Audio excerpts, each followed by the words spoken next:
The following is a presentation of the St. Louis Chess Club.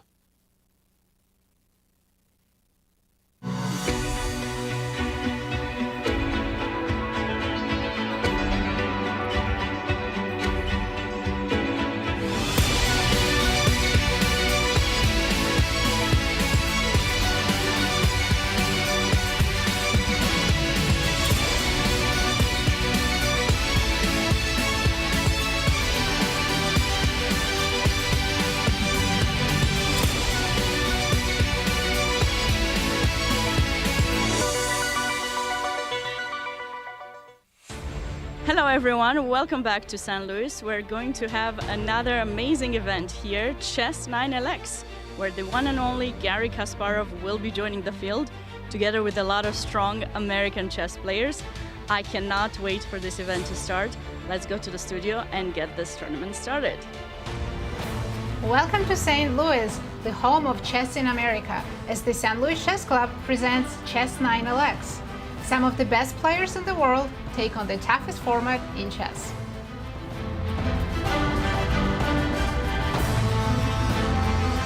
Hello and welcome everyone. Thank you for joining us.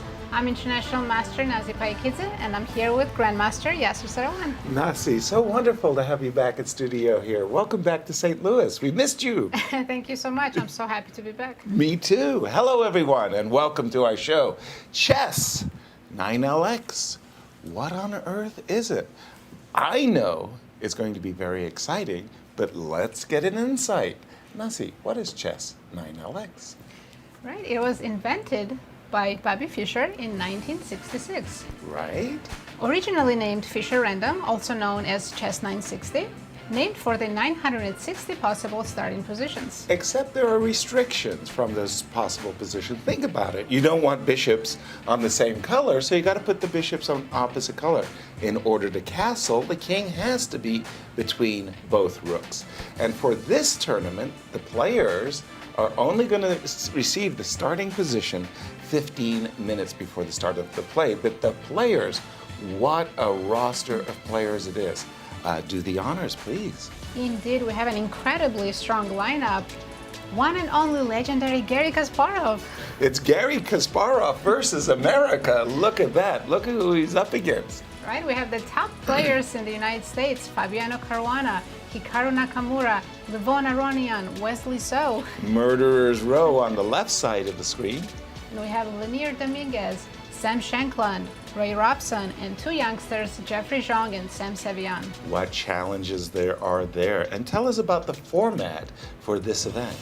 It's going to be a 10-player rapid round robin. Time control is 20 minutes with 5-second increment. And because it's 10-player rapid round robin, that means there's 9 rounds of play. It's going to be a 3-day event, so 3 rounds each day for the next 3 days. Please continue. In Chess 960, the back rank pieces are randomized and a new starting position is drawn before each round. But all players will have the same starting position. Exactly. And there'll be a playoff if there's a tie for first place. Excitement, excitement, excitement. And we're very fortunate to have in studio our dear friend Cristian. Cristian, welcome back. I know you've had a very big day in the meanwhile. Congratulations on your marriage. Thank you very much, Yasser. Good to see you guys. Welcome, chess fans, to day one of Chess 9LX here in St. Louis. This is going to be just an amazing, explosive event, I want to say. And you guys showed us who the players are, but I want to highlight 3 of them in particular. And we're going to start with the king of streaming. And of course, that is Grandmaster Hikaru Nakamura. He's 35 years of age, 5-time US champion, just an impressive resume, reigning World Fischer Random champion, and the 2023 Norway chess winner. And what a tournament that was. In the last round, he was trailing behind 2 points behind Fabiano Caruana with a victory, because for a victory you were getting 3 points. He would have won that event, and he did it. He won that event in the last round. And speaking of Fabiano Caruana, he will be facing him here because he is back in St. Louis after a long stint in Europe. And what a successful trip that was. 35 years of age, 2-time US champion, 2022 9LX champion, and the 2022 American Cup winner. He's been very successful here in St. Louis. He also, just last month, qualified for the 2024 Candidates Tournament. That is a marquee event, and he's very happy that he punched his ticket to Toronto. And of course, the legendary Garry Kasparov is back in St. Louis as well. 60 years of age, the former world champion, 15 years of dominance in chess, 19 chess Olympiad medals, and he's also the founder of the Grand Chess Tour. Just an amazing pack of players, and as you can see, with his long-time supporter, Michael Khodorkovsky, right now discussing potential strategies for the event. He had a rough time last year, but we're expecting him to do quite well in this one. We're going to have a lot of explosive chess, guys. Thank Chess you. 9LX. Sorry, not chess, Chess 9LX. Thank you, Cristian, indeed. And tell us, Nazi, do the honors and pairings for Let's take a this look. first round. We have exciting pairings. We have Sam Sevian playing against Levon Aronian, Nice. Sam Shankland playing Fabiano Caruana, Oh, Olympic teammates for sure, but we're going to be saying that a lot, so we might might as well get it in right now. Leinier Dominguez playing Jeffery Xiong. Our probably key matchup, Wesley against Garry Kasparov. You got me with that one. That looks like a marquee matchup to be sure. And a backup can be Hikaru Nakamura against Robson. Absolutely outstanding pairings to get underway. And tell us what they're fighting for, these 10 players. They're fighting for a handsome prize fund. There is a total of $150,000 in prizes. First place winner is going to win $37,500. Second place, $25,000. Third, $20,000. Very, very nice. And everybody walks away with at least $7,500. Now I understand why you wanted to get back in the mix, Yasser. Because we were discussing it and we were like, yeah, we'll play some chess Throw me in there. Get me in, coach. Now I understand why you Now wanted you to. know. Now, everybody's waiting for the big reveal as the players getting started. And there's, I bet you dollars to donuts that Garry's talking about the Ultimate Muse games yesterday. Oh, yes. And what could have been and what should have been played and why it wasn't a good decision. They're And discussing. Hikaru is just like, okay, you're right, yeah. It's all And about that Hikaru's sacrifice. the streamer in the group there. But take a look at what Garry is wearing. Yesterday he was wearing a nice suit. Right now he's much more comfortable because he knows these games are going to go down the wire and he's going to have to be fast with his mechanics. Yeah, but what's up with the vest? I'm very curious about the Excuse me, with the interesting cough. fashion choice. Yeah, well, I mean, hidden pockets for, certain chess positions that might pop up. Now, I'm curious what position they're analyzing since they don't know yet what position they're going to get. and what you see there on that monitor right beside Eric and Sabina, that monitor will have the reveal. So the idea is there's 960 positions, and I'm they'll not be- sure if it's that through one, but I yeah, think they'll there's go a through some different one. soft war, and somebody's going to hit a button, and then the position's going to pop up. Now, basically, what the players do is they find somebody they're compatible with, and then they go and they just kind of quickly talk about So not some- their opponent. not their opponent, but Well, we some can kind already of see strategy. Fabiano and Leinier kind of teaming up potentially together. Exactly. Now, in the past, Peter Svidler and Garry Kasparov famously teamed up, and Peter Svidler came back with the wrong position. So Garry and Peter. Was that on purpose? No, that was a complete accident. So Garry and Peter analyzed the wrong position for 15 minutes Wow. before somebody pointed it out to them. Let's say Peter. I bet that was a Peter was in surprise. Gary's doghouse for the When rest of the Garry sat down at the board and saw a completely different position. Exactly. It was not well received. That was bad news. Now, Cristian, have you ever thrown your hat in the ring with the 960s? Only as a coach. I Only was as a coach. in at the same tournament actually that you were doing commentary for. That was the 2019 World Fischer Random Championship, I think, in Norway. In Oslo, that's We've right. had a lot of fun, and that was my first, and to be honest, only experience as a coach or as a player in chess 9LX. Of course, I've been playing online some 9LX occasionally, but not so much. As a coach, though, I have to say I had a lot of fun. we were allowed to use the engines. We were allowed to use the computers. We had maybe about 10 to 15 minutes in between the reveal and the actual start of the game, just like they have in this one. But we also had access to the engines. So we were trying to use it to the best of our abilities. But I have to say, it's very strange to use the engine on Chess 9LX, because some position are saying that White is completely winning out of the opening, out of the first few moves. And some of them are completely equal. It's quite interesting. And I do believe we have a reveal, and we'll be waiting ourselves. And Nazi, jump right in. How about yourself? Have you played in a Fischer 9LX Not tournament? yet, but I'm very motivated to play after this. Yes, well, I'm sure at the end of 3 days you'll be chomping at the bit. Let me in. Okay, I'm waiting for a Because reveal. since there's no opening theories developed yet, Exactly. I might actually have a shot at. Right? Well, for Playing me, these guys. that's the beauty, and here it comes. This is the reveal for starting position for round one. Shuffle those back pieces.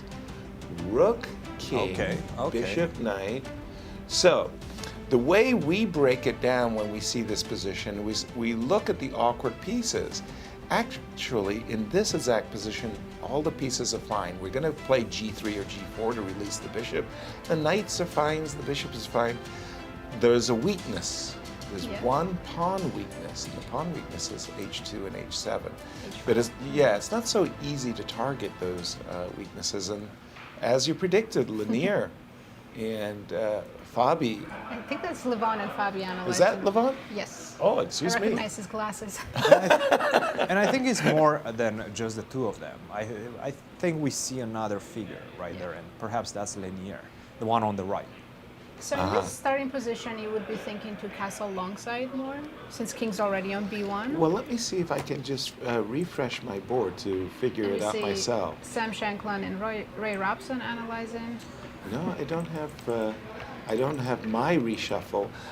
Do you have a reshuffle by chance? Not yet. It hasn't happened. I Okay. will let you know, but we can kind of see it on And- the screen and kind of try to understand what they're doing. Yeah, What I'm well- spotting is that on the queen side, things are going to develop quite normally. I'm going to go knight c3, get the bishop out either on the long Sure. diagonal or on e3 or f or somewhere around there, and then I'm just going to castle long.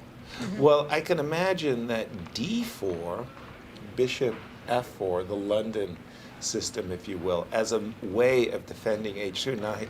Now the players are looking at f4 and f5. G4. G4, that's okay, that's Levon. The grab. That's Levon Well, right opening there. up the bishop, that makes Right? sense. That for sure. But g4? Not a big fan of It could be an G4. option also for white to start with b3, fianchetto the bishop, Yep. play knight c3 and castle long. Yes.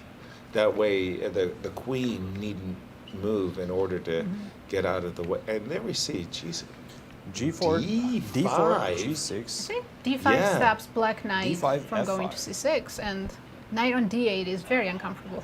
Well, but boy, when grandmasters, we're always making those comparisons, right? This looks like a very good Leningrad Dutch in the sense that, now you can't castle.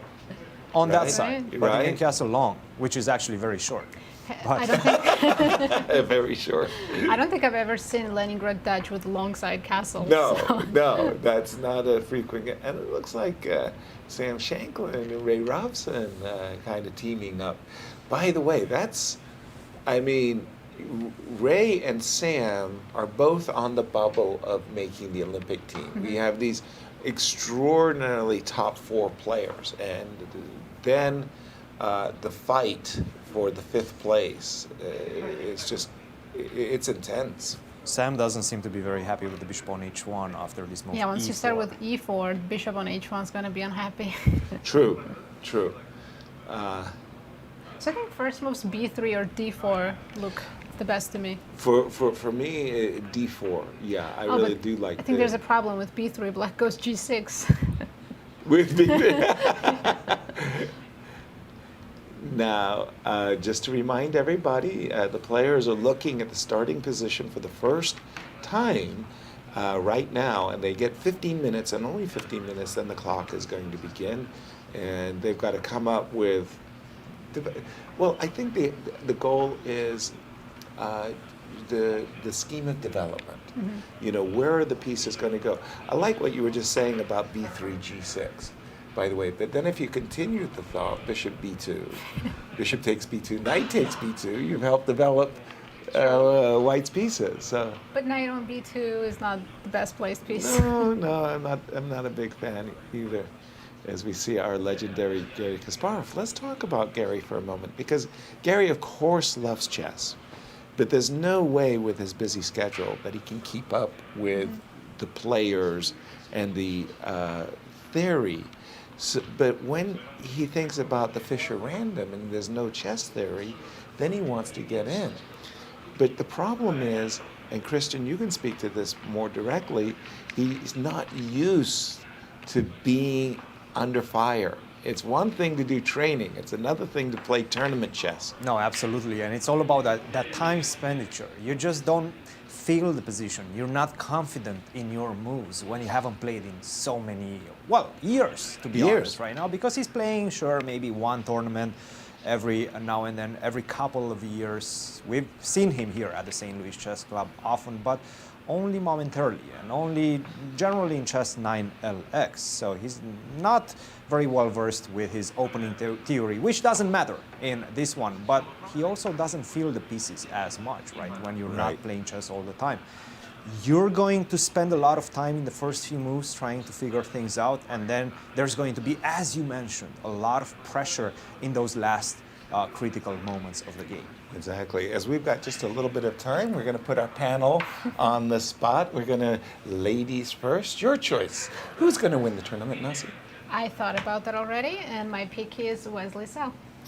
Wow, we've got one. Cristian, who's going to win the tournament? I got to go with the defending champion, Fabiano Caruana. Hey, where everybody's happy. I'm going to go with the reigning Fischer Random World Champion, and that would be Hikaru Nakamura. Good pick.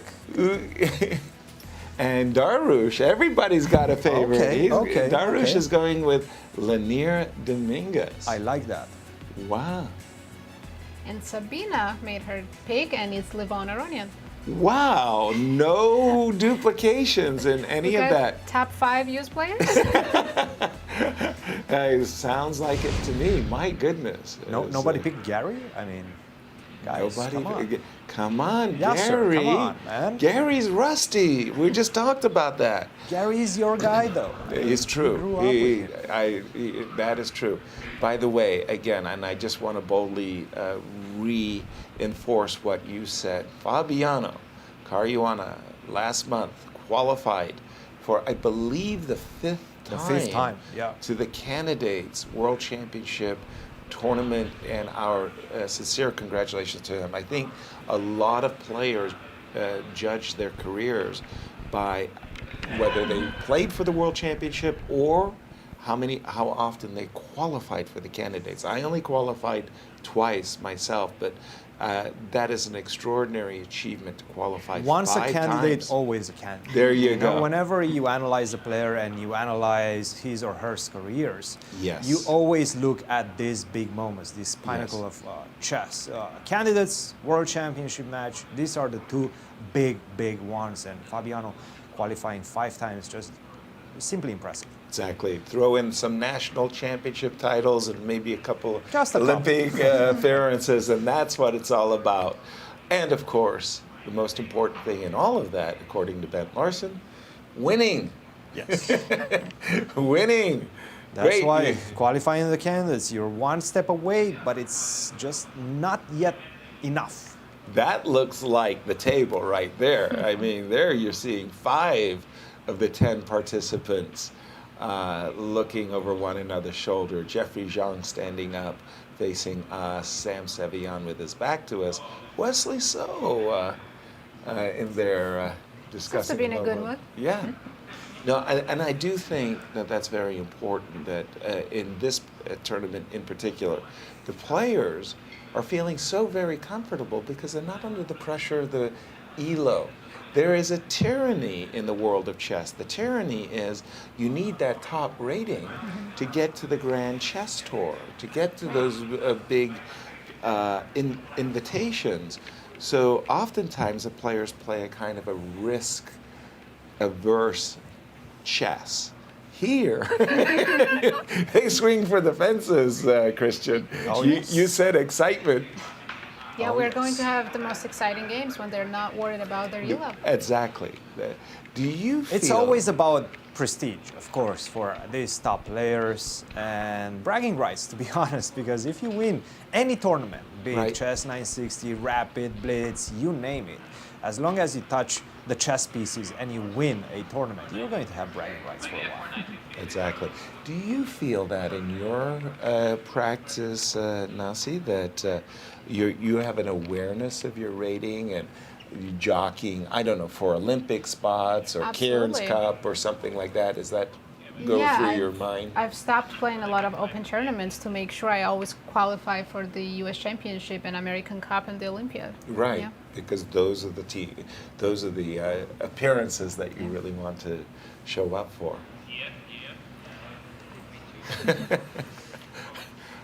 And a unique aspect of this event Is that players can actually talk to each other. I know. I mean, there's a restriction. You don't speak in the playing hall. And here you see not only the players talking, they're collaborating and discussing actual chess moves. But they're only this friendly 10 minutes before the round. Exactly. Once the round begins, the knives are drawn, and suddenly they're fierce gladiators. But isn't that too many chefs in the kitchen? This is my question for you guys. Because I'm seeing a these very, three, very but quiet Jeffery Xiong. Jeffery is just is behind. absorbing it all. And there's also Sam Sevian. So Right. you see Jeffery maybe go with Sam Sevian. Go pair up with Sam Sevian. Well, But he's not spoiling the broth. Right. We remember last year Ali Reza was throughout the event by himself. Yes. And he made a very salient point. He said that we've been analyzing chess for thousands of years.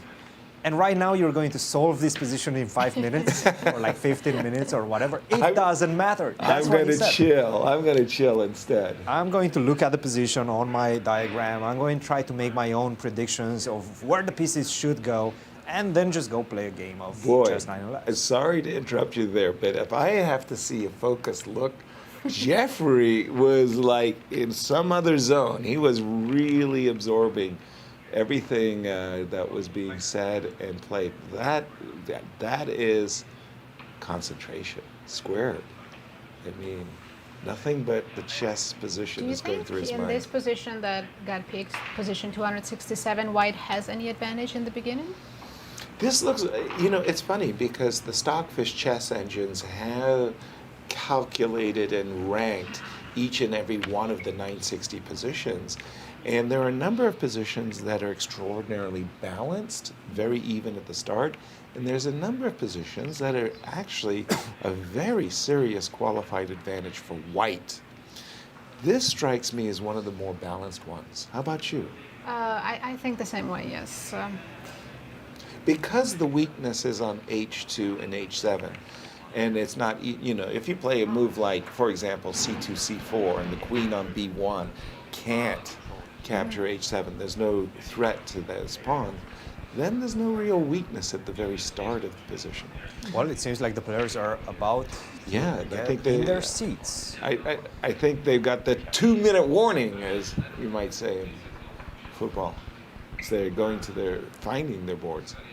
By the way, I just have to say once again, a big shout out to the House of Staunton and these incredibly beautiful chess sets. I mean, every time I see these beautifully carved, triple-weighted sets, on these gorgeous boards, it's like, I want to play. I mean, I want to play. Look at that. I Look can't at wait those to knights. play in October. I know. It's like I used to give these simultaneouses around the United States, and it was impossible for me to carry 40 chess boards and sets with me. So I invited people to bring their own boards and sets. And boy, I got to tell you, I played with red pieces, white pieces, chess boards that looked like they hadn't been washed in like 20 years. And off comes the coat, and this is the 9LX swag that the players have been giving, the shirt. And that they're Fabiano looking too. great, by the way. Yeah. I mean, that gold, That's master, gold. however you want to call it, that's very, very Right. nice color. Exactly. It's a champion's color. Right. And, We should start with the Wesley and Garry's game. I must say once again, I do not have the chess board up.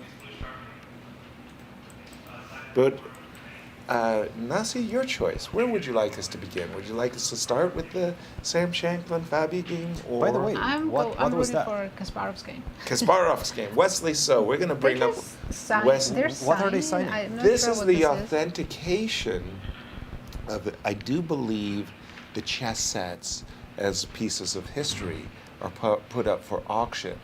Really? And so they need an authentication by the players that they played with this set on this date. And I think that's what that is, but I could be wrong. My guess is that they're signing that they're playing the right position and they've been given the right position. The That's my arbiters guess. are looking That's my for guess.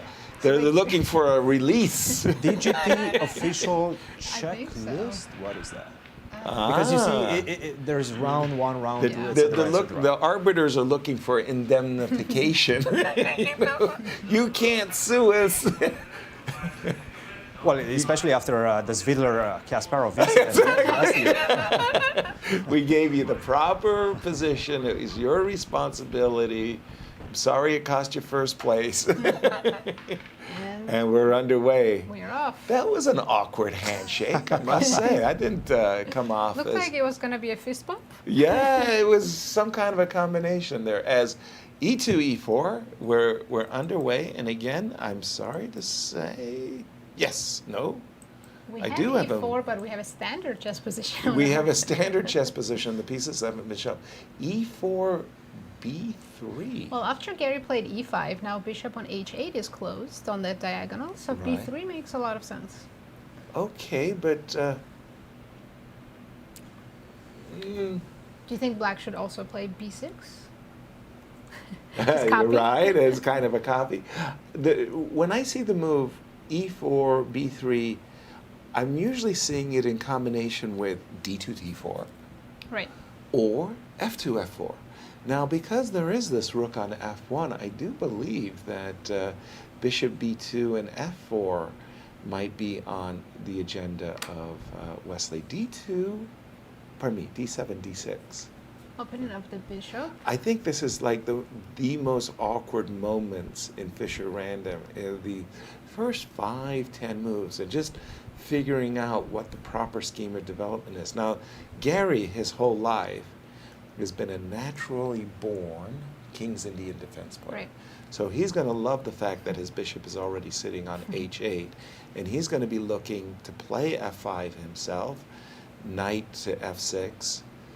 You know what he could try to What's do? that? He could castle short. Yes. He could develop his bishop, knight, and the queen. Yes. And the knight on G8. Yes. And then just swoop the king all the way to G8. Exactly, and And have the King's Indian. You know, again, and I'm thinking that would be the case. And again, I'm sorry, I've got the same positions of my pieces on the first rank.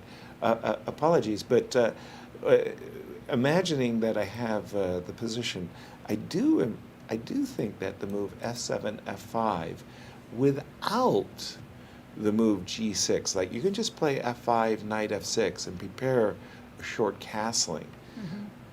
So my but- question for you, Please, Christian. are we sure we're calling in chess 9LX short castle, and long castle? Is that debated enough? No, I think Because that short looks like a long castles- castle to me. Yeah. That's gonna king going from B8 to G8. That might qualify as a long castle, but we're gonna keep our To not chess. confuse ourselves and the Exactly, viewers. exactly. We're going to keep it. Since the Good- position, Good plan. Good well, plan. the Nancy. thing is, since the position at the beginning is flexible, maybe we should keep our lexicon flexible as well. Exactly. By the way, knight E7. I didn't Interesting. expect that. Again, to my way of thinking, that's prepping F5, but the knight is not going to be. Do you think he wants to retake with the knight on F5? Yes, that's exactly what I'm thinking his plan is to recapture with the knight. But for me, when you play f5, I like the knight on f6. How do you think Wesley should prepare for f5? Should he prepare f4 or just d3, f3 options? I think f4. I mean, be aggressive. If white started right now with the move f4, again, thinking about the tension of the bishops, I agree. You could take on f4, rook takes f4. That ruins my right to castle on the king side. Knight e3. He wants to castle first. But I was going to say f4, ef4, rook f4. The bishop on b2 vis-a-vis the bishop on h8 is meaningful. Knight e3. We do. We got the chess positions. Okay. Better late than never, as we say. And let me just bring... and we have f5 on the board. Gary's playing in his aggressive style. Typical. Here's what I was thinking a moment ago about the move f2, f4. Oh, I'll wait for my analysis board to just there. Yeah. What I was suggesting a moment ago is I do, in such a position, give up the right to castle. I move my rook. But I was just thinking that because this bishop on b2 looks at the bishop on h8, it's not going to be easy for black to... They could try to trade it with g6. Yes, exactly. And then you too lose the right to castle. Right. Instead, we did see the move knight e3, f5, e takes f5, knight takes f5, and I love this move. That's thinking outside of the box, right? You castle right there without having to move you castle queenside, I mean to say, without having to move the queen. I like it, knight castle. Gary delaying castling might be an issue for him because now white can play g3 or even g4 with a tempo, and that bishop on h1 can be quite dangerous. True. True, no question about it. Here again, I think and the best move here is actually, and you guys mentioned the plan very nicely, it's to open up the rook with f4, right? Open up the bishop on b2 as well. Exactly. And try to create some tension in the center. Right. The best move in the position for black right now is not to go knight c6, exactly, is g5. Exactly. Try to stop the move f4, open up the bishop, and get more space on the king side. I like the move g5 to stop f4. I think Wesley might have missed that. And in Fischer Random chess, you don't always get a lot of opportunities to do whatever it is you want to do. Sometimes a move like g5 just will shut you down from playing moves like f4. So but I think Wesley's knight e3 was a little lackadaisical. Cristian, and again, this is what the problem has been with Kasparov last year as well. He's spending so much time poor in time the opening management phase. And right now, he's down to his last 16 minutes, 4 minutes. That's a lot of minutes out of 20 for the first 6 moves. Yeah. Not good enough. You're going to have huge problems later on in the later stages of the game.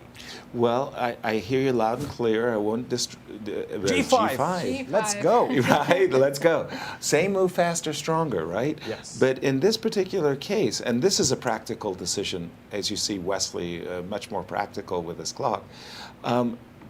The point is, what I wanted to say is, you're right, Garry has used 4 minutes for 7 moves. Probably bad time management, but that's not as egregious as using 10 minutes for 1 move, which is something we saw last year. He did that. As some really, really bad time management. G7, G5, very quickly, Wesley said, I hear you, I hear you. You've opened up your bishop, I'll do likewise. Move G3, by the way, does support f4. Let's just take a look around the horn as we're going to go to my pick, Hikaru Nakamura versus Ray Robson. Something very symmetrical about this position. Okay, we'll leave the symmetry alone. We'll go to Sam Shankland and a Fabi. Okay, now this is very, very distant. For a second, I thought there was a checkmate threat already, but I forgot that knight's on d1. Okay, that was my opening move, chosen by Sam. And then we did see this kind of a Leningrad Dutch being considered, analyzed.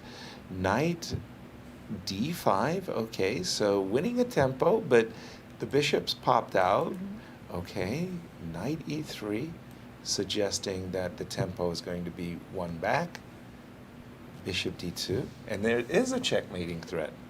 Oh, right, because knight's not on d1 anymore. Exactly. There is the something. I have this theory in regular chess. I don't know if it's applicable to Fischer Random. The theory goes like this. If white ever allows a checkmate in one threat in the opening, he's done something wrong. Normally you don't get the checkmate in one threat. Knight went back to d1. So you were right. It wasn't a checkmate I threat. was expecting bishop c3. Wow, what a strange It retreat. can't be good to go back to d1, Of right? course not. I think Sam couldn't see the compensation after bishop c3, queen takes e2. He said, I'm But losing. pawn was hanging. Yeah, I'm losing a pawn, and I don't see why I should do that. But the move knight d1 is a kind of, well, I did something wrong. Sorry, f5, f4, and we're up to date and with the game, and probably black is for choice. Let's just. It's actually please. white for choice. White for choice. Very much so, especially after the last couple of moves, and we see Sam already pouncing on the opportunity to create some problems for that queen on b5. a4, follow it up even with b3. You can even play the move b3 in this position. b3? Yes. It's a very weird way of playing, but maybe that knight belongs to b2, and then after king a2 and rook to d1, maybe knight to c4, hitting up the bishop on e5. It's not that easy for black to finish his development on the queen side and the king side as well. It's funny because it felt like an egregious waste of tempi, knight d1 to e3, back to d1. But if white gets away with this and ends up with an edge, that'd be surprising. He wins a lot of tempi back by attacking the queen. a4, b3. And I think we noticed this last year as well. Space advantage is so important, if I remember correctly. Yeah. By the end of the tournament, we kind of started understanding that binds. space advantage is an important one. That's exactly Do you want right. to see That's a Please. really symmetrical position? Let's Let's go look for at it. Dominguez Jeffrey's game. Where are board you? 3. Board 3. Leinier is white against Jeffery Xiong. You're right. This is the Fischer Random equivalent of a Queen's Gambit accepted kind of ending. Equal. Extremely equal. Balanced. Nice. Just checking in on Hikaru and Ray. Once again, because I saw this kind of crafty move, and I must say I liked it very much. Move bishop a6. Kind of tit for tat, bishop a3, trying to say to white, well, if you're not going to castle kingside, I'm going to cover the You f1 also square. don't want to play rook g1. So I think white might have to play c4. But that's one of the moves that you kind of resist, right? You play a move like c4, you know you're giving up the outpost d4. So something like c4, knight e6. Nothing terrible, of course, but the knight might land on d4. Okay, your knight might land on d5 as well. Queen side might be a little weak since we're keeping the king on the queen side. Well, okay. Hikaru did play rook g1. He did play. Yeah. Yeah, there was some reason to resist c4. Knight c6 on the board, and I think Ray's doing just fine here. A game we haven't seen yet. Let's just jump to it. Sam Sevian versus Levon Aronian. Whenever I look at Levon's games, I always have the feeling that I'm living in a parallel universe, and Levon is, the master of his universe. Please. A similar situation as in Fabi's game, where Fabi's Right. queen was on b5. Yeah. Here, Sam's queen's on b4 and went to c5, and looks like white's queen's going to be attacked a couple times. Like bumped around, if you will. And I'm not loving white's position. no, I can't say that I am either. Now, having said that, just give me a move for a moment. Just, oh, yep, there is bishop f5 ideas, right? You can tickle my c2 pawn. That might, well, I suppose Sam, at least in his mind, is threatening to capture twice. Like, if black were to throw out bishop f5 again, aiming, and you were to capture, after, for example, a move like g6, even Nice. Rook e6. You won't be able to play bishop b3 because guess what? He got an a5. Fun stuff. Christian, But what's crazy here is that white king can disappear from this side. Right? And right? you quickly castle short and black's compensation will be gone. Yeah, just I do appreciate that I'm blundering my e2 pawn and in this case blundering my b2 pawn. But I did. What about your queen, Yasser? Oh, sorry. Yeah, Don't blundering blunder. both. This is what I really wanted Just to to do. display. Now, let me try to castle. I think you're supposed to put it on top of the rook. Yes. There you go. That is the king going from b1 to g1, folks. That's pretty fun. Nice. Christian, what has caught your eye? Well, Fabi's in trouble. My pick, unfortunately, in this one is in big, big trouble. And take a look at what happened.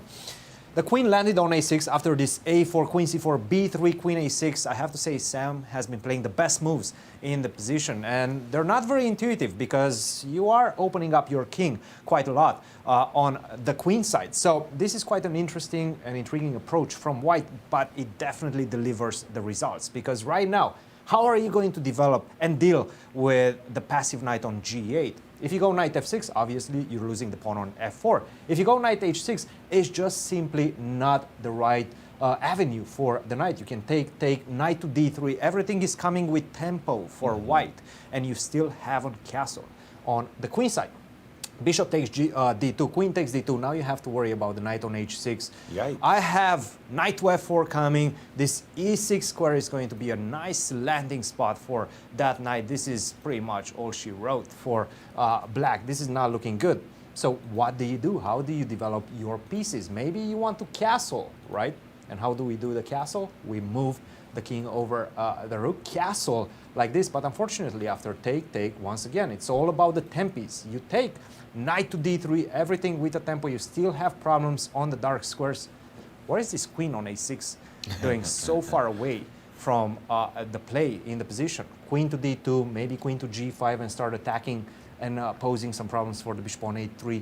h3. Also, I can just simply start pushing my pawns in the center. e4, e5, open up the center and just take advantage of the fact that my pieces have a job, have something to do. Your pieces don't. That's kind of remarkable because I have to admit that I would easily be seduced by the move bishop h3, thinking I'm winning a tempo. I'm forcing the rook to a bad square and you can't castle. But on the other hand, this bishop on h3 could be, potentially trapped. G3, G4, and like you were saying, it doesn't have a good retreat squares. Nope. The desirable bishop f5 would just run into G3 takes f4, and you're right, Fabi is surprisingly facing some real questions. He's much worse right now. I think the biggest problem is the queen on a6. How do we get that queen back into the game? Well, it's if I try to go vis-a b6, knight c4 is a nasty fork.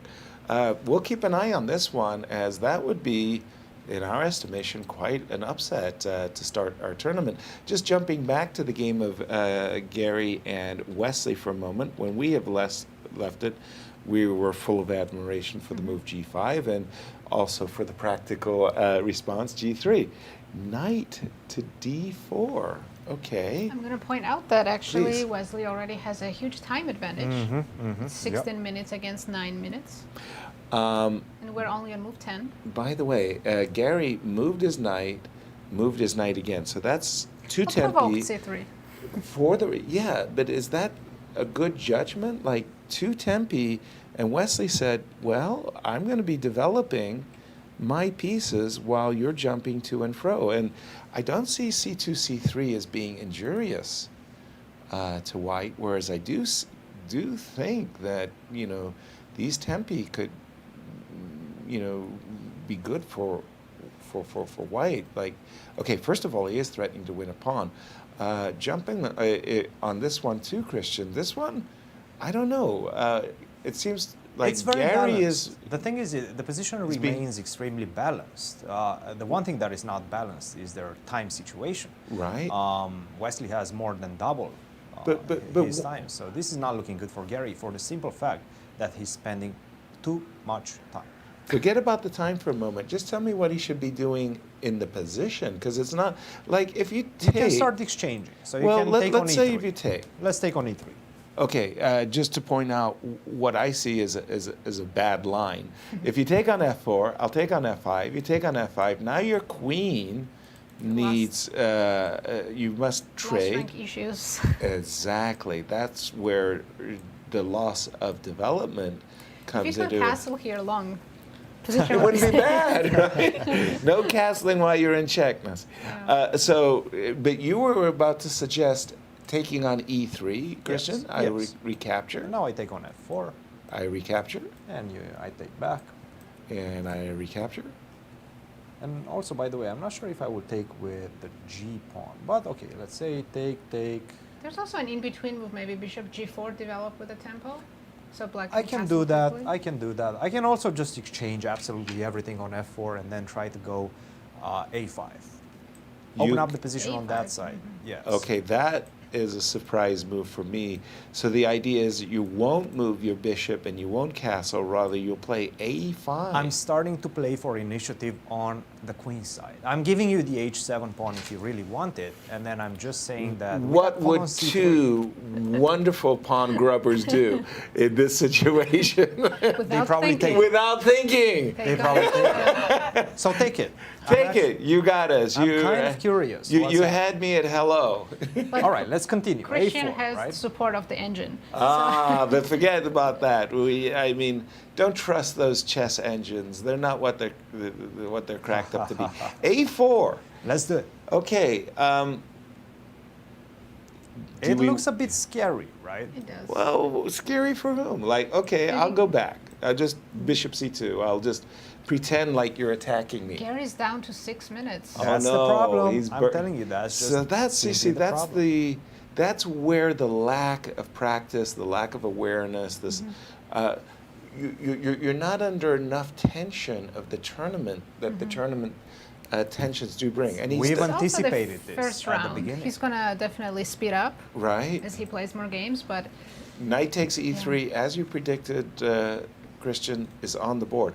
There are Right. still options. This is it's a very imbalanced position. This A5, sure, with the help of the engine, it's easy to spot and easy to understand that you have enough compensation. When you're facing this over the board, you start thinking, hey, do I really want to give up that pawn on H7 and allow white to get a potential pass pawn on the H file? That's probably not a good idea. So I'm going to defend that, maybe take a more passive stance, and that might be problematic. That's why he's spending so much time. It's not for nothing.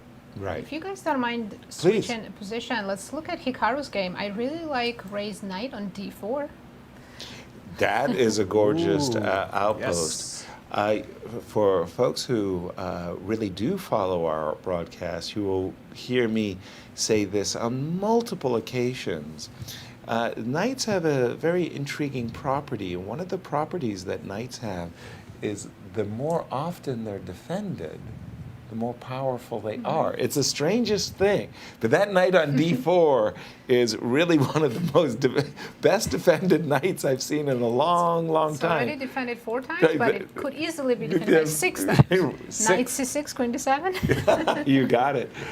Nice. But yeah, I do like what Ray has done. I'm assuming he wants to recapture with the pawn, and we could have an intriguing position like knight takes. And here I just want to stop. Take with the e pawn You know, but the desire to keep the pawns connected. is to keep this. But this allows knight d5, and there's a potential exchange sacrifice in the position. I don't know if Those this is pawns what do look very strong. they do, don't they? I mean, menacing to with be the sure. support of 2 bishops as well. Exactly, right? Intriguing position. Hikaru might be in trouble. My pick. What's going on? Wait a minute. My pick is doing great. Who- Wesley. Wesley. Okay. It's not over yet. And- Come on. It's still quite complicated. Wesley, let's This jump. Hikaru versus And he Ray. did like your bishop g4 tempo, the move a5 and a4, leaving the bishop on c8. That's not intuitively obvious. I would have played also like yourself, bishop g4. Wait a minute, hold on. There might be a problem, right? I think with bishop Because g4, Garry's planning to castle now, not play a5 anymore. Yes, exactly so. I suddenly I paused I stopped myself because I was thinking takes. Uh-oh, the move bishop g4 was very clever. You force the rook onto a vulnerable square, forgetting the fact that I'm leaving my own bishop hanging. I thought, aren't I winning a piece? Yes, I am, but I'm losing one as well. Okay, so this is the current position, and Wesley is thinking. Could Wesley sacrifice the exchange? Do we have something aggressive? Since black is behind in development a little bit. Sure. Okay, so let's have a look. He's looking at bishop takes c6, queen takes c6, pawn takes e5. So you don't have time to take the rook because I'll recapture this one. No, but maybe I can actually take, right? How? What? So take the rook? Take the rook? F1, No, on f1, sorry. Yes. Rook takes f1, rook takes f1. Bishop take. Oh, I can't take. Huh. And he just castle long? did rook d1 and very quickly castle long. Okay, so I think I know what he wanted. Not to take on f1, but to go rook to e8. Sorry, what did he want? So if you take on c6, queen c6, you take on e5. Yes. Now I can just simply go rook e8, right? Rook e8 and say to white, okay, deal with this guy. Knight, yeah, okay. And I'm taking the pawn back. Yeah. None of this happened because, in fact, what Wesley did play was rook e1, and we saw very quickly castles by Garry. By the way, did you say Wesley was doing well? Well, on the clock he is. On the Just clock he 3 is. times more. But I think after castles, black, That scrubbed the pawn on h7? Gary's playing the best moves. well, I mean, grabbing the pawn on h7 does invite queen h5. Gary's playing the best moves, no doubt about it. The But- problem is he's just taking too much time to play them. But he is in control of the position. If That's he what I doesn't fall wanted under to the ask. last couple of minutes, he's still in control over the position right now. Not only that, maybe he has a slight advantage. Okay, let's. So Wesley should keep the position complicated, not exchange a lot of pieces, so he can win on time. I was going to grab a pawn. Check out this for provocateur. Take on c6. Queen Queen takes. takes c6. Take on e5. Bishop takes. Bishop takes. Take on a7. a7. I didn't see that pawn. Look, I'm a pawn grubber. I mean, You're always looking for I'm pawns. always looking. In what if this I just simply particular take on- case, I'm a little bit unhappy because I think the bishops are tremendous compensation. I Sorry, cannot take Christian. on h2, unfortunately. But Right, I can 'cause- maybe start with b6, maybe. Right, and Maybe what, even bishop what h2. Christian might have missed in terms of capturing on h. No, I didn't miss it. I said I cannot do it. No, that was a trick. That was a very dirty trick. he was slow on the uptake, but once he got it. Very dirty trick. But b7, caught you. b6. I know your foxy ways, Yasser. Okay, it's not really a pawn I want to grub as Wesley, but on the other hand, I feel this knight on g1, Christian. Guys, this is a great position and it's going to develop nicely, but there's a couple Please. that are exploding right now. Tell First us. of all, Fabi is pretty much completely lost, and there is a Whoa. problem with the next couple of games that I will show you, is that right now they look like chess games, and that's a problem, right? Because whenever everything is in completely different ways, chess 960, you don't really understand what's happening in the position. Maybe you can find some resources, but once the position starts resembling chess games and you're also lost, you know that these elite level players are going to squeeze every ounce of opportunity out of those positions. And this is exactly what Sam Shankland is doing right now. Great position, 2 bishops, that knight on g4, not really doing much. You have that nice center, a lot of pawns and control in the center. And once that bishop on h1 opens up, e5 is going to come at some point. Clear. Once that bishop opens up, it's high time for you with the black pieces. You're going to have huge problems with the king. It's strange because Fabi's queen ended up on a bad square on a6, and it's not really rescued itself on the c6. In fact, e4, e5 does look very compelling as Sam is enjoying this position. What's your thoughts, Nazi? Speaking of when Cristian said when the position transposes to standard position, Right. it's very visible who's better. And if we switch to Levon's game, Okay. look at that pawn structure for Yikes. white. That's And the knight still horrifying. on g1. I think it can stay on g1 if black gets e4 in. Well, then we'll be locked up and nowhere to go. Yeah, these double pawns on. That's the thing about the Fischer Random positions. Of course, at the start of the game, everything's randomized, and then both players are seeking common Right. sensibility, ground that they're familiar with. So the positions do tend to standardize. Now, if you were to put the pawn on e2 on the f2 square, I would call it a balanced game. Leaving it on e2 and e3, you've got to like black. But having It's said that, black to move. I think Levon is going to play e4, e4. open up his bishop, and kill the knight on g1. Well, the one thing I would say is that this queen on c4 does kind of do a lot of good things. I tend to look at these positions and I say, what's my opponent's best piece? What's my worst piece? I might be tempted to play the move queen c6 myself.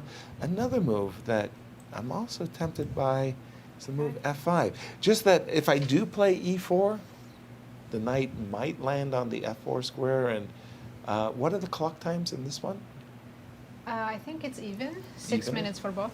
Okay, there you see two well-practiced tournament players. Competitors. Yeah, yes, yeah. yes, With yes. They're equal- active. They play yeah, all the time. Equal time on the clock. They know they can't afford to get 2 minutes behind and so on. Cristian, what's caught your eye? Well, I was looking at this one as well, but take a look at what's happening in Nakamura versus Robson, because that's a big one as well. And take a look at this last move. I was looking at the D4. position and I understand this beautiful pawn on d4 gives black the advantage. And Nakamura understands that as well. He knows that right now 6 minutes for Ray, 8 minutes, almost 9 minutes for Hikaru. So he needs to take the bull by the horns, open up the position, complicate matters, and try to take advantage of Ray's time situation and the Xiong time trouble. And that's exactly what he did. He played the move b4. It's weakening. He knows it. Believe me, he knows it. He plays b4. He knows it's not the right way. He knows his king on b1 is going to be highly exposed. But he also understands that he needs to create some counter chances. And right now, things are getting explosive in the position. An interesting way for black, and the preferred way for black by the engine, is either queen to d7 or just simply the retreat bishop to b7. I'm wondering, why not take? Well, that's pretty clear to see, because right now my bishop gets active. Right. I'm going to maybe open your king, your own king as well, black's king, with the move c5. I have ideas of knight to b3, and it's very tricky because in the future, for example, let's say rook to g8, I go knight b3. I'm not sure you can take on c4 that easily, because after rook to c1, you have some problems on the open c file. So it's a very intriguing position We with do the have clock. queen d7 on the board. Queen That's a D7. great move. Yeah. That's a great move by Ray. And let's try to understand why not just simply take the pawn, right? Right. Take. I think rook e8. In fact, right? rook to e8 is the move. Yeah, do you get the rook That's with his tempo idea. away from the bishop That's a on beautiful a3? idea. He understood. There's something about Ray. He always gets down to his last few minutes, and he plays perfect chess when he has like 1 minute on his clock. It's very intriguing. He's been doing this his whole career. Maybe that's something that kept him aback a little bit Right. in his development, but he's extremely, extremely good when the clock is dwindling down. I think that's one of the most frustrating opponents you can play. Yes, Is you're yes, playing against yes. a person who's perpetually in time trouble, and then when your opponent's in time trouble, they outplay you completely and authoritatively, and you feel like you had never had a chance, and it's so frustrating. Sorry, you were about to There are say a few nothing. players like that. Grisho comes to mind. Right, totally, yeah. Yeah. And they outplay you. I love the queen d7 move. I do Besides, too. rook e8, which is a brilliant move. I think there's some ideas for black to play d3 and put the queen on d4 and just go for the mate. Oh yes, oh yes. If you could get that kind of battery, that bishop on h8 lurking, for my money, that move rook e8, knight e4, kind of a, and like you were saying with the d3. The other thing to keep in mind, and we're just going to go back just a moment.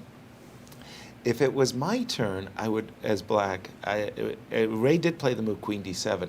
I love the move queen a4, right? I mean, you're not going to play king b2, and you're not going to retreat your bishop because I'm going to go queen takes b4. The problem with the immediate queen a4 is that check is a little bit disruptive, right? So if we play queen d7, and then we stutter step with rook e8, then we get to play queen a4, and it's really good. Sorry, a move from Hikaru, he played queen f1. In anticipation of rook to e8, now can we play queen a4? No, queen d3. There's still queen g2 ideas. Possibly. Needs to be calculated because there's knight e4. Well, is it mate? Can I take the bishop? Oh, that's risky. Queen a8 check. Well, I'll walk through the Gobi Desert for a pawn. King b7? You can't imagine what I do for a bishop. But the problem is... Yes, please. The problem is I also have just perpetual if I want to. I can go queen c6, queen a8, and that's not something that Ray wants to allow, even if he doesn't get checkmated. Right. There's still this perpetual. He doesn't want that. Okay. But take a look at this. Right now, if he spots it, he's completely winning with the move knight to e4. Well, we have our first result. Dominguez and Jeffery drew their game. That's the Chess 960 Berlin endgame. The solid. Sorry, he has a win, does Ray? Knight to e4 is dominant in this position right now. And the idea is, if you do take my pawn, if you go knight takes e4, f takes e4, and bishop takes e4, after d3, I have just too many squares to create the battery. g7 and d4, you don't have a way to stop it. And once I create that battery on the long diagonal, as we have seen with the black king, with that queen landing on g2, this is problems for the white king. He doesn't go for it. It's understandably so, because it's not easy, right? Yeah. Well, I mean, when he played the move queen d7, I really, it's not like he had binoculars on, but you're focused on knight e4. The funny part is playing knight e4 right away with the rook on f8 also made a great deal of sense, because the rook on f8 was actually pretty well positioned there. A golden opportunity missed by Ray, and Hikaru said, well, my queen on e1 was terrible, and placing the queen on d3 is really good. It also stops black's idea at d3. Precisely. But how about knight g4? Knight g4. Knight's attacking f2. H2? Possibly h2, but I'm not really looking over there. What you are looking for is f2. I also want to play knight e5 and just kick your queen out and then still play d3. No, seriously, all very, very sensible. Now, I'm not 100% sure how big a threat knight f2 is, because we've been looking at these queen batteries like, oh, you're going to take on h1, you're not going to take on d1. I'm laughing at myself. I was going to take on c5, inviting you to take my rook, forgetting that you could take my bishop, and I was going to go check, and I'd have at least a Enjoy prepare. picking up everything on the queen side. Yeah, exactly. But you do have the possibility of capturing. I think after knight g4, white has to spend a tempo defending f2. Well, tell me why again. If I take knight f2, queen f3, let's take on h1. I'll check you. King c7. Check On you. b6 is hanging. Yeah. Bishop, yeah, this is not good. This is not what you wanted when you went in for this. Yeah. But on the other hand, knight f2, b takes c5. I mean, it's sort of like these are the positions where something could go dreadfully wrong. This is where you need the time on the clock to calculate, but Ray only has 1 minute. 1 minute to 4? 1 minute against almost 5 minutes, yes. Wow.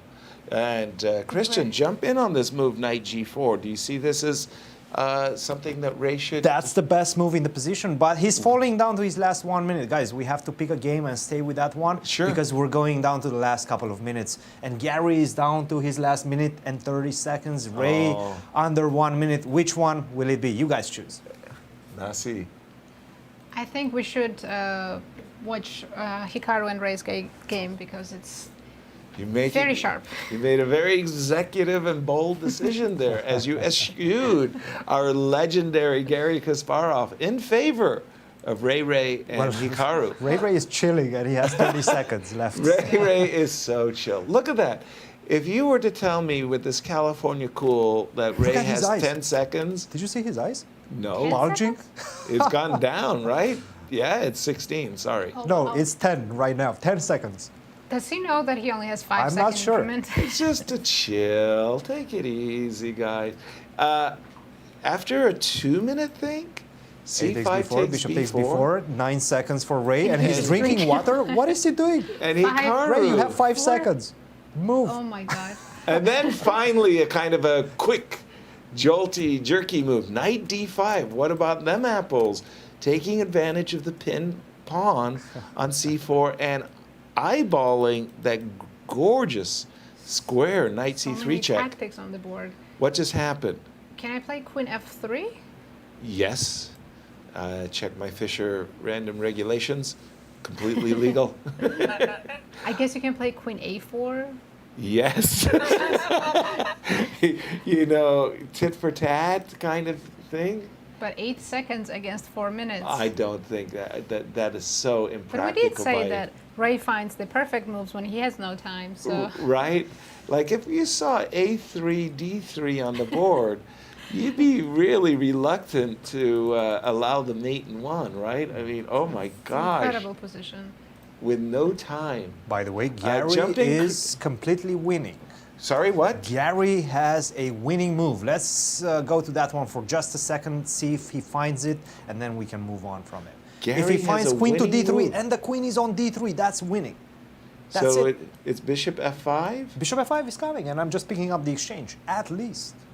Wow. Well, and no Gary's compensation. looking- Look at him, he knows Garry it. looks like he's licking his lips like something good has happened. He knows it, he smells it, he tastes the victory right I now. spoke too soon. Well, I mean, but I'm going to go back to the Hikaru game because that move, Knight D5, jump in on that move, Christian. That move is a visual. It's a gorgeous looking move. It's a visual, yes. It opens- Gives some advantage, but and not Queen that much. A0. How did Queen get to A8? I think we're having. Oh, we're going to have a repetition. pipette. We're going to have Well, a that perpetual. game Yes. ended in a draw, so let's switch quickly to You're Gary's Garry, game. and we'll let the players figure out all of the missed opportunities. Yep. Gary's on exchange up. Right now it's Rook all about the F2, technique. bishop F5, And rook takes. time-wise, he's doing okay now. He's back. Only fully- 20-second difference. He's fully Yeah. back. Okay. One of the things that Gary's going to have to give up on is this idea that he's going to checkmate, because in fact, Wesley's king is super well protected. King B2, King A3. So you're not going to. So you've just got to win from the material perspective. And I was going to say, rooks belong on open files. So I was about to suggest rook E8. And Garry played the move F3, which I find a little bit I mean, that pawn confounding. is very dangerous. Well, the thing is, he has a very Well- simple way of dealing with this. Rook to D7 is one of them. I really liked Queen to D7 followed by Rook to E8 and just place everything on light squares. Well, it was a very funny moment because the move the move F4, F3 can't be prevented.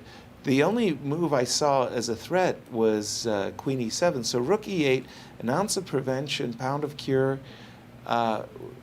But Garry said, no, I'm not afraid of your queen infiltrating. There's only one check.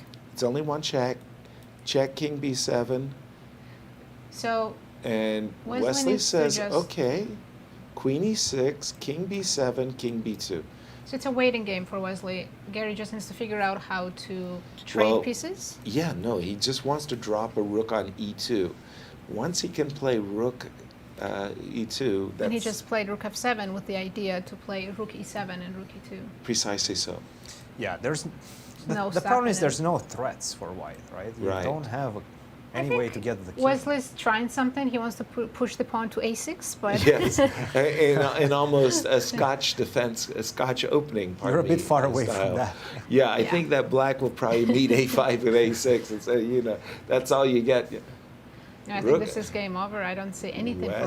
Wesley. We might actually just see the resignation, right? There's also rook e1 and rook f, like Yeah, so many moves. So for example, queen g4, that's what I'm saying about just give up the ideas of checkmate. It's not going to happen. But It might happen. but rook e2, that's a mighty powerful pass pawn, and Wesley down to 45 seconds. And this is the first time that Garry's been up on time in I a think Fischer it's- Random chess in like forever. And I want to see Garry's face right now because you know he's feeling it. You know he's feeling it. And by the way, he played rook e7 to e2 very quickly. And a nice spin. Yeah, a little twist at the nice end there. Twist. He looks pretty confident. He sure does. He Twist sure the dagger. does. Yeah. Queen Wha- h6, wha- rook e2. What happened? A5. A5. He's giving up the rook. No, you don't even think about it. I play play a6. I'm not allowing any trickies. I think you can easily take on f2, but and and he he's taking chose it. to. Don't Okay. take on a6. Whoa, I'm a little bit surprised that, I mean, Rook a6 f5. was such queen a... a5 checkmate coming. Rook f5 is over. Be very Wait, rook quiet. f5, queen d8. But then, no, queen d8, queen takes d8. Good job. Good job. G8, I Garry guess. said, well, I do see your queen a5 checkmate, but I can block you. Oh, look at Wesley. He's still throwing the patties. So what about now rook takes probably d2 just now? rook d2 and Yes. game over. Ah, What a start for Garry. whoa. Whoa. And nobody picked him. And nobody picked Garry, no. And Garry, I think we're gonna see checkmate in just a couple of B1. moves. sorry, let me just refresh my board. I apologize. So is I'll there be right even back. perpetual threat? I don't think so. I Queen think the B8, king king is just, C6. like, for example, rook e7, I think the king could just run, right? Queen Yeah. d3, queen d4. I'm not sure what that does, but And another update, Fabi did lose against Sam Shankland. He did lose it. So with the queen dominant on the central file, Wow. Wesley he, resigned. he could play rook Wow. g7, threatening rook g2. A comprehensive game What a start. by Garry. Literally, start to finish. I think Garry is over the moon happy. And we were so critical of him that he was spending too much time, and here And we he were showed right. Boy, were we right. Let's jump to the remaining game between Sam Sevian and Levon Aronian. It's a bishop versus knight ending. Classic. Which minor piece is stronger? Well, I think it's those G pawns. Levon's I pawns mean. that are really good. So asked and Yeah, what answered, should we in other win? words, which piece is stronger. Okay, I we cannot- do have Well, king e2 on the board, I though. don't know. Yeah, king goes to f3. That g pawn isn't Apparently, we're hearing that g3 was a mistake, g3. so now it's equal. Yeah, somehow G, But still, anything G3 can didn't happen with 10 inspire. seconds on the clock. For sure. Okay, so let's just imagine that after the move bishop h6, we would play king f3, right? I mean, what could be, well, I was going to say, what could be more natural? Well, 93, He not was allowing king maybe- e5 or king c5. Maybe he Very was nice. afraid of king c5 to c4. Knight d3 on the board, b5, and we can expect king f3. Knight e1. Wrong. Wrong. Yeah, I Why think didn't he go king f3? Sam's playing really passively, and now black has an advantage on the queen side as well. Oh boy. Oh boy. It's a very difficult. and- yeah, they both have 10 seconds. 10 so seconds. So they're They're both making mistakes. with just Very difficult to increments. play. Well, somehow the bishop went from Is h6 this to e5 without. Kind of a fortress for white. You tell Because me. I'm not sure. I was going to say you don't want to play c4 as Levon just played c4. Because you never want to play in these positions. Yeah, that's the Now black commentator's king curse. cannot possibly. 91. Can through. b4 be played? Well, right now? g4, I'll B4. take it.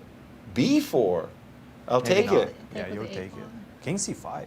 Whoa. Knight c2, that stops b4. Wait a minute. Why is it white is doing very... 3 seconds for Levon, 2. Oh, it's getting nerve-wracking. I don't like this move, king I think c5. we are going to see some repetition. Maybe I knight wouldn't be d4 right surprised. now? Knight b4. I don't know. Now it's starting. Isn't white That's starting what to I'm look saying. better. Isn't White it? can pick up g3 pawn? Isn't White having the fun I suddenly? think so. I think White I mean, is having all the fun. E5. Oh, sorry, E5, King B6. I was about to play E5 and King takes G3, but Don't go King B6. I like this is like a No. closed position, so White Knight can jump around and make it really difficult for here White. it goes. It's going to be Knight B4, Knight F4, so I can go King takes G3, right? Knight D5, That Knight seems- F4. I have Knight F4 and King takes G3. Well, Knight F4, the problem is I go B4. And you take And on bishop B4, I take on C3. C3. And the knight is too far away. So Sam is actually playing to hold the position. With I think these he can last hold two it quite moves. easily, just keeping the knight there. I think he still wants to win. The problem is that whenever you take the knight all the way to the king side, I go B4, and you don't have enough time to come back. Gotcha. He might be going for it. We'll Well, see. Knight takes G3 could be on his agenda. Why Once not? you play it, I go B4. And I don't and then I think go you'll back to E2. Knight you takes can do that. G3. But then I think I go I B3. take on a3 and then bishop d6. You might lose a3 pawn. So I'll take on. Wait a minute. You're risking at that point. Yes. I'm risking? And You're risking, yes. with no time on the clock. Oh, 2 seconds for Sam. 1. Oof. He played the move with 1 second on his Yeah. clock. Now he played 2 fast moves to gain some time. Did think Sam? they're going to Sam, I repeat. think it's time to Well, accept it. I think Sam He wants thinks. to win. He really Does wants to he win. have an opportunity, Christian? No. No. No. You cannot take on G3. Is it losing if he takes on g3? He Okay, did knight F4. play the move. Because the king is on B6, you don't have B4 because of knight D5. Correct. But so he can't take on still g3. you cannot take on G3 'Cause you are I go pinned. B4. Yes. He's He done took it. And here Wow. comes B4. He's done it. He's Wait a minute. provoked the What's spawn happening? sacrifices. Bishop takes C3, perhaps? Wait. Take. No, I take a knight E2. And What there's is knight that? d4 check and knight c2. What is happening? Knight E6 to D4. White is winning. What is happening? I think Levon Did he forgot just his, miss that? his king is on c6. Oh my goodness, Oh, he missed knight it. D4. Huge And blunder. he has blundered. This is over. Okay, King D6 to No, E5. king B6, knight C1, no problem. Wow, Knight C2 Sam is forced. King B5. E5. really B5 tricked now. Levon. You have the B5. B pawn to worry about B5. also. That's it. Yeah, this is over. B5. That's the winner. Put the knight on And A1 knight and there's no A1. way you're getting to it. Oh, what a cheapo by Sam. Well done. Oh, Wow. I thought bishop impressive. takes C3. In that position, so bishop takes C3 was the blunder, Christian. He could have played A3 perhaps, right? King B7 at that point was one of the moves. Just get the King king out. B7. Take advantage of the fact that the knight is pinned, right? Wow. but that whole idea of knight f4 and taking on g3 with the king was so tricky. Wow. That's Good luck great finding stuff. that with 5 seconds on the clock. Yeah. Wow, This is because not easy. he was trying to gain some seconds and work up the courage to play king takes g3. And when he played king takes g3, and right here I saw the move bishop c3, I thought white was lost. Yeah. Right? I mean, But at some and- point, guys, I have to take you back a few moves because Sure, in please, fact, do Levon it. did not time this move, and he played it at some point, this move C4, blocking the position as it was the structure. But he had this brilliant opportunity at this point, after the move knight to D3 first, to go C4. Okay. And now, what do you do? If you go knight to F4, then I do the example. same thing. I go B4 right now. I got And you. the king is safe. There's no checks along the way. The king Right. is not on C6. The king is not on B6 to give me check with knight coming to D5 or to D4. The king is on D6. You don't have a way to approach the pawn. And after bishop takes C3, A3, the pawn is Now it's unstoppable. winning. Unstoppable, right? So C4, golden opportunity for him. Unfortunately, he didn't see it. And if you do go with the knight on B4, which I think would have been the natural way of play in the position, the problem is right now I go bishop to H6. And perhaps this was the blind spot that Levon did not spot, because after bishop to H6, how do you do it? I'm threatening to go G2, you're forced to take on G2, and then I take on E3. I invade with the bishop. Bishop lands on C1. There's no allow way you're that. going to defend the B2 pawn, and after that, everything falls in the position. Wow. You have to go knight to C2 right now. Right? King to E5. Right. And guess what? It's a Zugzwang. Right. You take on G3, I take on E4. That's easy. That's easy. That's very easy, right? So Right. you have to go knight D4 and try to go Correct. for the B5 pawn. But Yeah, once then you again, go it's all about G2. G2. I take even on E4. I'm going to defend this pawn on C4, and then I'm just going to start collecting your pawns on the queen side. Beautiful, but very precise way of winning this position. Not easy at all. You have to spot the moment. Sam Sevian gets his first victory in the tournament, and he's a happy man right now. Nice to win the first one, as Garry Kasparov knows as well. So, Nazi, sum up this We had- round for us, if you don't mind. Yeah, we had 3 decisive results. Yeah, well, let's take a look at the standings in that case then.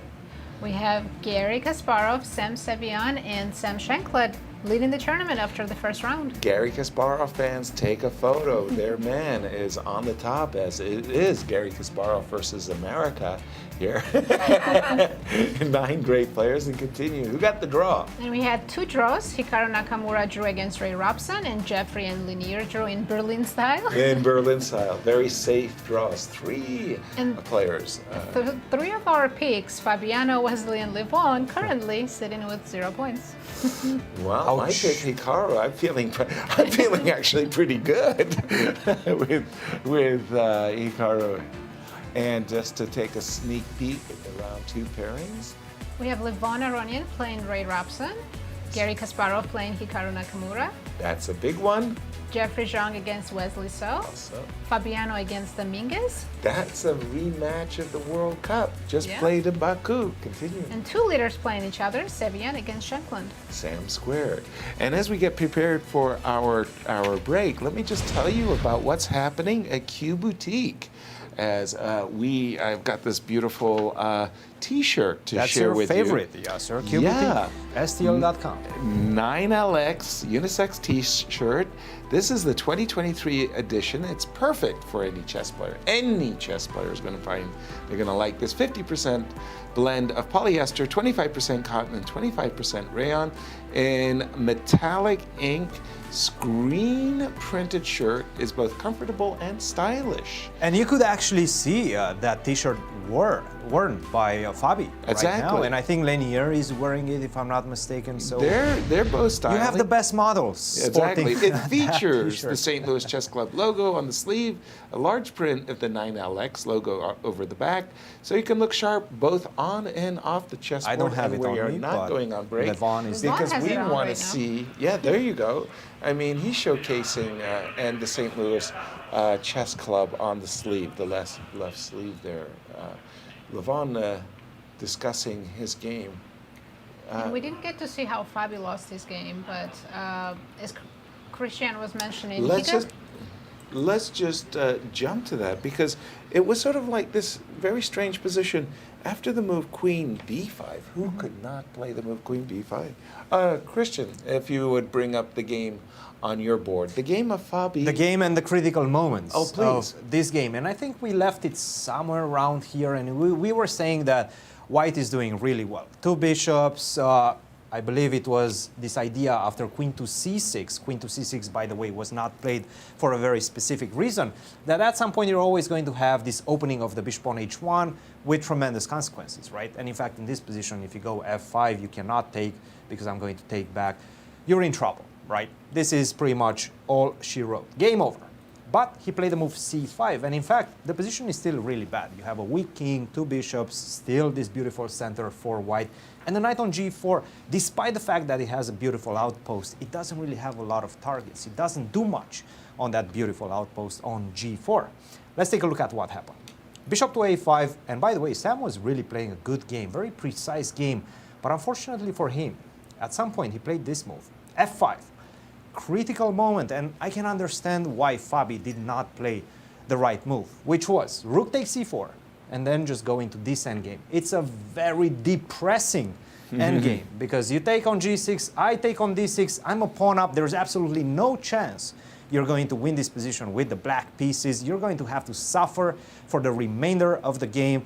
Your king is still a bit weak. You have to find ideas of bishop to e8. Rook to g4 doesn't really work because your king, as I was mentioning, is quite weak, and after bishop to e5, you're in trouble. So From afar, this endgame looks really, really bad, busted. And that's why he did not play this. He took on f5, but the problem is once you allow these two pawns to remain on the board, they're going to connect with each other and slowly, slowly get close to promotion.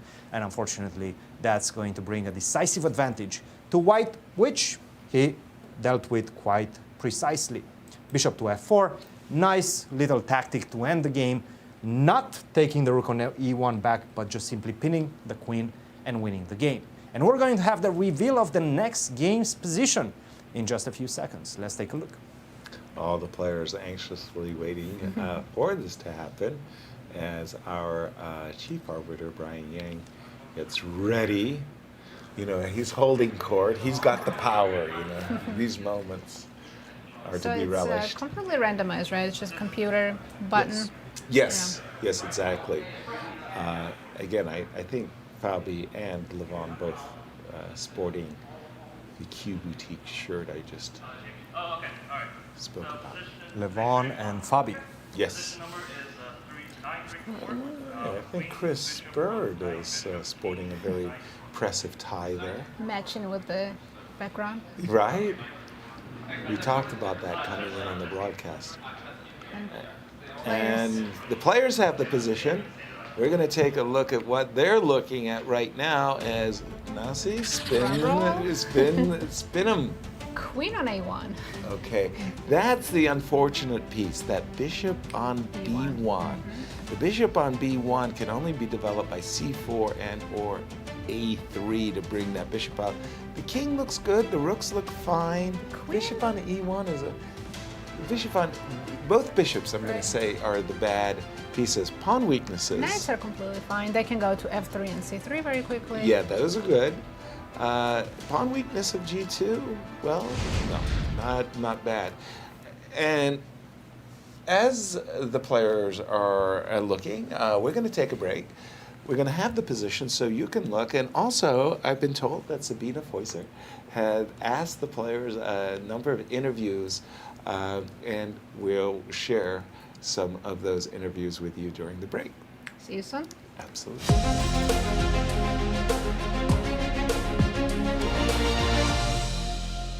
Hikaru, thank you so much for joining me today. In recent years, you've become the most popular chess streamer. You've built up an amazing audience. You won the Speed Chess Championship so many times. And you recently climbed up to world number 3. What stands behind your success? I mean, I think obviously a lot has changed in the last couple of years. I think certainly I've found something that I enjoy a lot. I think when you have a lot of positivity in your life and you're very passionate about the various projects that I'm working on, I think it certainly translates across the board. And I think as far as chess goes, there isn't a whole lot that changes. I think mostly it's about opening preparation, the amount of time you study. And I think I found a very good balance between being practical in terms of approaching games a certain way and then also studying when I need to. But just finding the right balance, I think, is more important than sort of going over the edge and spending too much time studying or spending your entire life really just worrying about what other top players are doing. And it seems to be working out. And did you do something in particular to prepare for this event? No, for this event, I didn't do anything to prepare. I think with 9LX, 960 Fischer Random chess, certainly for the most part, it's about the creativity at the board, coming up with ideas right before it begins, just studying with other players. And so I don't think it's that important. I think perhaps there's certain setups that even from having played in the past, I have some idea of where pieces belong, but for the most part, it's unique, it's different. And I also think one big difference is on move number 1, for the most part, you can play any move. And I know when I played here last year, there were a lot of people studying. Some of us were studying with other players, some of us were on our own, like myself and Ali Reza. And I think in most games I try to do something different than what everyone else is doing. And even then, I think I got decent positions. So the fact that you can play unique openings from the start makes it quite different than just classical normal chess. And for that reason, I really do enjoy it. And you have 15 minutes to prepare for your next game, how important are those 15 minutes for you to kind of get ready? You mentioned you might be doing it on your own, maybe you'll partner with someone this year, but... Yeah, I mean, I think for the most part, it's not super important. I think just having the first couple of moves is all that really matters. You know, some events are like here where you are on your own, no computer assistance. Some events you're allowed to use computer assistance. I think in both cases, though, the game is unique pretty much as early as move number 5, no matter what. I remember when I played a match against Magnus some years back, where we were allowed to actually get the position and look at it with computers. And I remember even in that match, somewhere around move 2 or move 3 already, it was not what I looked at or Magnus looked at. And so I think in both cases, it's going to be unique from the start. So it's more about just having some general idea, but mostly it's about figuring it out once the game has begun. And what do you think is an important type of exercise that people should do, or maybe that you do, in order to improve your visualization skills?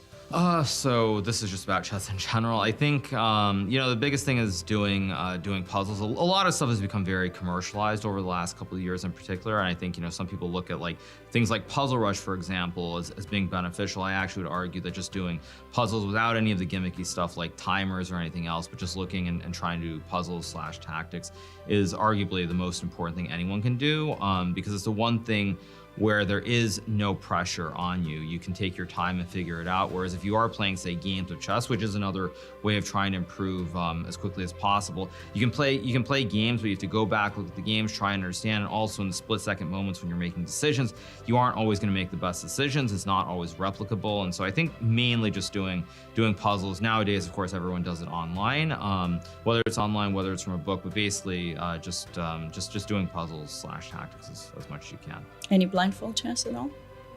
I mean, blindfold chess, I think anybody below a certain level cannot do it. I think blindfold is very good if you're maybe expert level player, 2000, but if you're below that, I think it's borderline impossible, and I think there's no actual benefit from it.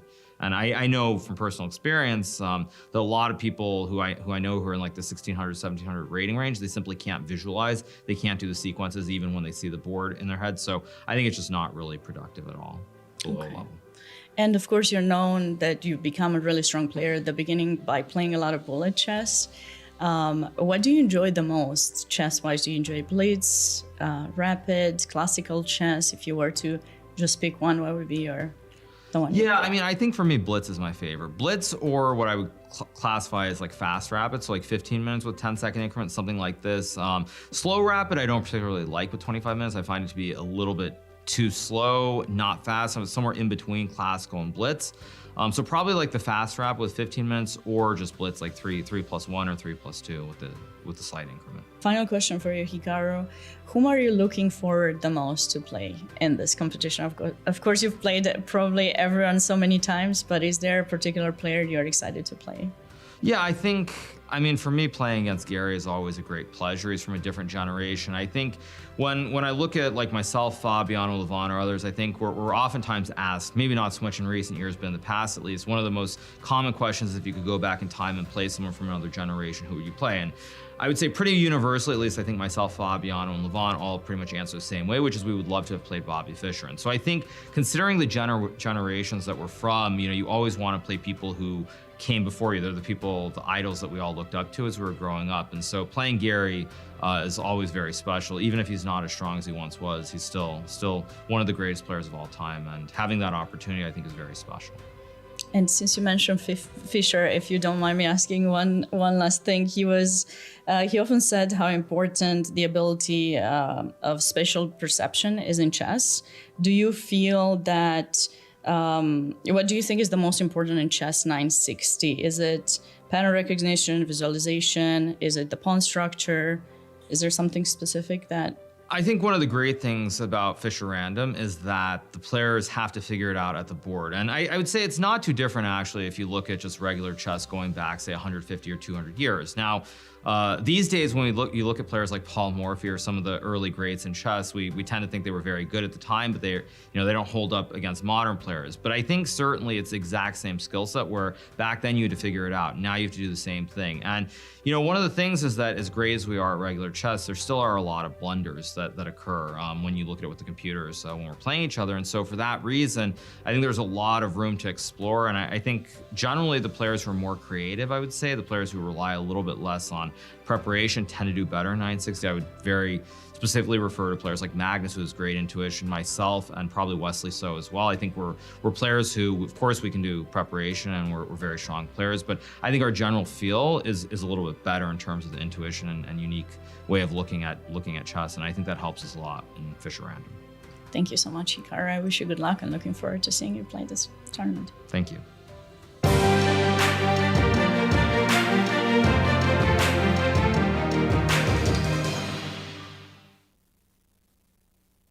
The St. Louis Chess Club will be hosting its 13th annual charity golf tournament on October 2nd at Glen Echo Country Club. This charity golf tournament supports the club's Scholastic Chess Initiative in providing chess to over 100 schools in the St. Louis area. To sponsor this event or to enter your team, please go to stlouischessclub.org and click on the Events tab. That's the St. Louis Chess Club 13th annual charity golf tournament on October 2nd at Glen Echo Country Club.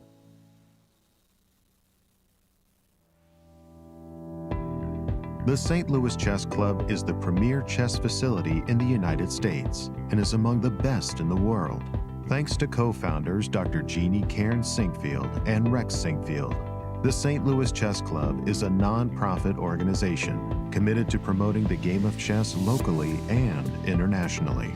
We bring the educational benefits of chess to thousands of students across the St. Louis area, promoting cognitive development, critical thinking, concentration, and analytical skills. The St. Louis Chess Club welcomes chess lovers of any age and skill level to come and enjoy the game of chess. We also promote chess at the highest levels, hosting all levels of the U.S. Championships and the American Cup, as well as high-profile tournaments that attract the world's best players, including the prestigious Sinkfield Cup, Cairns Cup, and many more. All tournaments can be streamed via our YouTube and Twitch channels that also include over 2,000 chess lectures for anyone to enjoy.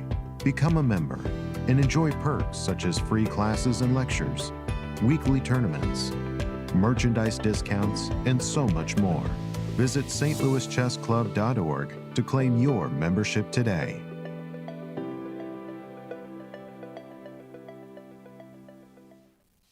The World Chess Hall of Fame, located in the heart of St. Louis's historic Central West End. Want to know why chess has intrigued people around the world for nearly 1,500 years? Stop by and learn about the impact of chess from our 3 floors showcasing the art, culture, and history of the game. Landmarked by the world's largest chess piece sitting outside our front door, the World Chess Hall of Fame has something for everyone to enjoy, including various exhibitions, monthly concerts, and much more. Whether you are a beginner or a professional, there is something for everyone to learn here at the World Chess Hall of Fame. Enjoy free admission to our rotating exhibitions in our galleries and sign up for chess events, family-friendly programming, and art classes. And don't forget to stop by our award-winning gift shop, Q Boutique, and shop a wide selection of chess-related merchandise. For more information on current exhibits, please visit worldchesshof.org.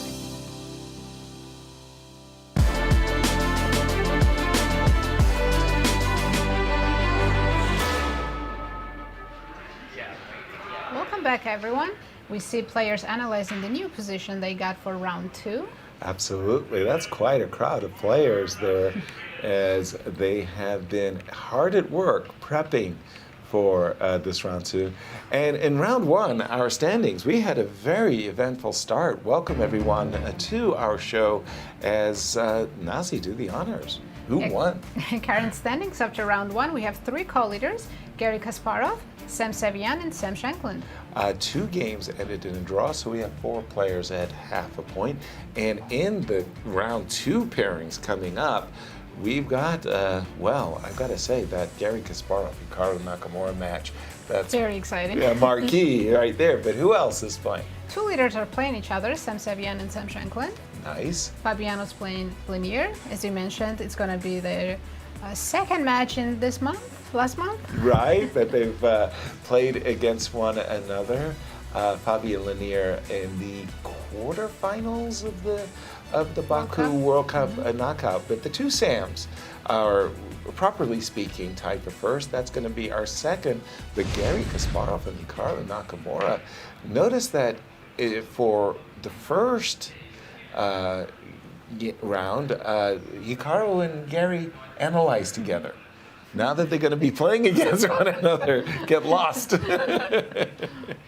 And in this position 934, by the way, I'm looking, and it's Wesley.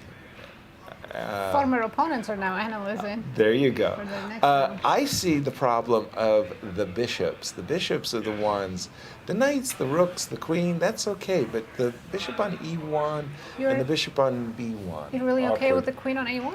I am okay with the queen on one. Like, for example, if you play c4, imagine c4. Imagine you got c4 and d4 both in. Like, ooh, not bad. Knight c3, bishop d3. The queen could come to b1 and you could battery on that diagonal. You know what I mean? The queen will find its path. The problem is, imagine those moves I just said. c4, d4, knight c3. What are you doing with the bishop on e1?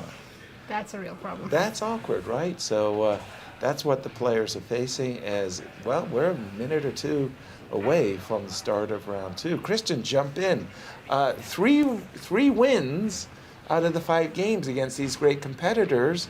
What does that tell us? That's rapid chess, and that's chess 9LX for you. A lot of decisive results because, well, first of all, again, they've been analyzing, but only for 15 minutes. They don't know exactly how to improve their positions early on, and we've seen that with Wesley getting worse position out of the opening. Leinier and Jeffery found a way to that Berlin chess 9LX endgame. But that was about it. We've seen a lot of imbalanced positions out of the openings, and this is the trademark of chess 9LX. There you see Levon with the white pieces against a very big smiling Ray. Ray has 2 blacks in a row. Right, Rough the start. unfortunate pairing. He will finish with white in the tournament, yes, but he will be handicapped by a 4-5 imbalance. And he had a winning position against Hikaru with Yes, that. he did. So- Well, He just had 5 seconds on the clock. well, that was the thing. At the end, when he played knight d5, was that the winning position still? No. No, at that point it wasn't. Knight d5 threw away some of his advantage. Gotcha. I think at that point he had a slight advantage, but to be honest, I think the most practical decision was to take the draw. Because with 5 seconds, 0.8, I Right. believe it was advantage, you're not going to feel that, right? And you are very prone to making big mistakes, which would lead to disastrous situations. By the way, handshakes, and we saw a very determined looking Garry. Garry at the board, right? I mean, wow. Really focused, and we have the first And move. we have liftoff. C2, C4. I think that's a very reasonable and practical opening here for white. The bishop on b1 already. If white could get in moves like c4, d4, e4, grabbing the center, opening up the bishop, and equally so, a good reaction by English. black. Yes. And as white, I would very, very much aspire to playing moves like e3 and d4, which would open up this bishop on e1 for easy development. It's quite as well. interesting because Please. we were seeing on the analysis board, they were analyzing b4 at move 1, Garry and Wesley. And Garry just said, no, forget about our analysis. I'm just going to go c4. b4 as a That's what as a they were prelude. looking at. Yes, c4, a5, and then c4. I think it was what they were analyzing. But now we have c4, c5, knight f3. I like the way things are developing. It's all about that queen on a1, right? Right. And we know that it's going to be all about those queens in the corner. How are you going to open those without creating any structural problems? I think this is very practical as well. b2, b3, again, a prelude for prepping d4. When I can play d4 and bishop c3, Nazi, then you ask me, what am I doing with the queen on a1? Suddenly I feel pretty good about the queen on a1 if I can get my bishop to c3. And Hikaru, You think white should play d4 quite early? yes, like now would be Guys? my choice. Please. Yes. Ray hasn't made the move yet. Well, we know Ray is a thinker, but on move It's one, move 1, Ray. I know, you're trying to analyze the position, but it's move 1. d4 and a full stop. That's a couple of minutes, I think, if I'm not mistaken. Maybe we can see the clock. Yes, Yeah. 2 minutes. Yeah. 2 minutes. Come on, Ray. That's 10% of your allocated time. Right? You're going to spend It's on rapid. move one. You know, there's this famous video that's been circulating online of, I believe, Vichy. Vichy against Ivanchuk, if I'm not mistaken, when Vichy spent about 3 minutes of his 5 minutes in a blitz game at move 1 or 2. Right. And then he went on to dismantle Ivanchuk. But it was a very interesting moment, and it's very similar. Sure, the stakes are different, but it's very, very similar to this one. It was something like that. By the way, just to... He's still thinking. He's still thinking, and he doesn't look like he's ready, even after his 2.5 minute thing to his move. Ray, And wake up. By the way, same Leinier? thing, Leinier against Also D4. frozen. Do you think Leinier and Ray worked together at the start of this And match? they did look at D4? They did look at D4. I'm thinking, after I'm seeing D4, let's get down to business. B6, C5, let's go. Is Just play D4 B6. just like not the best move? Is that why they're... Why is I D4 don't so know. shocking? It's one of the best moves.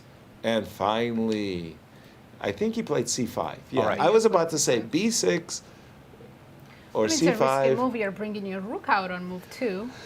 which is why I might have been more inclined to play Did Ray B6 make a and move? play. Not yet. Ray is still thinking? Are you kidding me? No, but this We're is not. unacceptable.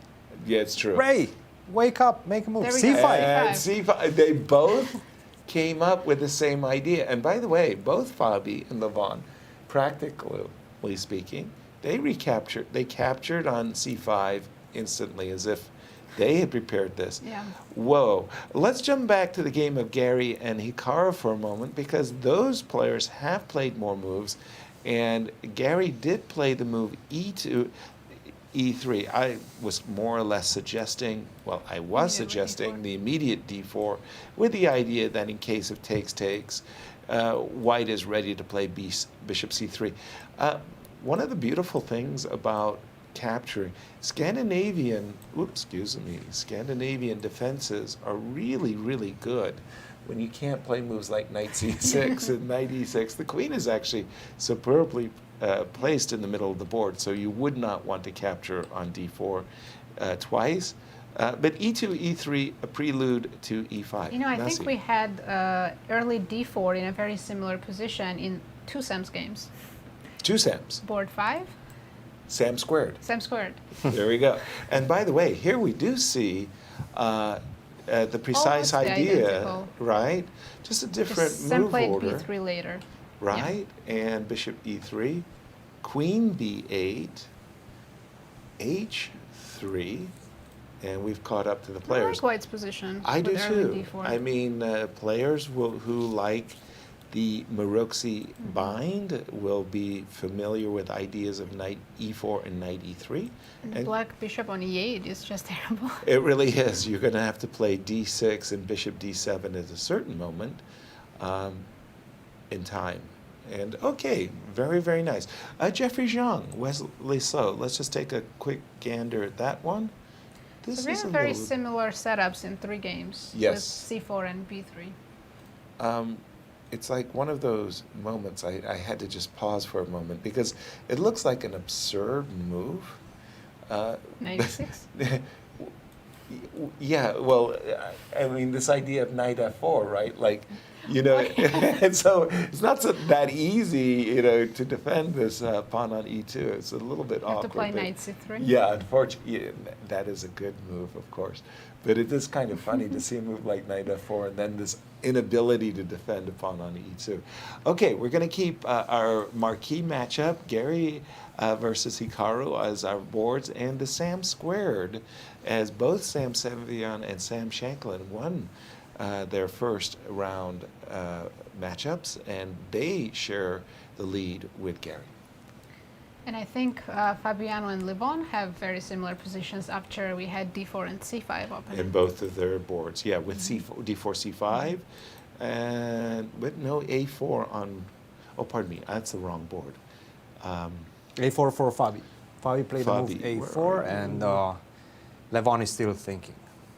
Yes. But they have pretty much the same position. Levon except Ray. before. This is a Levon Ray. Do we like the rook on c5? I do not. I do not like early developments. Rooks in the openings, especially early openings, tend to be the most clumsy of pieces. If they're not getting themselves trapped and captured, normally speaking, is very dangerous. So let's try to understand this move A4.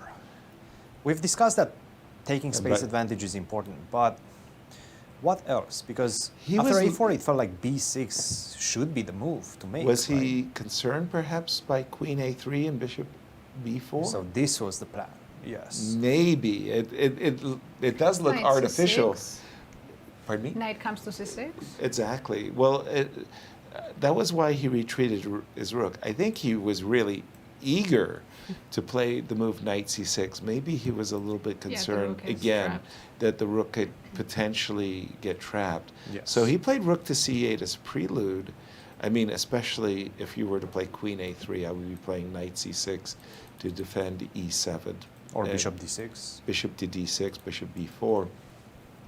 But the move A4, I don't quite fathom that one, Christian. Again, the idea is very obvious. Just go Queen A3, Bishop to B4, and also take away that B5 square for the bishop. Because sometimes you would like to go Bishop to B5 to attack that pawn on E2. It's not that easy if you see the position to defend that pawn on E2, unless you have the move Knight to D4, which certainly you have it in most instances. But that's why he played the move A4. He lost, in my opinion, an important tempo, and I would have played Knight E3, follow it up with C4, and try to put as much pressure in the center as possible. Right now, he's following it up with Knight to E3, maybe a little bit too late. Still, the position is very, very complex, pretty much equal at this point. Anything can happen. It's all about those bishops. How do you get them out? The queen, white's queen already out, black's queen still. You have a couple of ways to do so. You can go Bishop D6 and put it on the B8 H2 diagonal, or you can just simply go B6 and open it up via the long diagonal. A lot of options for both players. Again, it's all about the time right now, and Leinier has been spending so much on move 1. He spent 4 minutes on move 1. What is Ray doing right now? Well, let's. I just wanted to make a comparison between Levon and Ray, and well, we haven't seen the rook retreat quite yet. Castles by white, no A2, A4 by Levon, and I frankly would prefer to use that tempo otherwise. Maybe on C4 later. Exactly, C4 with ideas of Knight E3, just as Christian was advising. I'm going to jump back to Garry and Hikaru, as Garry has achieved his aim, which was to play the move D2, D4, and in this particular case, a very nice recapture the pawn. Yeah. Unless Hikaru can play D5 immediately. Let's take a look. D5, Knight E3. Since I'm already castled, I'm really eager to play what we might call the hanging pawns, right? With Queen on A1. It's yeah, so strange. It is strange, but boy, it's lurking. Yeah. Right? It's D4, D5, and Garry could be in his element. And we know Garry, throughout his entire career, proved himself time and time again to be the most fantastic attacking player. You don't really want to give him his free-flowing element. Christian, jump right in. Hikaru did, by the way, play the move E7, E6, and trying to take a stand in the center feels like some isolated queen pawn kind of positions. What do you think? No, absolutely. White has that typical slight edge in the position, this symmetrical, potentially symmetrical structure if you do take on D5 and we see those D pawns facing each other. But one thing that strikes me as odd a little bit, if you would have told me that Garry will be up 3 minutes after the first 10 moves, I wouldn't have believed you. No, against Hikaru, the fastest, probably fastest player, one of the fastest players on the planet. Yeah. So this is definitely an encouraging sign for Garry's game and for Garry's tournament. So definitely in good shape, with some good chances in this one. And imagine what a fulminant start 2-0 would be. Yeah, I think Garry just came in with a lot of confidence after that first game. Sure. And then with white pieces, maybe you don't have to spend as much time deciding development as you do with black. Nothing is better in the life of a chess player than starting with a victory, except 2 victories. 2 victories. Quick question for you. I'm looking at the bishop on b1. I'm not satisfied, but I am drawn to this idea of bishop f5. So the move c4 takes d5, I find rather attractive. If you recapture with a pawn, and you know, or you could take with the knight, we'll look at that in just a moment. I'm going to tickle the rook. I'm just going to ask the rook where, yeah, exactly. But then you're going to give up the only, the open file in the position, right? And let's say after rook d8, I'm trying to extend the diagonal of my queen. So in other words, if I could induce you to play captures, now for black. Now you can see my sneaky ideas of bishop c3 and e6. I'm feeling the trend is Garry's friend here. Christian, am I getting this right? Yes. Does c4 takes d5 give Yes. Garry That's a the pull? typical advantage that you'll get in this symmetrical structure. Slight pressure, still nothing extraordinary. You're not winning by any stretch of the imagination, but you have a better position. You will still have to prove it. Far away from any decisive result. This is going to be a long game, and there's going to be chances on both sides. Sure. But this one is hitting up. The Wesley, so with the black pieces against Jeffery Xiong, and take a look at this pawn sacrifice. Castle, c4, c5, knight f3, knight to f6. We've seen this start before. Castle, by the way. b5. And b5, beautiful, Whoa. interesting pawn sacrifice from Wesley. Knight to f4, he's playing for the initiative. Knight f4, right?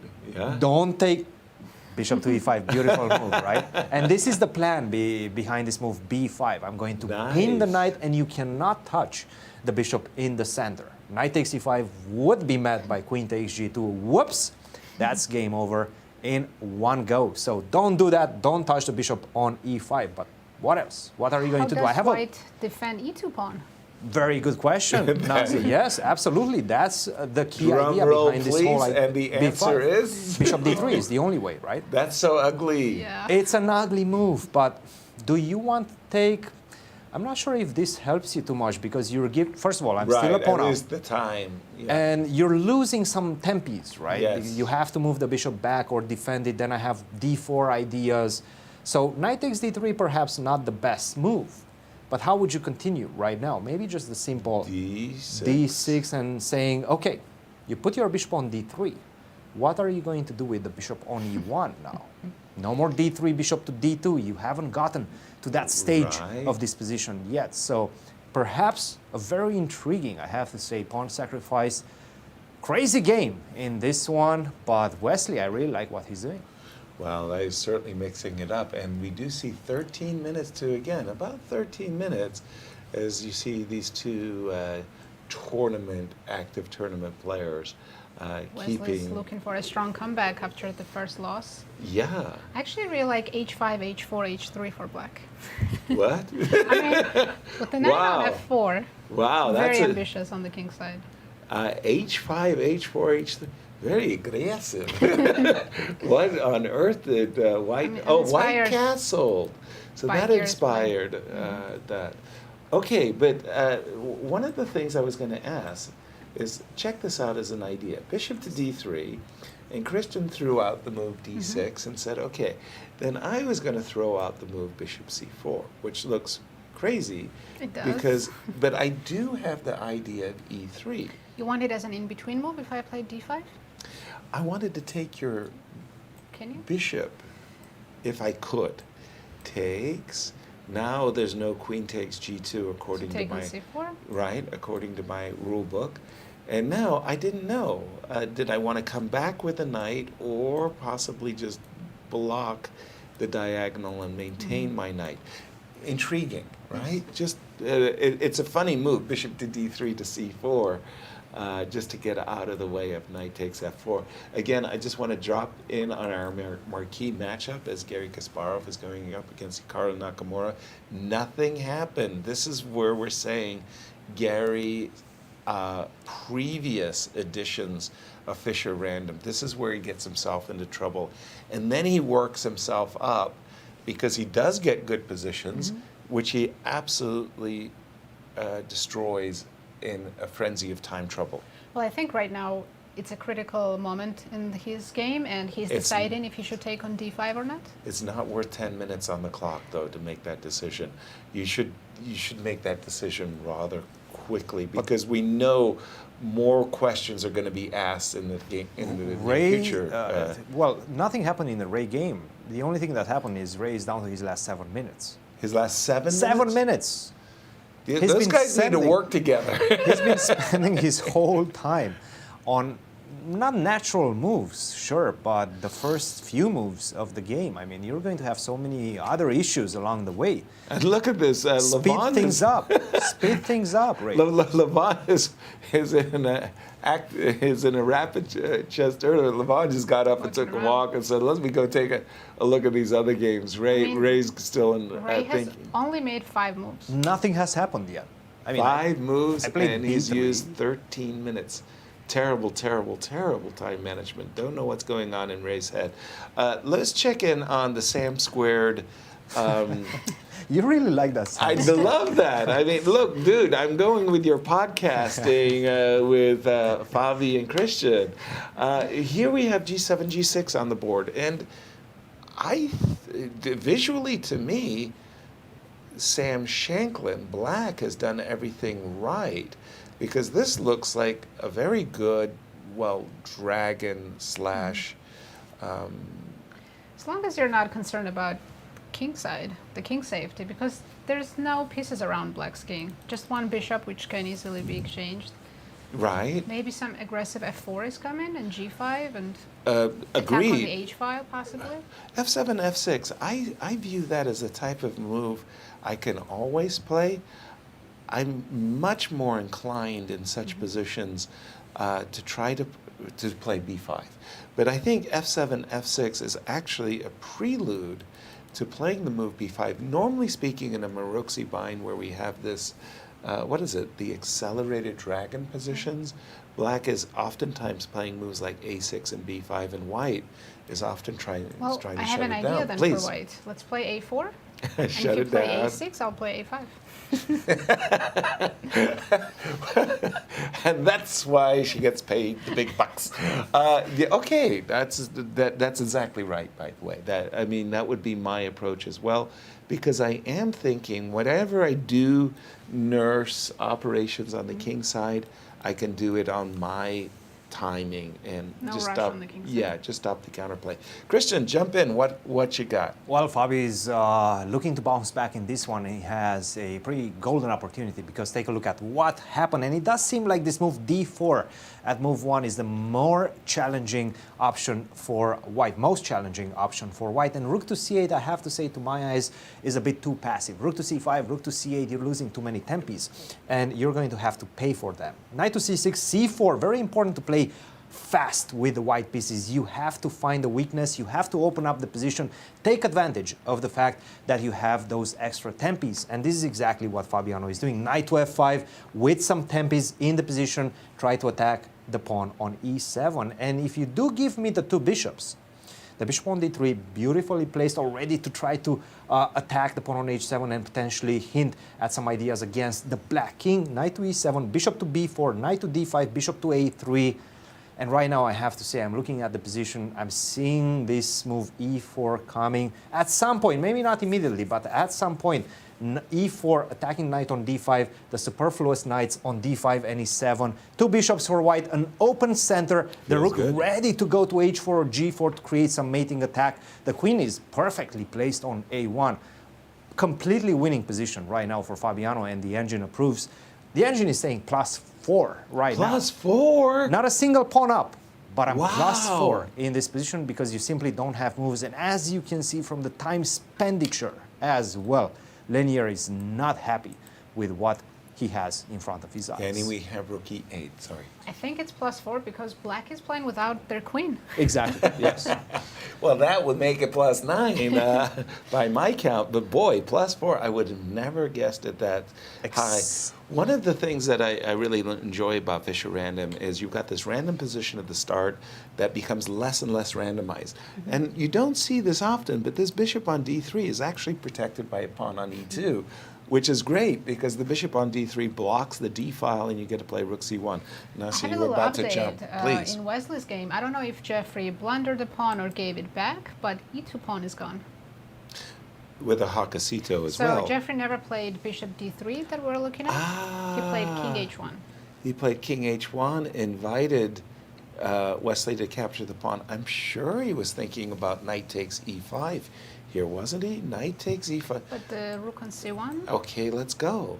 Now, where is your knight? Oh, b3. And then d4. Why Very did comfortable. I play a4? Oh. So maybe a4 was just a big mistake. That's strange. No, but maybe he felt that he didn't want to play bishop d3, and Wesley's b5 gambit. Can we call it the Wesley gambit? It's Since paid off. Yeah, I think he's the first one to do it. So it's Right? Wesley's gambit now. Wesley's gambit. I mean, take And this pride, is position, which one? Wesley's Gambit. Wesley's is in Gambit, position B5, dude. 256. I Yes. think it's What position? 934. 934. The Wesley 934, okay. Gambit. Remember this. Right. Immortalize it. Make your book a bestseller. History Well, in the there's so much making. more ground to find good ideas, right? Right. And name them. In fact, last night we were playing Bug House, and the conversation with Fabi and Levon and Benjamin Bach, Christian, myself, was chess opening names and how obscure a lot of these names are and nobody knows. And then you have people like Levon and Magnus who are contributing enormously to the explosion of opening theory. And what's a Magnus opening? Give me, and he's How come we don't introduced. have He's smiling. one Why already? is, why is he smiling? Who's I smiling? think Ray's Ray's laughing. He's Ray laughing. is laughing. What the heck has he done? He's not. I'm not sure I if think he's he's happy laughing or at not. himself. perhaps. Bishop e4 somehow got a big smile out of Ray. I think he just simply missed it. He missed it. Yes. He missed Because it, and it- actually, it's a pretty bad situation. It's one of those things that knight takes e4. We've seen this movie before. Queen lands on g7 or g2, and that's checkmate. So the move bishop e4 takes advantage of the pinned knight. By the way, Levon is eyeballing an opportunity here of capturing on e7. Sorry, Nazi. Sorry, can we jump back to Wesley's game because there's Please. another sacrifice or blunder? Knight takes g2 happened. What? King g2. sweet. Is he gonna play g5 and get the knight back? Well, you wanted to play h5, h4. I like g5. I like bishop d7. He which played bishop to it. d7, and he's slow playing the sacrifice. Can he That- get away with that? That Come black on. knight has been the star of this game. I mean, knight f4, knight takes e2, then g2. Just a second, guys. Are you believing this? I'm. How do you defend the bishop? The knight Okay, on f3? let's go. d4. Okay, I'll take that. Bishop h3 check. Oh, that one I didn't plan on. Oh, Bishop h3. my Okay. goodness. I'll have to relocate my jaw after bishop h3 check. Oh, this is actually completely over. This is actually completely over after bishop d7. It's a I was beautiful expecting game. bishop Wesley's g4. Wesley's gambit is winning in style. Oh my goodness. That would be Kaputski. Wow. Help me out on this one, Christian. There is How no am I? help. There is no help coming in this one.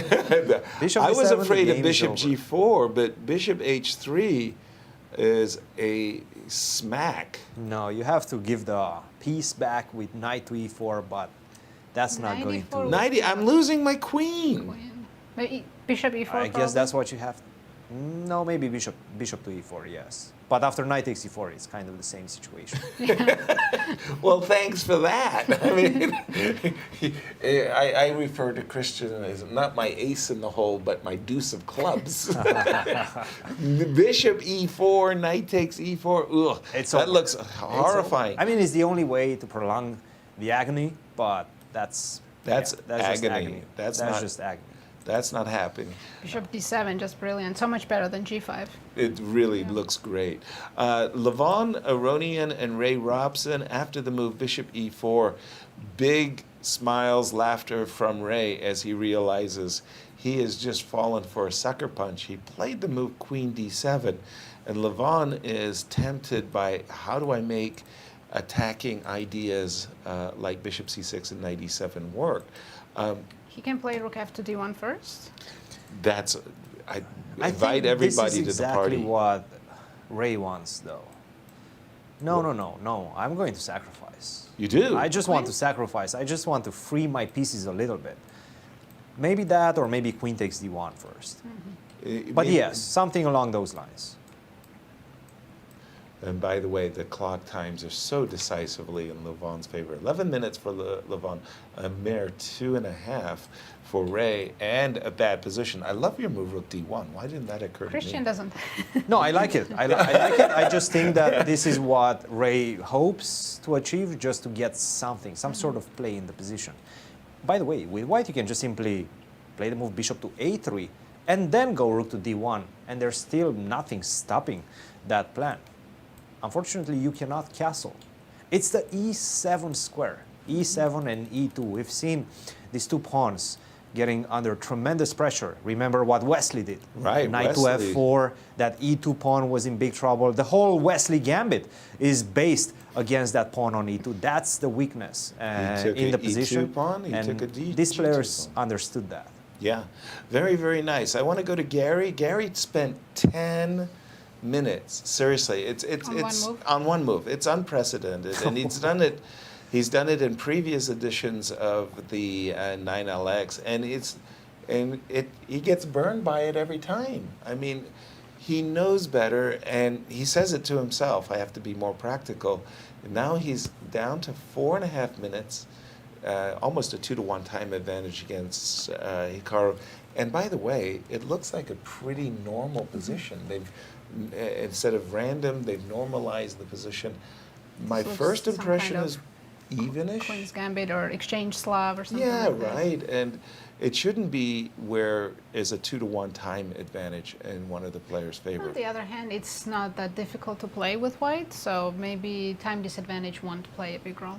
Exactly. Queen, we did see Garry playing very quickly, queen b2, just defending the bishop. And yeah, again, if not for the clock, I would call the position balanced. By the way, that was a strange decision to trade dark squared bishops. Help me out on this For one. Hikaru? Yeah, because at the end of the It's the day, best piece, right? right? At the end of the day, you've left yourself with a d5 pawn and a d7 bishop, and how can that be good for the second player? I think he's just trying to simplify the position, and he made more space. He created more space specifically for his queen. So right now you can go queen to d6. It feels like, sure, I understand the long-term advantage, strategical advantage that white possesses right now, but the material is still very limited, and I have active pieces now that my queen is out. Okay, fair. So queen d6, should I play b5? Yeah, let's just have a look-see. Because if I kick your knight out, then maybe I get e5 square. I from have my a knight. feeling, guys, Ray is going to resign. Let's jump to the Ray. Maybe we should go to that one just because It's so bad. it's so hopeless.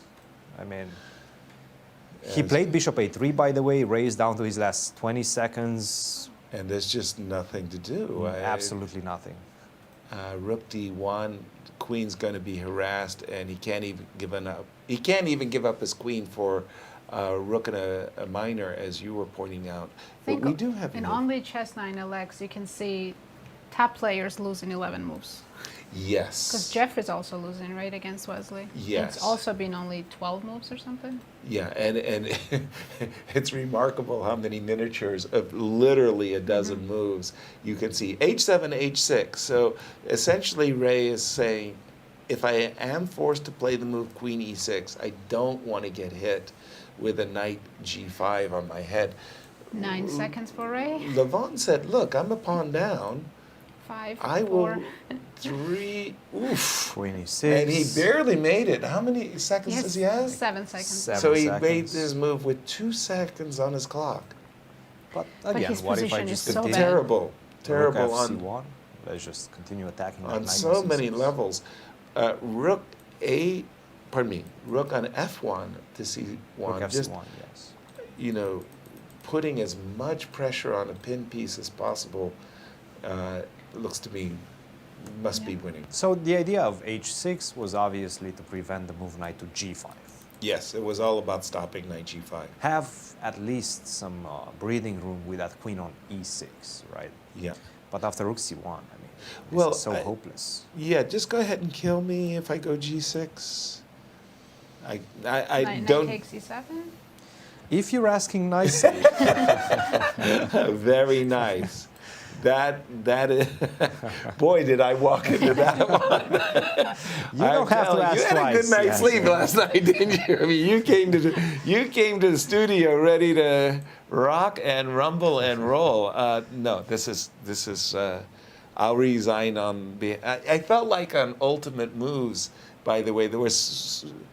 Certainly, I wanted to reach in and to resign for one of the players. By the way, Jeffery And did, we had a very quick win by Wesley So, 13 moves. and Wesley bounces And back. he got an opening named after him. And by the way, after this great move, Bishop D7, Bishop D3 was played. I was thinking Bishop H3 check, Bishop G4, Bishop E2, Knight H4, and Jeffery said, yuck. I've had enough. I've seen enough. Knight is dropping in on F4. Terrible, terrible things are happening to White's position. He gave it a rest. Let's jump back to Levon and Ray because Ray's got like 7 seconds on his clock in a terrible position. Nazi just crushed me when I made a suggestion of G7, G6, so it's not good. I don't see anything, and I don't even know why Levon is thinking Rook He's about C1 plays to itself. make his last move, pretty much. Because after Rook C1, Ray might as well resign. Resign. There's not much in it. It's that bad. Back to Garry Kasparov and Hikaru Nakamura, as Garry did win a pawn. Won a Wow, pawn. interesting. Your B5, by the way, happened. It occurred. Knight E5, Knight C4. So it was a sacrifice. It was a sacrifice. And Garry said, don't mind if I do. And he's a pawn up. I mean, certainly when the bishop comes to E6 and the pawn on D4 is under a lot of pressure, I will say that Black has good compensation. To say it's sufficient, that would be maybe an overstatement. Rook Fabi C2. Leinier getting wild. What's happening Let's in Fabi take a look. There versus... was Whoa. a piece sacrifice. Whoa, So Leninier's up a piece, but For White's 2 knight's on pawns. F7. for 2 pawns. And takes, smack, smack. That's 2 pawns, check, check.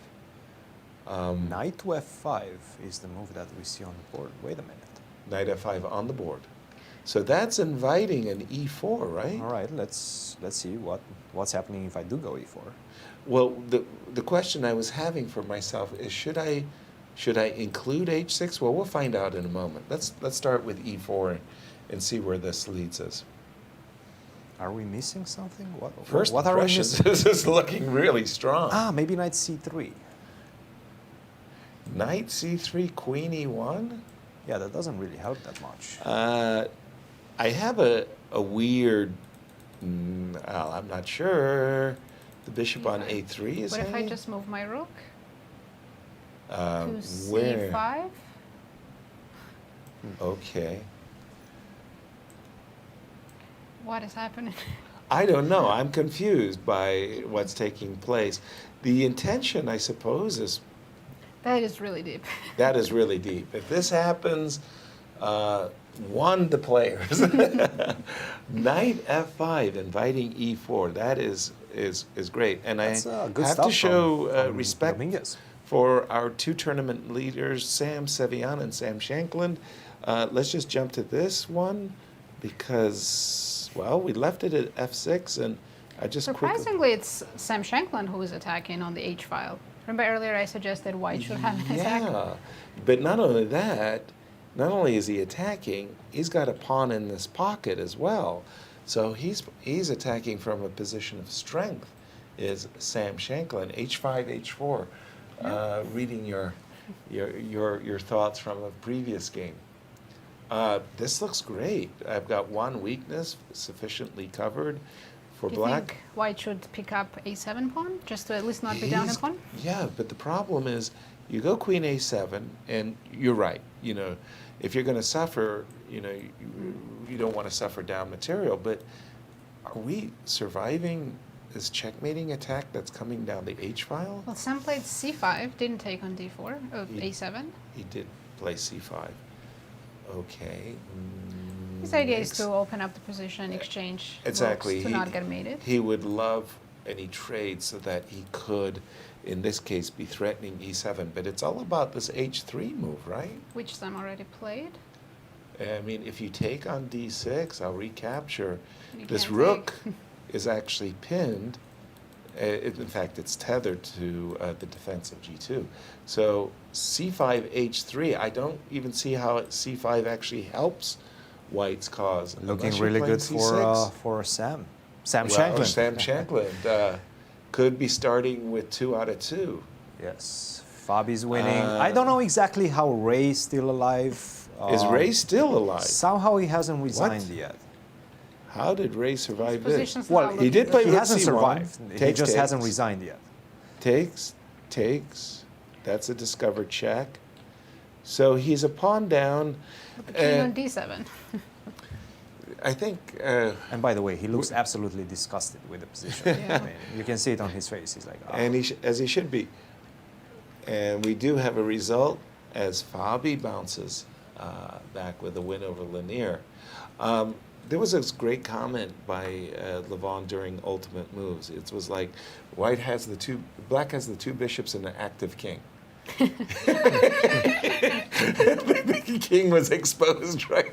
So in this position, you know, Ray's a pawn down, but he has the active king. It's not a good look. Yeah, I I think. think he's about to resign. Ray is just, when should I resign? Should I resign this moment, the next moment? He's laughing about And it. something he's finding amusing, Queen E4, and Yes. thank you very much. It was nice knowing you. 3 decisive games as we're going to jump to Garry and Garry Kasparov and Hikaru Nakamura. The 2 Stams are still at hard work as well. This is where Gary's an extra pawn, but is it But meaningful? Hikaru's about to get his pawn back. Is it that simple? Supposing I play the move rook to C7, eyeballing A7. So in other words, if you take on Right. D4, I was going to trade. Gary played rook C8. Something similar, but not But I can exactly take the queen same. takes D4 now. Right. Well, that's a draw offer, I would say. Yeah, and he's down Yes. to half a minute. Half a minute against 4.5. Yeah, give me back I mean, the I 10 wouldn't minutes say I this spent is- used on the... I would say this is a draw for because black is slightly better, maybe. Oh, for sure. Yeah. No, those pawns on the queen side on light squares, those Yeah, are going pawn to on be A2 easy is quite pickings. weak. And the problem is you cannot get your rook active with rook to C7 because You of rook get that D1. invites rook D1. Yes, Yeah, you've got to be yes. very, very careful that the rook does not, like, it would be very desirable from White's perspective to play a move like rook to the 7th to go, but this is where things could go instantly wrong, and that was why we saw A3. Well, this pawn sacrifice by Hikaru just turned out to be genius. I mean, because it solved his problems, Okay, F3. and Very comfortable endgame for Hikaru, and no question about it. Gary has to defend this very passively, which is not his favorite thing to do. No, he is not. It is limited material, however. True. So I would still F3. say the most draw probable is- result Sure. is a draw. Right. But Hikaru is pressing, for sure. Right. And Garry... I like this move not F3, by the way. Yeah. Not only is Garry uncomfortable, but we are seeing that head shaking as Garry is saying to himself. Garry is saying to himself, dude, I was a pawn up. Now I'm defending a slightly worse position. You know, what's going on? And back to Please. two Sams. The two Sams. Two Sams. Yeah, Shankland has a lot of pressure on the king side. As a consequence of H3, we saw the move Queen E3 by Sam Sevian. I really And like this is an Black's last amazing, move. wow. E5. That's being tactically alert. That's staying, Wow. that's a very nice move. 15 seconds and counting for Sam Sevian as he's under 10 seconds. And this move E5 is a stunner. He's still not ready to move, and he's down to 2 seconds, and there it goes. Oh, wow. How With did he do 1 that? second. One With second. 1 second. Hey, whoa. I think time stopped there for a It minute. did, it did. And boy, did he forget about his clock, But I because think that Queen was a F- stunning move. Queen E5. F3 was not a good move. No, it wasn't. And the move, by the way, Sam Shankland played Really H3 takes fast. G2. And he had opportunity there for Queen I thought Queen F3. H4 was also an option. There was a lot. He used almost no time on a position where he had so many nice, attractive opportunities. Queen takes, Rook takes Bishop, Rook takes G2, pardon me, hitting the Bishop. And now we have both Bishop F5 as well as F6, F5 to consider. 1 minute, 50 seconds against 12 seconds. Same color Bishop endgame Ooh, and wait a extra minute. pawn. Ah, there's Rook Wait. E1 check at the end. But there is, Bishop I'm takes Bishop takes G6. G6. Convinced. I'm not convinced. Yeah, I Maybe. think Sam Again. missed Bishop G6. By the way, meeting Sam Shankland at the opening ceremony for this event, he said to me, Yasser, you're not going to believe it, but it took me 3 years. I've just finished my book on rook endings. Well, guess what, Sam? Good for you, because you're in a rook ending. Just in time. Just in time.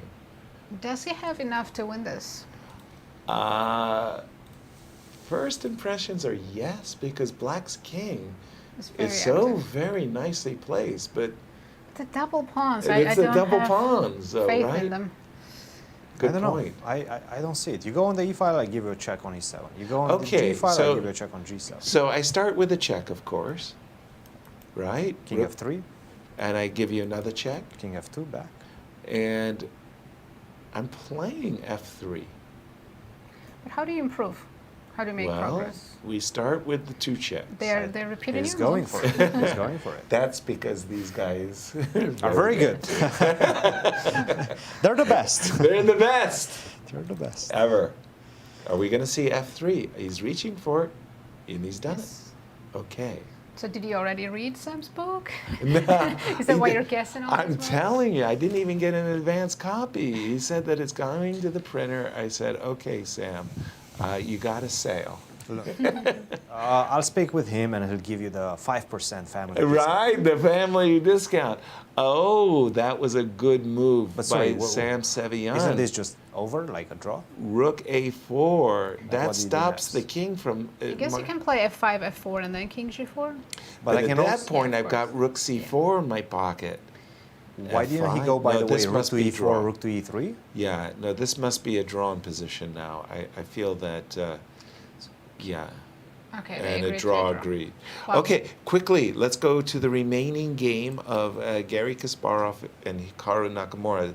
The two Sams split the point. That means they're standing at 1.5. And Garry Kasparov needs a draw in a difficult position. Well, difficult is maybe strong. It is quite difficult. Isn't is there it? also Bishop C4 option? Oh gosh, I'm afraid of Rook E2 and Bishop C4. But you're absolutely right. This is scary. And Garry down to 15 seconds against 34. Yes. And Garry. Wait, Garry's calculated a king and pawn endgame. what did he calculate Is this here? a draw? I'm not so sure. Okay, you go there. You go c5, a4. Because he's thinking king d4, king e5 is Garry. Okay, king b5, king You're on d4, king time. a4, king e5. King takes a3, king takes f5. b5, king moves, and then b4, f5. It's actually, wow. If king doesn't go to g6, The then we thing both is, promote. I'm going to promote with a check on f8. Because king's on Because g6. your on king is A3. going to be on a3, and That's he's done it. nicely Nice. calculated by Garry, man. They're following your analysis. That's move really for good. move. Really good calculate. By the way, what am I standing in mud or something? You guys are calculating all the good moves. It's impressive. And there you Right. have it. King takes a3, king g6. Just don't go as you to did. g6 Yeah, not because G6. Well, not g6 because of b1. And he's looking. So he's kind of like King e5 or e6? Yeah. king think e5 his, or king e6. his little finger situation. I don't need to be Do there. a draw or? Oh, Check. We're still playing. Check. And by the way, all of those moves have given Garry given Garry a lot of time. He's a showman. Yeah, He's a showman. has given Garry a lot Very of nice time save. to with the 5-second increment to increase his minute on the clock. And Great Garry is start. very pleased with that save. That was a nice piece of king upon endgame calculation. Yes. How much of With that do you like think? 15 seconds on the clock. Wow, wow, impressive stuff. He still As we- got it. He still got it. we have another 3 victories. We started the tournament with 3 out of 5 victories. We're still maintaining that 60% decisive score, as we will have 3 players still tied for first. Yes, 3 I and a don't think half? standings have changed. Although maybe Levon Levon joined. lost the first game. Pardon me, I stand corrected. So they That's all right. bounced back. Wesley bounced back. Levon bounced back. Fabi Fabi bounced bounced back back. as well. And take a look at how he did that, because Yes, please. this was completely unexpected. We were looking at the position and you were showing me that move b5, which would have kept Leinier in the game. But take a look at this. Take, e4. Right. And now he played the move knight to c3. This was the move that I wanted to play, A but moment ago. queen to e1 is just, the game Killer. is over, in fact, after queen to e1. He tried rook to d8. Of course, you cannot take because I take. That's nasty. And then you get checkmated on the first rank. So don't touch that knight yet. But what you can do is just simply play, excuse me, Take bishop the to other b4.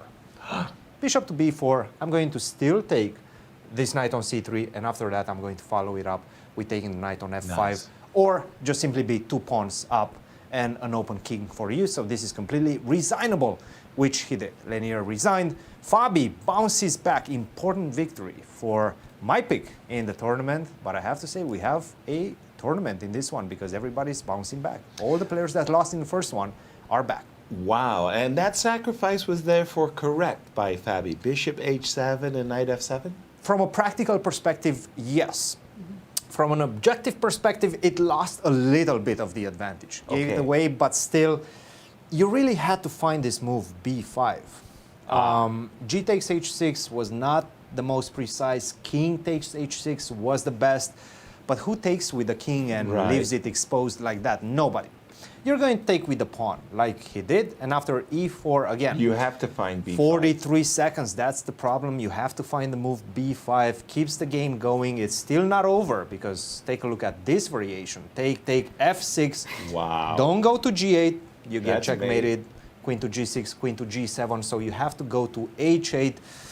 Are you really going to allow this to arrive on the board with 40 seconds on the clock? This pawn up for promotion. This terrified. queen coming to g6 and to h6 Like with a mate. up the rook. Black is up a rook, but your king. What's your king doing? I've on been up h8? a rook, and this Keep is your not a rook. comfy one. This was a very, very difficult calculation. He did not spot it with 40 seconds on his clock, and Fabi gets his first and important victory to bounce back after first round. Let's Thank look you. at the standings, guys.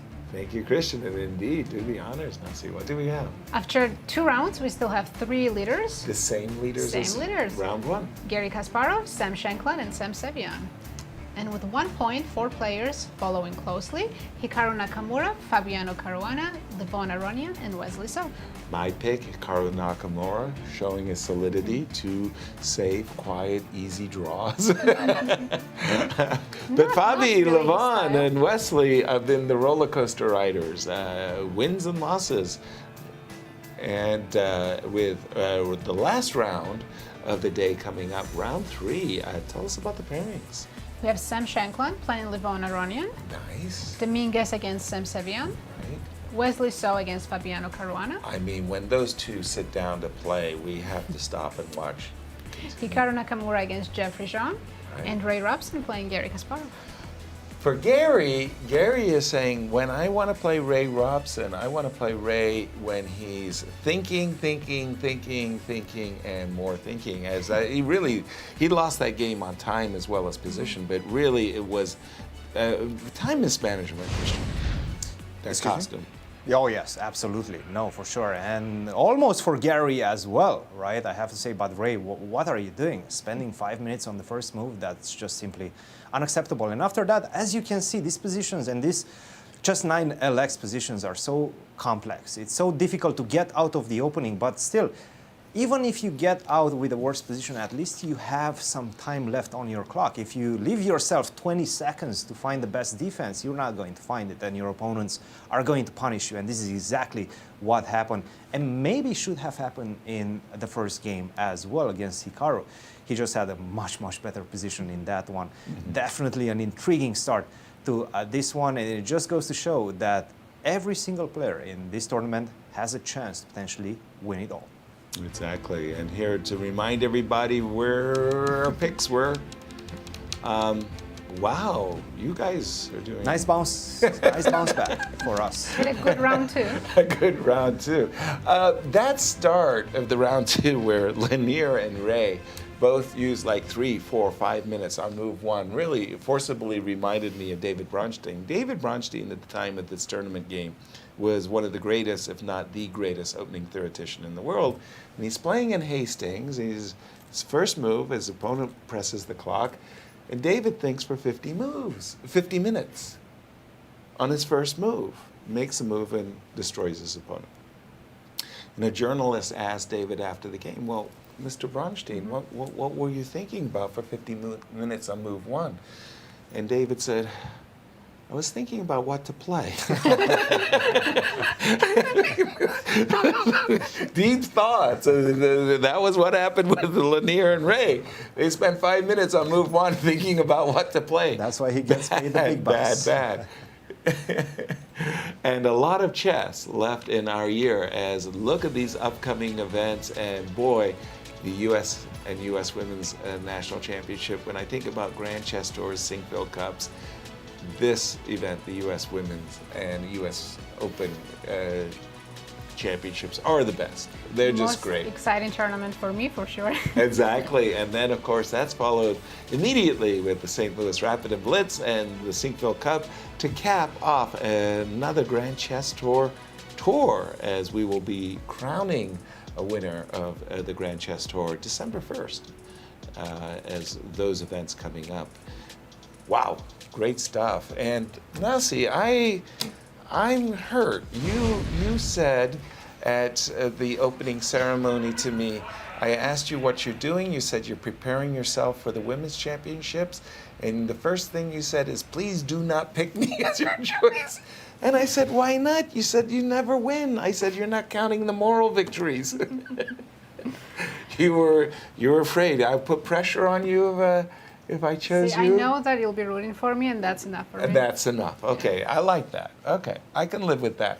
How about you, Cristian? Would you choose Nazi and put excessive? Cristian has a lot of students playing in the tournament. Ah, you're in a conflict of interest. That's right, yes. I'm sort of in a conflict of interest. I'm also doing commentary, but also coaching during the U.S. Championships in general. How many hats are you wearing?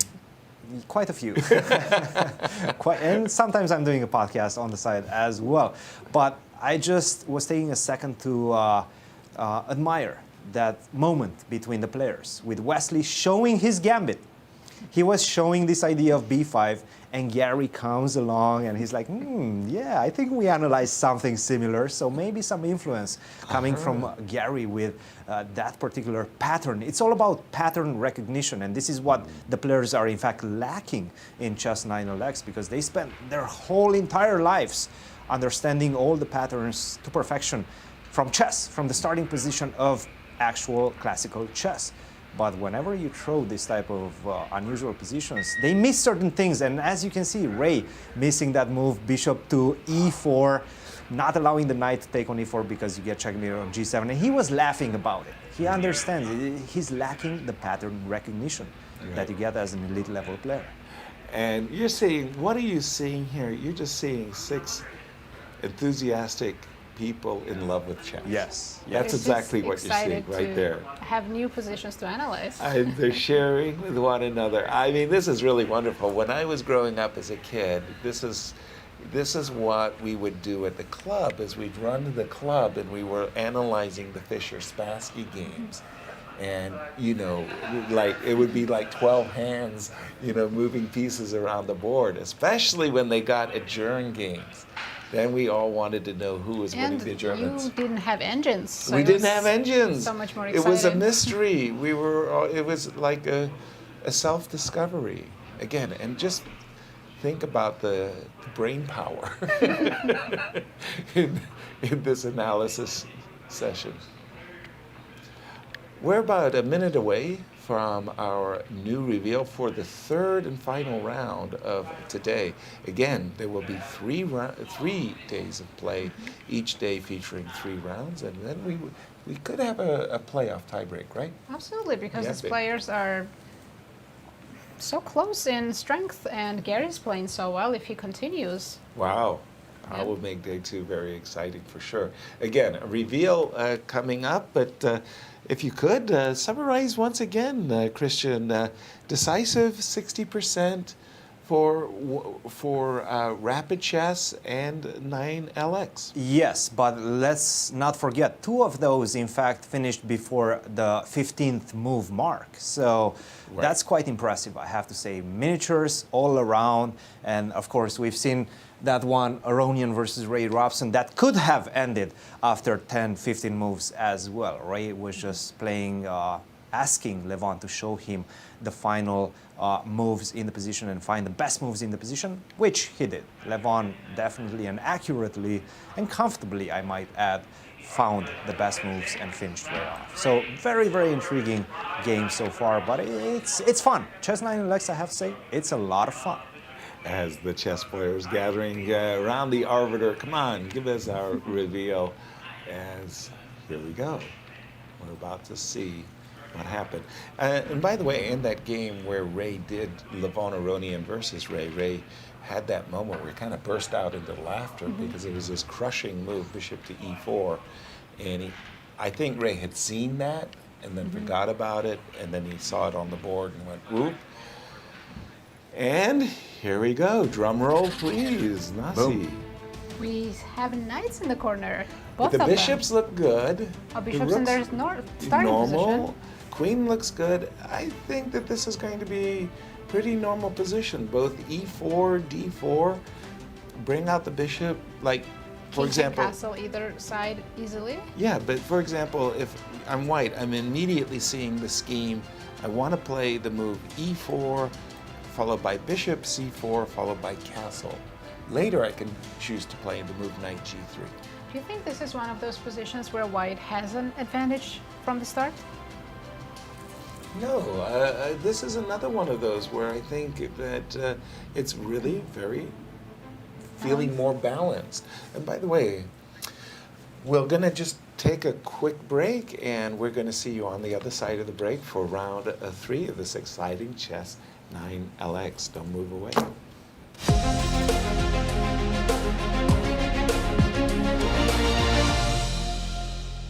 Hi, Wesley. Thank you so much for joining me. How do you feel about being back here in San Luis and competing in this chess? Well, I feel great. I'm very thankful to the St. Louis Chess Club for hosting this event. Although, of course, you need to have this event because it's Rex Singfield's birthday. And all the tournaments got move this year in the Grandchester. But I'm very glad to be back. Actually, it's only my second time St. Louis this year. So I'm really looking forward to it. And it's great that we have all American players. You know, we have lots of young players and, you know, to build companionship within the country. So just really looking forward to it.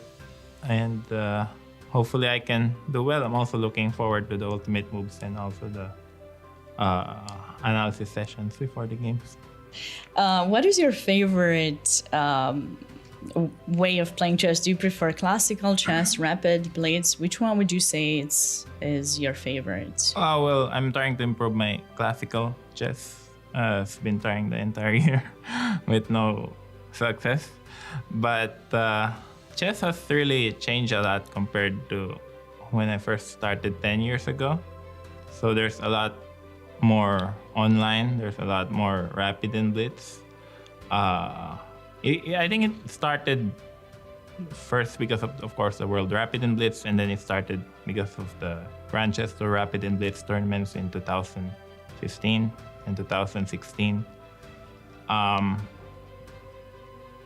still trying to focus on classical because, in my opinion, blitz is not really chess. It's more about flagging the hell out of your opponent.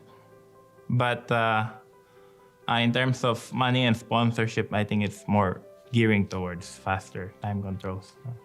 Interesting. So classical chess. I always thought maybe you liked rapid a little bit more, but it's good. It seems I have better results. So classical chess is far harder, and it takes a lot longer. It takes twice the amount. With rapid and blitz, you can be pretty chill, pretty relaxed. You don't really have to do specific preparation, but yeah, I mean, chess is not supposed to be easy. So. Of course. Yeah. And this time around, you are here for Chess 9LX, Fischer Random. How do you feel about this variant? Is it your favorite variant? And what did you do particularly to prepare for this tournament? Well, this variant for sure is very interesting. It removes all preparations. There are millions and millions of chess games played already. So there's not as much creativity as there used to be. And also with powerful computers, you know, unfortunately, you have to use it. But Chess 960 is very interesting because there's no way to prepare. So you basically start playing by yourself on move 2. Well, maybe not move 1 because everyone analyzes, but around move 3. And it's very interesting. My results on Chess 960 have been very mixed. It's been very up and down. I had good tournaments and bad. I remember there was an online back in 2020 where I did decently. You became Fischer Random World Champion 1 year, a few years back, didn't you? Yeah, 2019. Yeah. 19, yeah. Yeah, it was back when it was a match format. Now Hikaru has it, so it's going to be very interesting. So, I don't know. I remember 2019, I was just in preparation for a tournament, I was studying my opponent's games and studying their styles, and it worked very well. But my results have been up and down, and the time control also plays a lot of factor because back in 2019 the time control was longer. Here it's 25. Yeah, so you have 20 minutes with, I believe, 10 seconds increment or 20 plus 10. Yeah. Yeah. So how do you feel about that time control, and how do you feel about the fact that you only have 15 minutes before knowing, I mean, you get 15 minutes to get prepared for your next round? Yeah, it's interesting. I mean, I like the camaraderie and companionship of analyzing with other players. But maybe to be frank, it's not really that useful because you have very little time, and maybe sometimes it's just better to have a clear head and focus on the game. Because I remember that's what Firuzja was doing the entire last year when he won the event. So that's interesting. And is there a particular exercise that you found effective to improve your visualization skills in chess and maybe in 960 as well?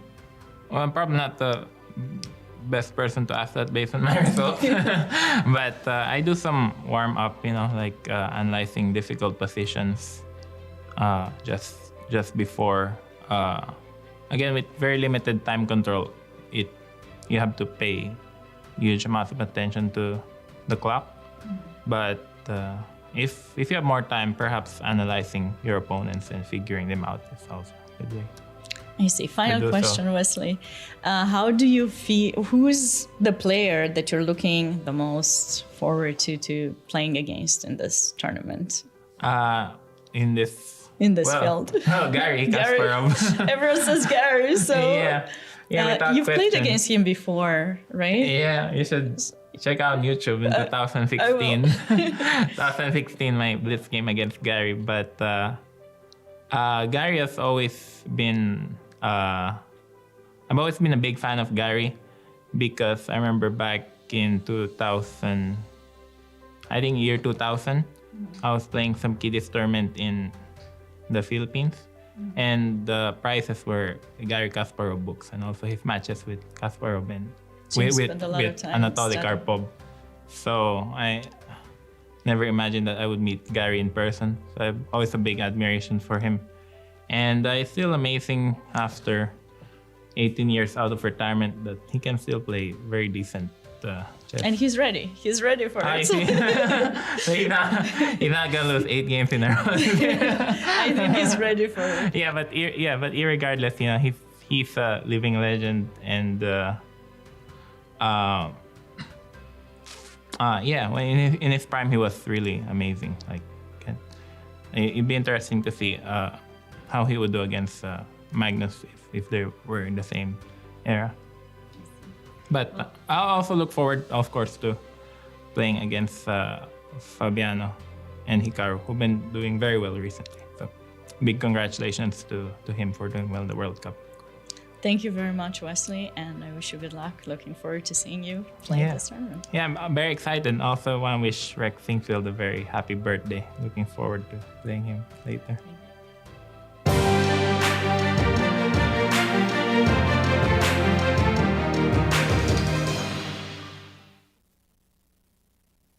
The St. Louis Chess Club will be hosting its 13th annual charity golf tournament on October 2nd at Glen Echo Country Club. This charity golf tournament supports the club's Scholastic Chess Initiative in providing chess to over 100 schools in the St. Louis area. To sponsor this event or to enter your team, please go to stlouischessclub.org and click on the Events tab. That's the St. Louis Chess Club 13th annual charity golf tournament on October 2nd at Glen Echo Country Club.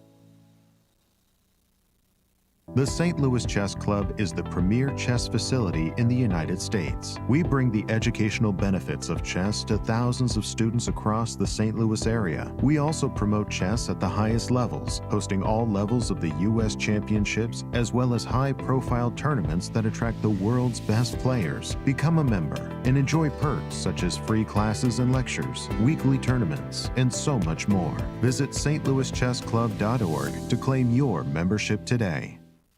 The World Chess Hall of Fame, located in the heart of St. Louis's historic Central West End. Want to know why chess has intrigued people around the world for nearly 1,500 years? Stop by and learn about the impact of chess from our 3 floors showcasing the art, culture, and history of the game. The World Chess Hall of Fame has something for everyone to enjoy. For more information on current exhibits, please visit worldchesshof.org. St. Louis, the chess capital of the United States. It also plays host to an award-winning shop dedicated to chess merchandise, all-occasion gifts, and plenty more. At Q Boutique, you can shop both in-store and online. From quirky greeting cards to luxury chess sets, there is something for everyone at Q Boutique. Enjoy a shopping experience like no other. Make sure to check out QBoutiqueSTL.com for a wide variety of gifts for everyone to enjoy. The St. Louis Chess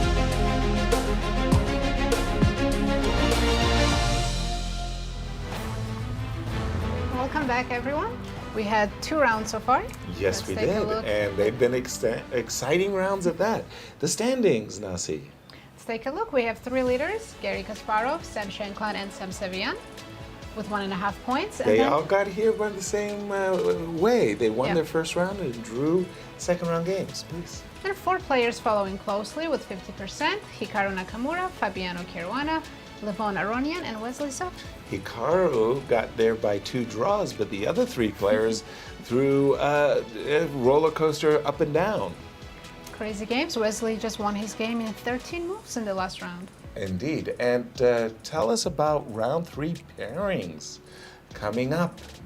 We have Sam Shankland playing Levon, Aronian, Dominguez against Sevian, Nice. Wesley against Fabiano, Caruana, Hikaru against Jeffery, and Robson against Garry, Kasparov. Sam Shankland, Levon, Aronian, in terms of points, that's a marquee matchup. But Garry Kasparov doing so very well. Nice for us to keep an eye on him. And Ray needs to do something about his time management. We'll see if those 2 players, both Ray and Garry, are not great with their time.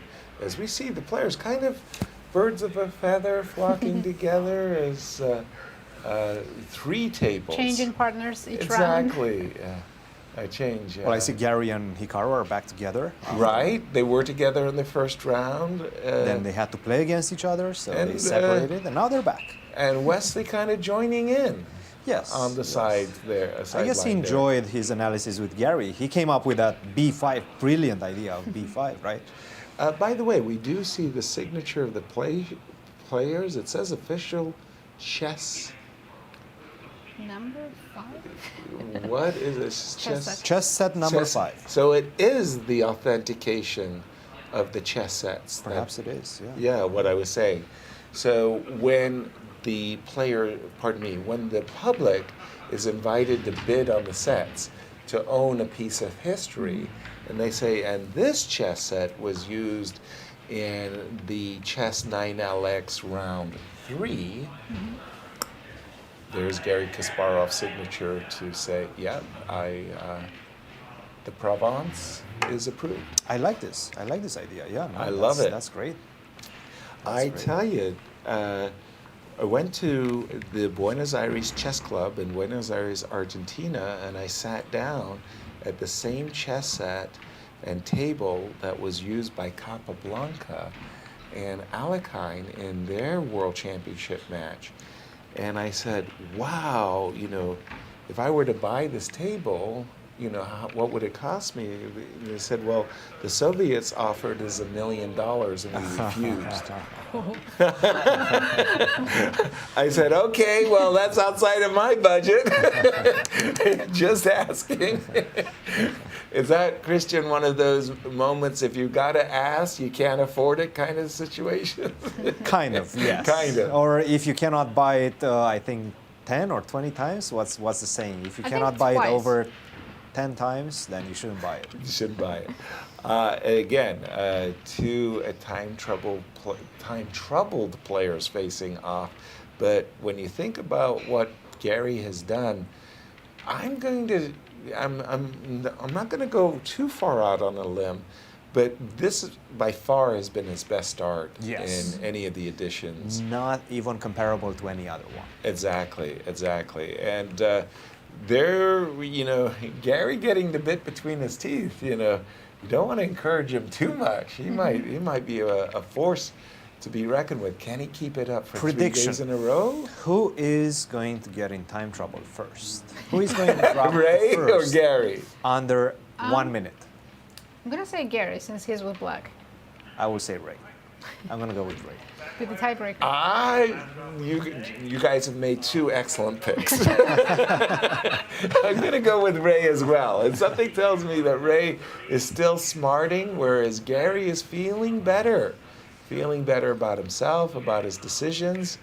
And Hikaru didn't punish him for taking so long on the clock, whereas Ray did get punished.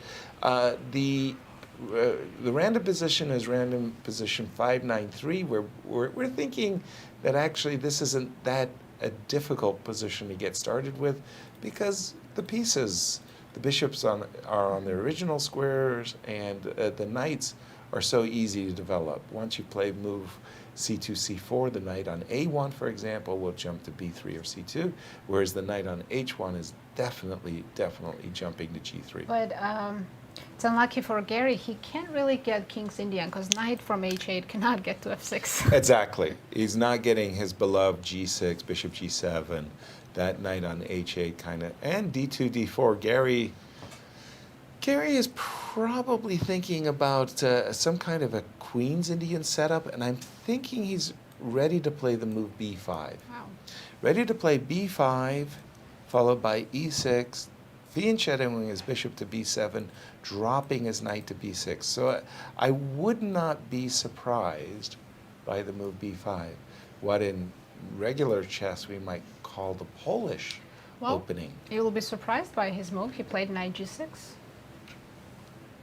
That is a very surprising move. For me, I find that very surprising because that's the kind of move that if, for example, you could just have castled, you could say to yourself, I'll always play knight g6. Something else needs to be done first, c5, d5, e6, something else. But so knight g6, quite the surprise. And again, the surprise continues. Knight g3 as well. Again, I would have said that is a tempo I can waste or use later. It's more important that I play c4 or e4 than knight g3. Garry played d5, so I don't think we're going to see e4. Nope. No e4s. Okay. It's time, right? c2, c4. Let's get that guy going. And if I take, you'll play e4? Yes. So let's just put that on the board. Just it is a kind of a pawn sacrifice. You're welcome to try to keep it. After a move like b3, I feel these positions offer good compensation. But I took a quick look, and in 4 out of 5 games, we have both knights already on g3 and g6. No kidding. I would have gotten that so wrong. You're right. I'm looking They at were the very game. uncomfortable with the knights in the corner. I'm looking at the game between Hikaru and Jeffery, and the players really something really went wrong here. C4. C4, by the way, does threaten queen takes h7. Maybe that's a pawn sacrifice you're willing to make, by the way. h2, h4, c5. Isn't that inviting h5 and queen h7? What's going on? Maybe knight e5 and take on c4? Perhaps. No, there's but queen h7 and the... Which one? H5? Knight queen g3. Oh, there's queen h2 threat. Right? Yeah. Queen h2 threat. And this is different, Christian. Jump in on this one. Whoa, knight takes h4. Things are happening quite we're most early. likely going to see a trade of these h-pawns. I can take directly, but perhaps I want to play rook to h1 first. You cannot touch that pawn on g2. Right. Rook h1, knight takes g2, king to f1, and the knight is trapped. And the problem is you cannot attack my knight on g3 with a move of h4 because there's a pin along the h5 Exactly. as well. So I like this idea of rook to h1, forcing the knight to get back to g6 potentially. And this is the pin you were just discussing. That, It just feels like white got more moves in somehow. Like you got e3, you got bishop e2, you developed a little bit, right? Right, e3, bishop e2. How did you smuggle those tempi? I know.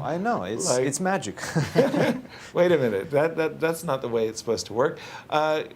Let's just jump around a little bit. Ray, Robson, and Garry are slow playing it. We're keeping a careful eye on the clock to determine who spends the time more unwisely. That didn't come out the way I meant it. Fabi versus Wesley. So check this out. We were saying Garry couldn't play the King's Indian because the knight on h8 is so bad. Well, Fabi says that's not true. I can play a kind of a fianchetto because I can play f5 and knight f7 as well. Keep that in mind as this is a key matchup between Wesley and Fabi. I am really not loving white's development here with rook on d4. So we're definitely not hassling long. We can fianchetto our white squared bishop, so we have to play e3 at some point. Right. Bishop d3 will be scary to play because rook's on d4. Rook's on d4. Gotta just throw one at you though. The move rook h4, as weird as it is, and the openings. Once again, let me emphasize: the rooks are so clumsy. I'm probably gonna lose my rook doing what I just did, by the way. But you understand what I'm doing. if you play... Going for a pawn. I'm glad we're on the same page. Rook h4, provoking h5. What do you think of them apples, Cristian? Is that ridiculous? Sure feels like I'm cruising for a bruising here. Personally, yes. I think it's kind of ridiculous. But having said that...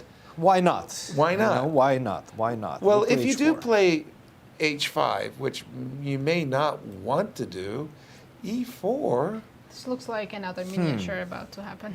For somebody. We just Somebody, we were yes. just not Yes, 100% yes. who... Okay, what if I give you that h7 pawn somehow and try to play for the initiative? I will I know, write you'll you a take. nice love letter. What are you going to do? What if I We go have it on the board, I queen think. e5 first, Wesley- or knight f7? I'll let you get the rook to h7. Wesley And- played rook h4. Okay. I tell you, I mean, he sensed opportunity. And now okay? let's go queen e5. Let's try to activate my queen somehow. But it's kind of funny, as awkwardly placed as the rook on h7 is, it's not easy to attack. Like, No. which piece are you going? Like, you're going to go knight g5? I might be tempted to play I'm f4. thinking about Bishop going G5? f4 and trying to tackle that knight on I can just g3, take the it, position of that knight What? on g3. Knight g5, bishop g5. Bishop g5, yeah. I'm thinking I want to play e4. I'm thinking I want to play f4. Yeah. Yeah, he Fabi did play played e5. So he's sacrificing. He's that pawn. sacrificing the pawn, but he's doing it on his terms. It And- feels like the right thing to do. It feels like you have to do that. Don't go h5. Don't weaken the position even more. Just try to play for speed in the position. Perhaps this is what Fabiano is going for. Okay, pursue the I think he line- wants to go e4. E4. I think he wants to close up the queen, close up somewhat the knight on g3 as well. Perhaps this is his idea. Okay, now that you mentioned my queen, there is knight takes e4, right? Right. You can, yeah. You can surely try to take that. I mean, Take, take. what we're talking about miniatures. I mean, Yep. mate. That's a mate. That's actually a pretty funny mate. That's a mate. Rook on h7 and it's mate. That's crazy. By the way, I've told my pick, Hikaru, just made a big time blunder. Oh my Let's goodness. just see. Oh my goodness. What did he What's do? the He blunder? took on h5. I can take on h5 and queen h2. Oh, those dirty double attacks. But there is a trap of your queen, Yeah, right? that's knight g3, queen maybe, g1, king e2. maybe. And then rook h1. Yes. Nazi, exactly. The queen. It's funny. You do get two rooks for the queen, though, right? I mean, let's be So fair. Black should Okay, still this be- is not easy. I've been looking through the variations. This is Okay. definitely not easy. But he included d5 somewhere. Yes. So take a look at this. Okay. I take d5 first. We will understand in just a second why. This Why? is definitely not easy. To my eyes, not even humanly possible. Take queen to h2 because you're not looking in this direction. You see queen h2, you see knight g3, and you understand that you cannot take on g1 because your queen gets trapped. Right. So that's a problem. But take a look at this. You have this extra move, f5. You cannot because take. you included d5. Exactly. Just because you included. There's no way. No. You cannot find this over the board. I mean, sure, with 20 minutes to Right. think, yes, maybe Yeah. you can find that. But not with that. And of course, the idea is that you cannot go to c2 because your pawn on g2 is hanging. Right. You So- need your queen on e4. to Exactly. trap Or the f3. queen. And if you go to f3, I have a knight to h4. And the position still continues. You give me a check, I go g6. Everything has to be calculated because if you miss one move, then the position completely changes. He not missed see it. He missed. Well, but to be Neither- fair, Who can see f5? yeah, No, d5. No, you got to include Yeah, d5, D5, and then you got to include f5. Not to come- humanly possible. Not No, humanly. no. So the current position with rook on h6, however, once again, it does feel like white is cheated. He's got his bishop on f1 to h5. He's got his queen on b1 to e4. In the meanwhile, White made too many moves. too many moves, and black got his rook to h6 as some recompense. That's not fair. It does feel like with d4 and or knight b3, white's development advantage will Do you feel comfortable to castle here short with the open H file, or you wouldn't risk it? Yeah. No, I wouldn't. The funny part is, if I had my bishop on b2, I'd be castling long. Yeah. Maybe white should do that. B3. Right, b3. I was thinking more directly d4, and knight with or without knight b3, because that does come with a tempo against the c5 pawn. I think Hikaru is looking good in this one. Let me just jump in on the Ray versus Garry Kasparov game, because I'm more than curious about the time. And they've only made 5 moves. Yes. But I can't see their clock. Clocks? Surprisingly, Ray's ahead. I was right. I was right. No, I was right. No, who was right? I was saying that Ray would use Garry. more clock. Let's wait and see. Oh. Let's wait and see. Ray's on 16 It's minutes. 13 to 16, so 13. Garry has used more clock. So far. And I was wrong. So far. Now I understand why you didn't want me to choose you for the U.S. And But Garry only 5 moves in. does look a little, he's got a little look of concern there. Is the move bishop g5, that's an antagonizing move. The queen on b1, I mean, the desirable move is f7, f6, boot that bishop out, grab that pawn, with evil intent. But f6 just loses the knight with check. And the move bishop g5 is actually more than annoying. I think Garry is calculating. Let's see what, he's got that ferocious look about him. Garry is calculating knight a7 to c7. Knight It would be takes very h5. intimidating to sit in front of him when he's in that position. Don't you tell me about it. I had you've wars with experienced Garry where he is smashing the clock with, a closed fist. It's great stuff. Knight c7, as expected on the board. Gary's essaying a piece sacrifice, a pawn sacrifice. Knight takes h5, knight e6 is on his agenda. He's saying, I'm prepared to sacrifice a pawn for the 2 bishops. Later I'll play rook h8, and you'll have invested a lot of time for a double pawn. Cristian, what's caught your eye? Levon in a bit of a pickle right now in his game against Sam Shankland, because take a look at this and we see the influence of their team, himself alongside Fabiano and Leinier, because Fabiano, we remember, he played the move g6 followed by f5, tried to get this Dutch type of structure, get the knight to f7, develop like that. And this is what Aronian is doing as well. He played the move g6 to defend the pawn. You have to defend the pawn on h7, right? Either knight g6, either g6. And he decides to go, influenced perhaps by their analysis with the move g6, e4, but I don't like this. I don't like this knight on h8. And you have to spend so many resources to get it into the game. And unfortunately, once again, we see the space advantage is giving, in my estimation and Stockfish's estimation as well, white a pretty significant advantage. f6, f4, and we get this position on the board. And right now, I have to say, it's starting to look like a very normal position. The problem is, what is this queen on b8 doing? Hitting this pawn wall, as well as the bishop on g7, hitting that pawn wall. I have to give it to Sam Shankland right now. He has the better position. He has the easier moves. I'm going to reroute the knight from b3 to d4, f3, somewhere around the center, and you're going to have some difficult at times finding a plan right now. It's all about finding a plan. And an indication right there with the retreat knight g4 to knight h6. g4, bishop d2, knight h6. I mean, This looks you know like something is wrong. advanced Carol gone bad for black. Yes. Exactly, Yes. exactly. It feels like poorly timed play. Knight h6 and Sam Shankland enjoying the position. Let me just go around the horn a little bit. Leinier versus Sam Sevian. We're seeing a lot of games that are featuring this h5, h4 business, with both black winning the h-pawn as well as white winning the h-pawn as well. This one is a strange one. I'm just rook h1, e4, and what is going on here? It seems wrong to have the bishop on h4, but I don't know how to punish it. At the moment, let me just throw out a move here. I'm not particularly proud of my move, e5. I'll take on g3. Yep. is as expected. You should. My intention Maybe is d6? Yep. d6, bishop to d3. And here's what my real intention was, even though I realize it's not that great.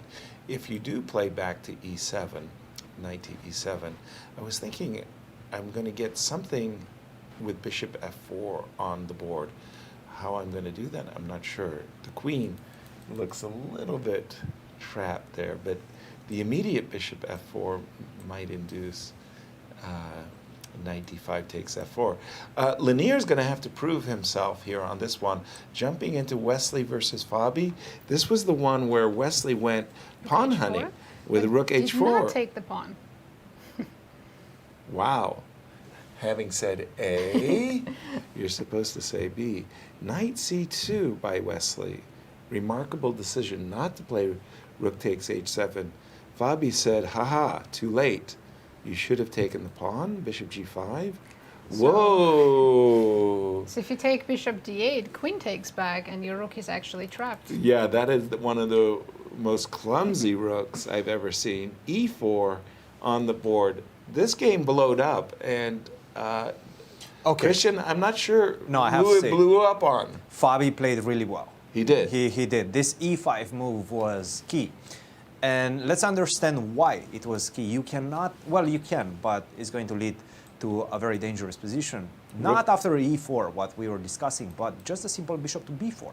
That's Bishop a check. to check. b4. Check. There's no knight on b1 to go to c3, right? Right. So you go bishop d2. Now I force your king to get in the center, where my rook is, by the way. The rook is on d8. I'm going to go d5 at some point, open up that line, that That's not file, comfy. and you're in trouble. Yeah, that's and now not I can comfy. also castle.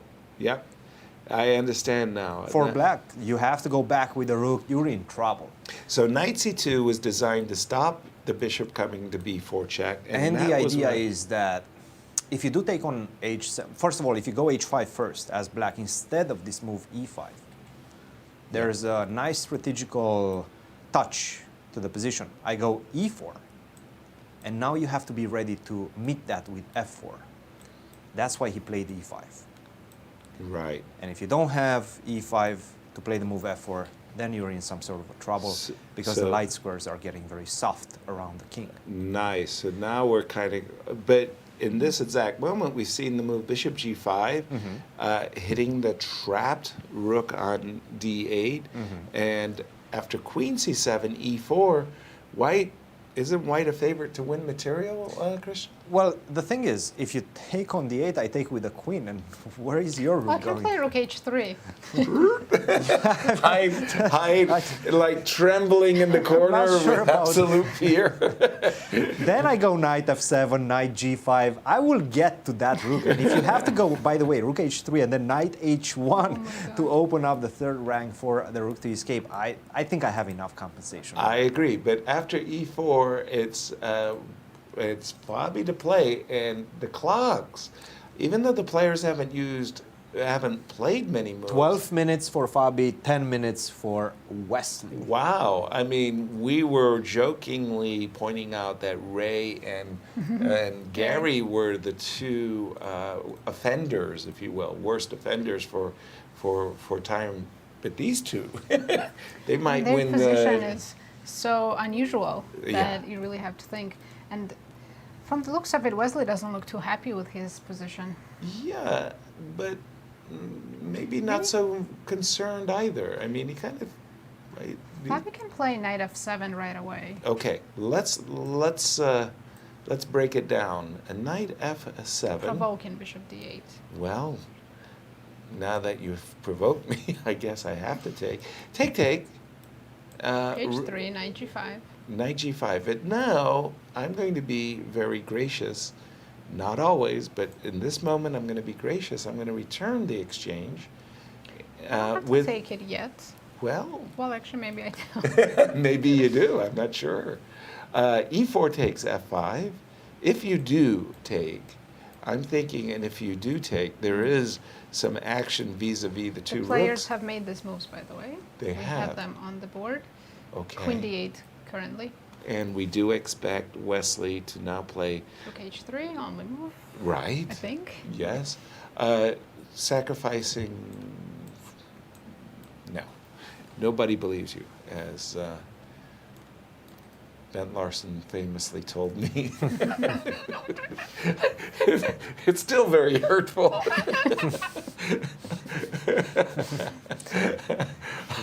I mean, I had made the most brilliant, cogent argument of all time, too. I mean, it only took him like a few seconds after I paused for breath that he told me nobody believes you. Rook h3. Yeah, that hurts. There is also a different way of spearing the rook, right? You could try for f4 and d5 business. I'm not saying you should. Excuse me. It is not familiar. We are not on familiar ground. Let's just put it that way. There's no pattern recognition in this position. And the other thing that could blow up, Queen a5 check. Sorry, Christian. But that's please. a good point with the pattern recognition, because after knight g5, everything connects very well for black. You go knight g5, I take on f5, I take on h3. And after you take back on h3, I take on f5, you cannot take back on f5 because the g file has opened and the rooks are on the same. There's some patterns that don't exist in classical chess, but that you see in this type of chess 9. Continue the game for one more move, Christian. I'm not going to go h4. After bishop e2, you're h4. not happy by bishop h5 check. Yes, but I think I can go queen h4. Queen h4. Doesn't that allow me to sacrifice my queen? And once again, we see the Pick patterns. it up on the first rank. Queen h4. What is that queen on b1 doing? That's a darn good. Well, now that you mention it, let's bring that Now queen. I go f4, and my king runs away to d8. How do you defend? Pause, because you, in the immortal words of somebody, you can run, but you can't hide. Joe Louis, I think. Queen d5, bishop h5, Okay. queen a5 check. Ooh. You have ideas. I'll give you that. Okay, But let's look at put them. them on the board. Queen a. What if I take on g3? Is that? Oh, Ooh, and take take on on f2. g3 is possible. Let me show what Yasser Might have missed.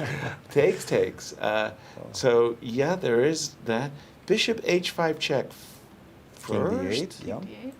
Queen comes to d5. The same, right? Same ideas, right? I think I can do that. And I have queen g5. Queen g5. Always good to point. defend the rook. Always defends the rook. Wow. Okay. For sure, the players Wesley and Fabi, two great calculating players.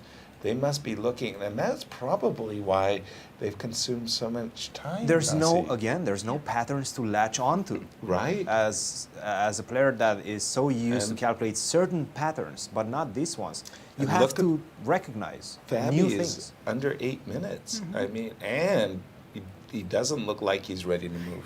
Maybe But he's not going as- to go knight g5. Not as bad as Garry's clock, who was Uh-oh. down under 6 minutes. Boy, did you get it right. Okay, so when we left it after the move. Knight c7, e3 by Ray, knight e6. Ray said, you know what? You're right, Garry. I don't need that h-pawn. And let me just play without capturing the h-pawn. We have h4 on the position, knight e2. What is the clocks? 11 and a half against 5 and a half. Okay, but... So Ray's doing great on the clock. Position. But yeah, About why equal? isn't excuse me, but I'm kind of You prefer black? liking black. Yeah, why not? But we do have very close position, and you have bishop and the knight. I have 2 knights.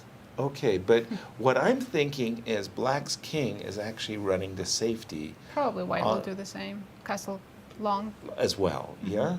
So first of all, where are we moving the queen? Now, see, we're going to go D3. David 3. Everybody Castle, castle. castle, and well, I want to win this pawn. I think long term h4 pawn is weaker than g5. That was my question. I want to win the pawn on g5, but I don't want you to play f4. So in order to stop you from playing f4 and defending the pawn, I'm going to have to play the move e5. So let me start with e5. Idea e4, bishop e7. He went queen g4, yeah, by the way. He went queen g4. Here, what if I play queen f5? You go into Back. the end game? Yep. We'll go trading. And here's the question that you asked. The players are about to prove which pawn is weaker, the pawn on g5 or the pawn on h4. None of this happened. Why? Because after the move after the move e6, we have queen g4 e5. and immediately e5. So similar ideas by Garry, maybe queen e6 and e4 is on his agenda. From White's perspective, I still think you're right. I think he's going to castle queenside, but this knight needs to jump right into the game. Either Knight b3 probably? Yeah, knight b3. Clock times, once again, 10 to 5. Yeah. Okay. And what's caught your eye, Christian? Leinier versus Sevian. That's an intriguing position, and I have to give it to Leinier right now. It seems like he just simply has the better pieces in the position, the more active pieces in the position. That knight ready to jump to c5, the knight on 8. You seem with the black pieces that you're a bit behind right now, and I have to say that knight on f4 doesn't have a strong outpost. Directly hit by the bishop on c1, and that queen on b8 is tied to the defense of it. So I'm looking at the position. I see a lot of plans for White. Knight to c5, maybe d5 at the right moment, try to open up your king. I have a lot of ideas. You don't, and that's a problem, and especially that knight on f4 seems a bit feeble right now in the position. Leinier for choice. You described it perfectly the way I think about chess and my pieces as well. I mean, I'm looking at the bishop on c1. I'm proud. I'm looking at the bishop on f3. I'm proud. I'm looking at this knight coming to c5. You guys are all working. Well done, well done. I'm looking at the knight on a8. I'm going, dude, you haven't earned your oats. I mean, what are you doing? You're not justifying your existence. It's just about that knight on f4, right? Because you would love to control that c5 square with d6, but you cannot do that. That would undermine your support. You would love to go back with a knight to g6, but you cannot do that because I'll hit it with h5. Exactly. It's not looking good. We have crazy updates in Wesley against Fabi game. Let's go. Let's do it. Knight g5 did not happen. Whoa. I couldn't guess. I okay. think. Oh, no, I'm in the wrong game. Wesley. Yeah. Whoa, what the? It blowed up. Move d5 is... Okay, we left it after rook h3, and suddenly h4. So there's no knight g5? No knight g5, knight e2. He took a pawn, so he's got pawn for exchange. And now d5, I had mentioned that the bishop... But if I take on d5, I'll be happy to give up that rook for the white square bishop. With the knight or the pawn? Actually, either looks good, but maybe with the pawn? Okay, let's start. Let's do that. I can have bishop b5 check? Yes, so in case I regain the exchange. And we have this on the board right now? We do have it on the board. And knight g5. Knight g5. That was the idea. Well, let me return the favor. Bishop b5 check? Exactly, that looks like... King f7? Your guess is good as mine, yeah. I like White's position here. You only have one lousy check, and... Sorry, I have a question. Can Please. White castle here legally? Yes. They can. Okay, rook hasn't been moved. Well, actually, it's funny. let me prove it by doing it, right? Yeah. There was this great commentary where, Peter was playing against Lawrence Trent, and he was explaining the software and how wonderful it was, and suddenly it didn't allow him to play on the side. I remember that. I mean, it was pretty funny. Bishop b5 check, king f7, even I can just, again, there's only one threat in the position, knight f3 check, so I can avoid that. If check. I can still castle short, then maybe even instead of bishop b5 check, I could play bishop g2 and then just castle short. Yes, but in that case, That's okay. Because look at black's pawns. Exactly. They're so bad. They are. They are so bad. And if you do ever manage to wrangle a situation where you have a minor piece lording over e4 square, it's going to be a very good position for Wesley. White can play knight e3, take on e4, even bring the queen into the game. Agreed, all around. Good for White. What do you think about Fabi's treatment in this game? where he played this FE4 and D5. Not great, not great. Good? He missed Not that good. opportunity with knight G5. That was the key moment, but once again, you have to calculate everything, and it's not easy with these short time controls. But do you remember when I told you that I love Sam Shankland's position and that Levon is in big trouble? Well, things have completely changed in this one, and in fact, it is Levon who now has a winning position. Winning? Completely winning, yes. Rook to D1, queen to A6. Look at all the pieces. He managed to find the right squares for them. This knight, even the knight on H6 is ready to jump to F5. Put it on the outpost on F5. Blockade the structure of white. F5, he decides to sacrifice the pawn. And now we have this position. If you do continue to take, I will just simply take, you lose the pawn on E5. I defend the knight on E6, I'm a pawn up. This knight on B3 is completely out of play. I'm ready to take on A2, ready to take over the game in this one. Right. Not looking good for white. So what he played after G takes F5, bishop to C3, this is what we have on the board. Rook takes D1, but isn't this just a pawn up for that's black? Very nice. Handsome King is safe. extra pawn. All of my pieces are on the right squares. My queen is ready to go to C4 and enter the fray in the position, maybe even get centralized via C4, E4. It's looking good for black. I have to say, I'm looking at the position. Levon in pole position to potentially score back-to-back victories. Wow, very nice indeed. And I love the move, queen C4. Big turnaround. Yeah, and I was going to say, I love this idea of centralizing the queen, putting the queen on E4. Queen C4 got my vote, but queen B7 was chosen by Levon. Same idea, yes. Similar ideas of just centralizing the queen. Extra pawn looking good. Let me just, The crazy position is in Hikaru's game where they still haven't developed, really. They've only played 11 moves, and both players, their 5 clock minutes. times are down to 4 and 5. Yeah. Sorry, and somehow there is a black pawn on D3. Hikaru having 4 minutes after 11 moves is unbelievable. Yeah, that feels unprecedented. And D5 on the board. What is going on here? Really liking Jeffrey's position now. Are you? I'm trying to get the zen of it. So if I take, queen takes, I guess it's knight B6? I wanted Because to play again- knight C6 so badly. No can do. Queen takes D3. Hikaru took on D5, Oh, pardon and me. we have rook takes D5 on the board, Okay, we do have takes, rook takes D5, and rook D3. and rook D3. Now probably knight B6. Makes a lot of sense to me. Oh, so black cannot castle anymore. But neither can white. So. Well, yeah, well, why can't we? Yeah, okay. But It is this looks some bishop even-ish. G6, rook G6, rook H8, or is just looks good but doesn't actually do anything? Bishop G6, rook G6, invade. Just rook H8. Looks scary, nice. but Maybe queen D6, I don't know. yeah, might be just Queen D6, just defending F8, and because I hard don't to have put pressure. B3. There's no bishop A3. Right. I mean, you definitely need your knight on C2 in order to play bishop A3 and justify this this invasion. Okay, we'll keep an eye on that one. And Christian, what do you got for us? Well, I'm wondering who's paying for dinner tonight.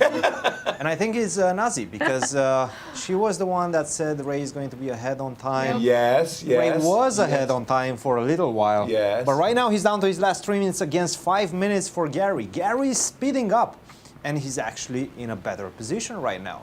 And let's take a look at what's happening. Look at him, Wow. confident. He looks. You can see the body language Yeah. right now. Ray Does not look is happy. a bit worried about the position. What have I done wrong? Why did I let him off the hook? But there was no hook in the position. Garry played a really good game once again. He's been playing really good chess, 9LX up to this point. By the way, queen takes D7 check, king takes D7. That's a move right out of my own playbook. I loved such recaptures with the king. Oh, and castle. Castle, But he did that in a weird way, right? He captured his king with the rook I think that's how you're supposed to No, no, do no, it, no. You're supposed to touch the king first. first. Oh, okay. Yeah, he captured the king with his rook, and somehow they both landed on the proper squares. But it, through the magic of television, we get a replay.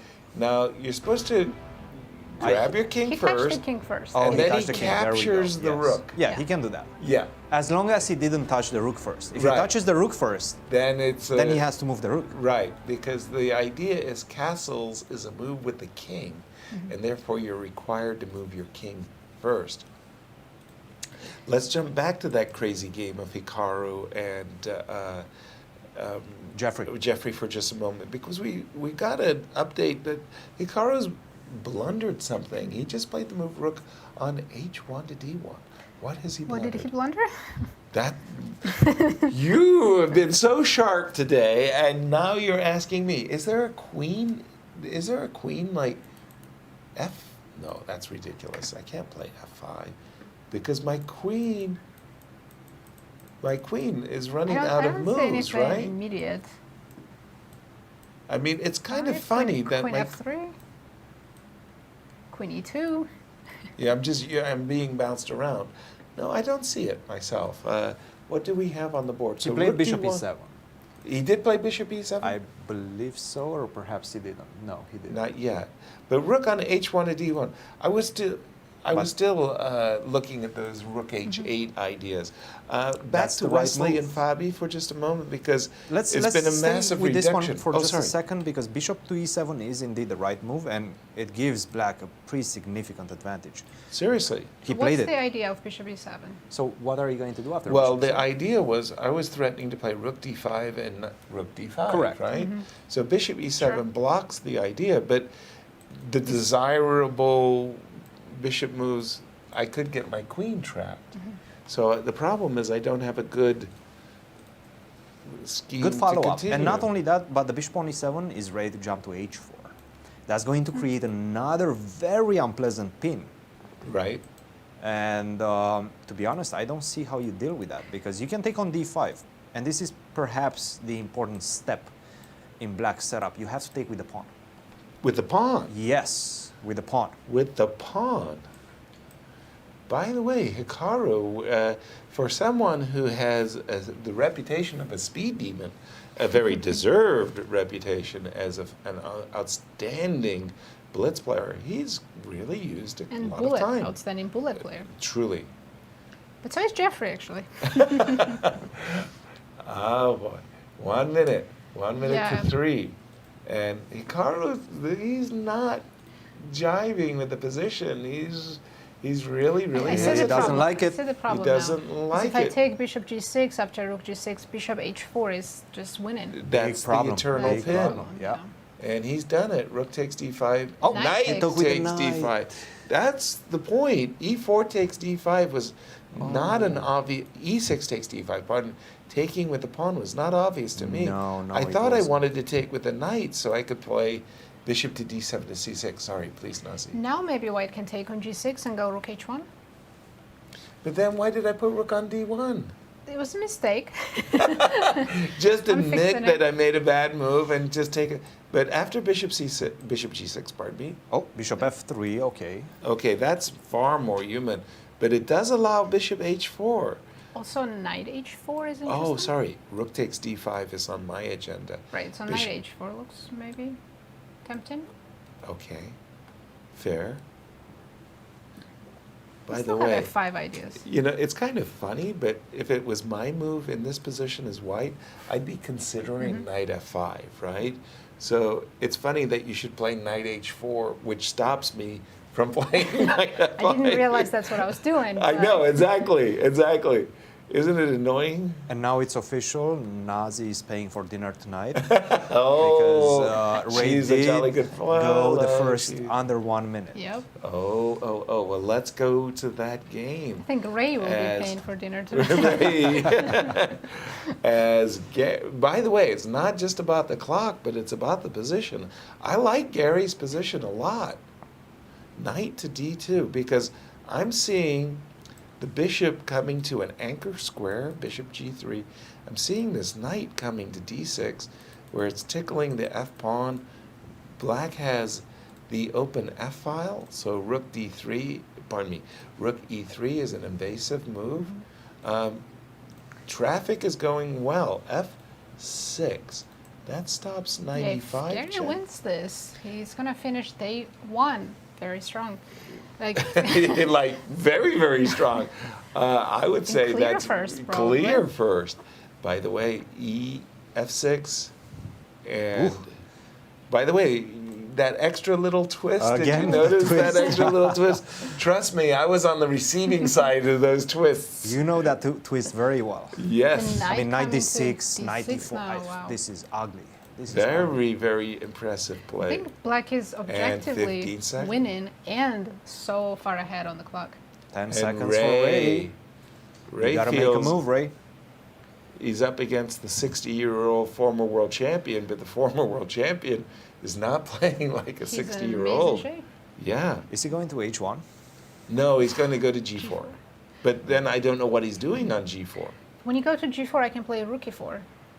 Exactly. There's no threat to. 96, And okay, 96? 94, yes. Yeah, I mean, this is a siren song calling, gift me the pawn, knight G4 as expected, but I don't like what Ray is doing. Can I go He's rook? inviting rook E4, as Oh, you yes. said. Knight Let's do it. F2 and rook E2, so free tempo. Oh, I live for those moments. Maybe where I even can- rook F4 to take the pawn on F5. Now you're thinking the training is working. It's finally working. Good for you, rook E4. Oh, this is ugly. Totally. Knight F2. Well, Oh, we're depending on your perspective, vintage this is actually beautiful. I mean, the way Garry has conducted this endgame. is marvelous. going about doing his business, no question.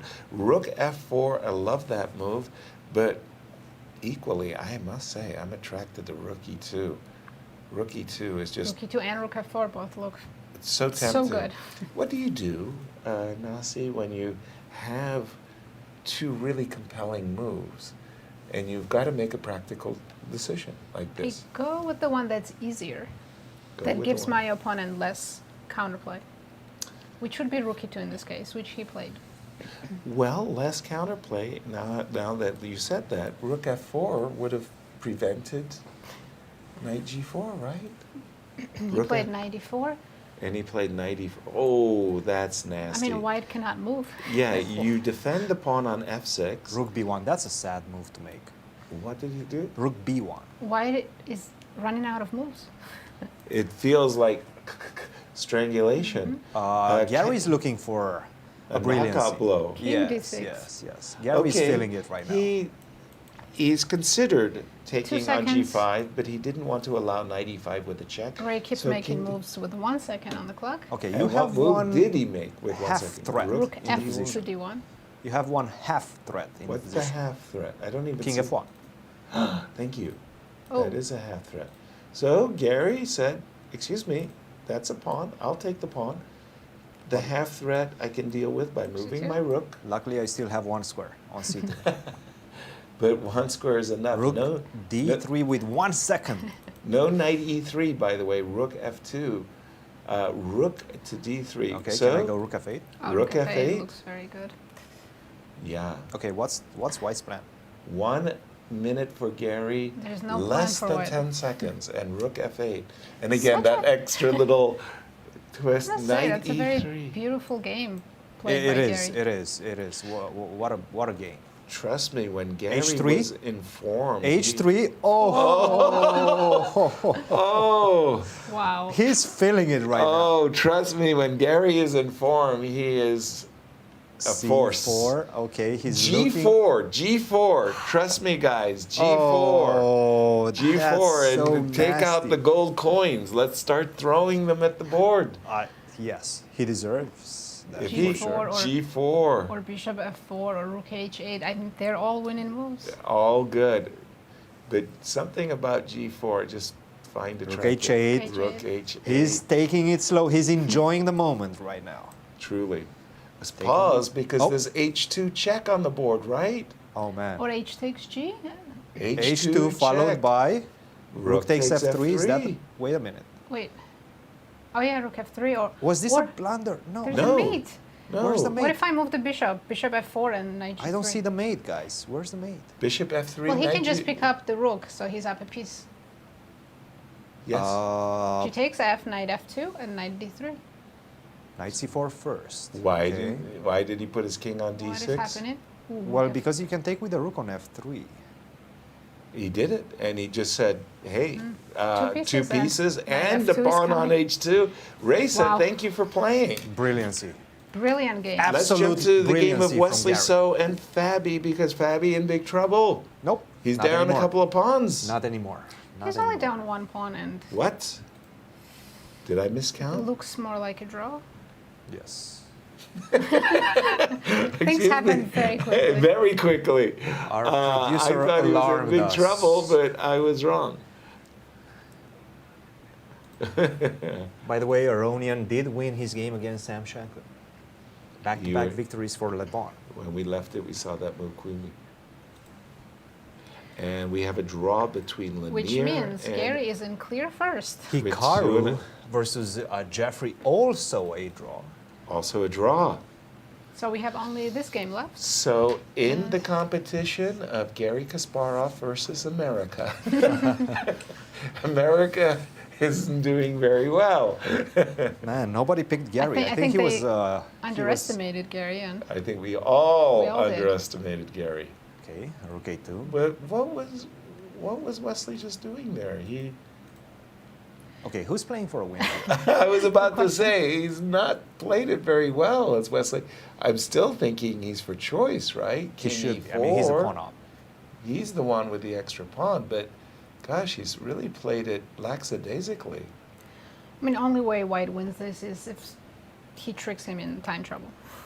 And can he do that? The Not clock really. times are what? Four, give it a Exactly. check. 12 against 21. Jeez. Jeez Louise, that's 7. too Okay, close. king d3, yes. No, king f3. Okay, that's So- playing it safe. Yeah. So is he going to throw in some checks with rook b6? No, not yet. King d3. Ooh, don't knock over the king. Now, king e4 would be a draw on the spot, right? So that's why He's not going to. But is allowing king f5 okay? knight Oh, king h6, f5, check. f3, and possibly some mates. Ooh, don't walk into that pattern. Nice that would- trick. Nice trick. That is a pattern we're familiar with. But King even d5. there, I think there's no mate. What about king d5? He's chosen your move, Christian. He perhaps just simply wants to go Well, rook check and b5? No, knight check. knight check. I have perpetual now with That's knight true. d7 and knight You f6. always have a perpet in the pocket. Where is But- he going? But leaving h2 and f2 unprotected suggests to me you're going to take the perpetual. Okay, king c5. Yep, you are going to, because There's the knight and the rook are discoordinated. And that's a draw. And not an impressive So- technique in that one for Wesley. The last As- round, we got only 2 wins with black pieces, Right. Aronian and Kasparov. Exactly. I mean, what a game by Garry. What Brilliant a game. game. Boy, Ray, Ray, that's woeful. As I'm just replaying the game of Garry Kasparov and Ray Robson on the board because, quite frankly, it's left us all stunned. Ray Robson, one of America's strongest players, a member of our Olympic team, just got upended in the worst possible And way. Garry winning 2 games with the black pieces today Impressive. against Wesley and Ray. So in this position, you might take a look at the position and think to yourself, well, it's pretty balanced from a material perspective. White on a good day, if he ever plants the knight on e5, might look forward to proceedings. And literally from this position onwards, Garry just took over the game and never looked back. Knight d3, bishop d6, b6, protecting the c5 square. Guess who's got control over the e file? f7, Brilliant f6, positional play. controlling the e5 square. Bishop to g3, protecting As soon the as I pawn. saw bishop g3, I knew Garry was going to win. Yeah. Knights coming to d6 and e4, and And this Yeah. special little touch, rook e4, tickling the knight dropped back, rook e2, so we've gained the tempo. Knight e4 defends, f6. What are you going to do about your b5? I will seize the defensive. very smooth, giving king d6 and then h3. Something, by the way, right here, if you don't mind, Christian, did the engine approve of rook h8. I know it's a very good move, but for me, there was some visual attractiveness I found to the move g4. Yes, g4 was very good. G4 was very, very good, but rook to h8 did not lose a bit any of the position. initiative at all. No. There are quite a few ways to win this one. Bishop to f4 was one of them. g4 was another one. Rook to h8. Everything very visual. All of your pieces are playing such an important, crucial role in the position in the attack, right? Right. And White has been struggling and struggling. Rook d1, rook b1, rook d3, trying to find a way out. Right. There's just simply no way out. And I mean, Garry proved it in marvelous fashion, I have to say. Quite impressive. Fantastic. Bravo, Garry Kasparov, Bravo. as we're going to see our standing. Take a picture as world champion, the 13th world champion, makes a remarkable return. Nazi. Right after the first day, we have a sole leader, Garry Kasparov, with +2 score. You know, if I had taken the pensioner, you guys would have laughed me out of the building, and I would, boy, talk about a missed marquee moment for for me. Could have, should have, would have. Shoulda, woulda, coulda. I'm only hearing excuses. Who's Yasser. in second? In second place, sharing Levon, Aronian, and Sevian. Congratulations. And with 50%, Hikaru Nakamura, Fabiano, Caruana, Wesley, and Shankland. I have to say, Hikaru dodged the bullet in that one against Jeffery. And Robson suffering two very painful defeats as and this is for tomorrow again, of course, where we have 3 rounds of rapids each day, and championship weekend coming up. Nasi. Right, so we have 2 more days, and round 4 will begin at 2:15 Central Time. Right. And on Sunday we'll have the last 3 rounds and Repeating possibly the same playoffs. schedule. Yes, in case somebody can catch Garry. Garry Kasparov. And by the way, it's with Garry, and not just Garry, it's just the nature of chess itself. It's momentum, it's trends. You know, when you get on a roll, just like Fabi had his win streak here in the Sinquefield Cup, you win 4 in a row, 5 in a row. You say, well, let's push it a little bit more and see if we can't Hard win to a 6 play and against 7. that confidence too. Yeah, exactly. And your opponent feels it as well. Garry Kasparov on a roll, when he was at his prime, it was frightening. And we're going to flip it to Cristian with the guest. Levon, a difficult start to the tournament, but we could still see you on camera smiling, enjoying every single moment with your friends and teammates, because you guys are creating some sort of a team. They're analyzing these positions, and we've actually seen the influence of that. You, in the last game against Sam Shankland, decided to go with g6, defend the pawn on h7 like that, but it wasn't a comfortable position at all. Take us through this game. Tell us how you adjusted after that first game. You know, generally I was playing well in that first game. It's just that I lost my cool in the winning position. So I just told myself, you know, I gotta play the same and maybe not go down on time so much. But this position, oh my God, from move 1, we realized when we were analyzing, it's a difficult position. All the way, yeah. Yeah, we really couldn't figure out what to play here, because I thought c5 is a very dangerous symmetry with this knight g3 and cd. Yeah, c5. I thought knight g3, cd, and c3. We were worried about this stuff. Yeah, we thought c take d and knight g6, c takes d. But e6. Yeah. I think maybe we overestimated. So the problem with those d5 being h4 or e4. Yeah, e4. these things are super scary. You don't like it, this one, yeah, for a good reason.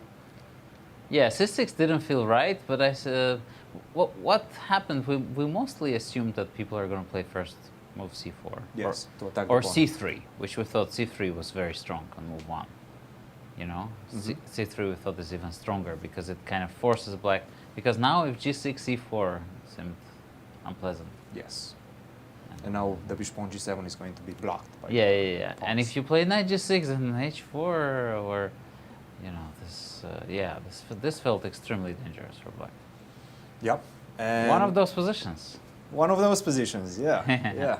And you don't have an engine to analyze with. Yeah. You have to work But with I your have Fabi, teammates. which is the closest to engine you can get. The engine in human form. Yes. A beast. A beast, uncaged. And here I realized I'm in a lot of trouble. Deep trouble. I hated my position because I can't do anything. Because if I play b6, then knight d4 is so annoying. You know, because bishop d7, b4, that's it. My play is stopped and he just developed. So I let's thought say I just have to be here, the sitting. B6, Yeah. now b4, I the play stops. Bishop d7, I think, because I cannot allow f5. Yes. F5 here is also killing. Yeah. No, I had to be a sitting duck, so I thought, well, you know, I'll just exchange the rooks and the bishops, and I'm in, you know, it's a difficult position for me. Knight g4, knight h6, knight g4, Yeah, knight what h6. can I do? What can I do? But these were the best moves. It felt like finally you're getting some play in. You exchange one critical piece, and then finally Yeah, you're getting now some I started kind of feeling that I'm surviving after c5. Yeah. I felt that c5, this is already more or less okay. Yep. I'm still slightly worse, but I will survive somehow. But then c4, of course, it was a pleasant surprise. Because here I saw I can play b5, b6, but I thought b6 is more conceptually right. I want to restrict his knight. Keep the And structure here, as and here is. I think, yes, Sam started playing very dubious moves. Rook Yes. d1 is very dubious. No, I have to This whole- say he did not find the right plan. Yeah. And he had to stay put, not do anything rash. I think he panicked somehow He did, when he realized that a good position that he had is becoming, you know, not clear. Yeah, yeah. And he gave you the pawn, you took it, and after that you converted quite beautifully. I have to say, Levon, a good start for you. How did you prepare for this tournament? What's different about chess 9LX compared to classical chess? What are the big differences? I think you really need to see tactics. So I did train some tactics before a tournament because the game can get very sharp, as you probably saw in my game against Rayer. Yes, yes. It got really, really sharp at some moment, and yeah, I was happy that I could see all of this. So. And one thing you do very well is you almost never get in time trouble. And if you do, your opponent is in time trouble also. How do you prepare for that? How do you force yourself to have that mentality, Well, that I know approach? that this is my weakness, you know, playing in time trouble, and well, I lost the first game basically because of that. So I try to avoid getting in time trouble. I mean, if I can. Sometimes you can't avoid it, but it's just the experience that I have some negative experience, which is also a positive experience, because you know. You learn from everything. Yes. Levon, thank you very much. We'll see you Thank you. tomorrow. Thank you, Levon, indeed, as Levon is one of the players tied for second and got off to a bad start, but two Like he nice said, finishes. He was actually playing really well in the game one. He could have won that one. Right. He would have had 100%. Yeah. Yeah. Yeah, the time trouble makes fools of us all, as Maurice Ashley would say. I'm still Recovering. reveling over Garry's phenomenal score as he puts up 2 victories and 1 draw to snatch the first place all by himself. And Cristian with a special guest. Sam, great start for you, beating one of the tournament favorites, a player that always says that he loves chess, 9LX, that is Levon Aronian. Take us through this game. Tell us how you approach this one. How did you prepare also for this tournament? I'm honestly mainly doing tactics before the games because the positions are so insane and have so many complex patterns that it's hard to just look at one position because all of them are different. How do you deal whenever you see a pattern that you've never seen in your life and finally it's something completely different? We've seen Ray on the camera smiling sometimes when he's missing a move or when he's finding a fabulous move. How do you react to that? Yeah, I mean, that's the beauty of this game. There's so many different ideas, and when you see something you haven't seen before, all you can do is just admire what's happening on the board. Absolutely, and we've seen so many of those situations. Take us through the first game. D4, Levon was saying that he had a good position at one point. This was very interesting, but probably queen b4 was an inaccuracy. That's funny that it's been played online. P850 versus Zoo Paris. Yeah, yes. I mean, what I misunderstood was after whatever he plays to protect the knight, then he plays a5 next, and basically either equalizes or just gets a nice position. Yeah. So he went for e5, long castle, b6, yeah. So here I'm just slightly worse. I was a bit happy that he went for this endgame because, I mean, even though it's bad for white, it's not that easy to win. Yeah. Because my knight's on f4, it's tricky, it's kind of like a blockade on the king side. Yes. And then we got, I think it was somewhere around here after you guys traded off. Yeah, once we got to this position, I mean, I thought I have good chances because the knights are always very tricky. Yes, yes. And it wasn't easy at all. He only had one particular moment, I think it was at this point, when he could have played c4 right here. But it wasn't easy to Knight understand. before, bishop h6. h6, and then Knight this c2. is some sort of a c7. Okay, that's impossible with no time. Yes, Yeah. yes. And because you have to time it.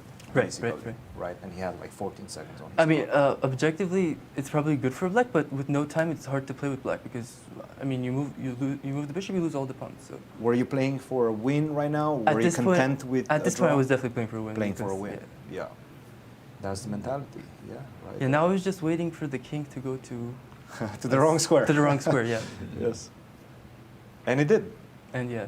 At this point, king to b6, king to c6, still shuffling the pieces. Yeah. Finally, I went knight f4 and took this pawn. Yeah. And king takes g3, and now b4. And now he has to move the king because I'm pinned. Yeah. Yes, king d7 or king to b7, Yeah. and then bishop takes c3, and somehow this position is still equal. It's a very study-like position. But he took on c3, and Yeah. at this point you probably understood that you're winning. This was get over, back yeah. in time. Sam, congratulations. Good start for you. No losses up to this point. How would you assess your performance? What's the plan for tomorrow? I mean, 3 very interesting positions and I think 3 very fighting games. But like all of the games have been decided in the bullet portion of the game. So at the end of the day, it's still rapid chess and you have to be very sharp. So I'm just going to try playing quick and good moves. I'm curious, who did you team up with and what do you guys usually do? What do you do for those 15 minutes in between the position reveal and the start of the game? I teamed up with a lot of people. I mean, Ray, Sam, Jeffery, and then Hikaru for the second game. So everyone has different styles and different understanding of the game, so it's very interesting. Wesley as well. Sam, thank you very much. We'll see you tomorrow. All right, thank you. Quick question for you, Sam, if you don't mind. You're one of the youngest players in the tournament, and yet the Iceman cometh. Garry Kasparov, 60-year-old Garry Kasparov is leading the tournament. You expected that? I mean, it's pretty amazing. I looked at the standings after round 2 and I saw his name at the top, and I was like, okay, he's in form for this one. Very good. Thank you, Sam. Good Thank luck in day 2 as the weekend comes up. We'll be playing 3 games tomorrow Saturday, 3 games tomorrow Sunday. Tell your friends where you're hanging out as we have the guy who's in first place coming up to be interviewed. And quite a remarkable story, we must say, as we catch our breaths and say, Garry Kasparov in the house, Nazi. Yeah, and I wonder which game Cristian's going to ask him about, because all his games were so exciting. Well, that last one with Ray Robson was, wow. That was just this position that I have in front of me on my board, where I'm just looking at that rook h8. I mean, all of Black's pieces, every one of Black's pieces is in harmony with the other to conduct a winning It's attack. a dream position. And the man of the moment, Garry Kasparov with Cristian. Garry, I asked you yesterday after the Ultimate Moves event, how are you feeling? And you said that, I'm feeling the pieces right now. You definitely showed that in today's games. And I have to say that last game, it was just a masterpiece. Give us your emotions right now. Look, I think that somehow, I'm receiving back, the points that I lost last year. It's because if you remember the first day last year, so I had a probably slightly better game against Levon, which I lost very, very badly, and then 2 winning positions against Fabi, first against Hikaru and then Fabi. Yes. So I started 0 out of 3. So I think it had a huge effect on me. So what's happening now is that I decided that I have to trust my hand. My brains are not as fast as they used to be, but hand is still there. So and the last game you mentioned, just I knew it was right. So this is just I played very quickly at the end because everything went just at the right position. Found every piece found the right spot. So that's the end. But again, I felt very good because the first game was Wesley was very important. So I was still not uncomfortable, but just a bit tensed, and it was really a serious game. I mean, he just it looked position looked equal, but he always created threats, and then I just instinctively I decided I could go for this risk because when I play h3, actually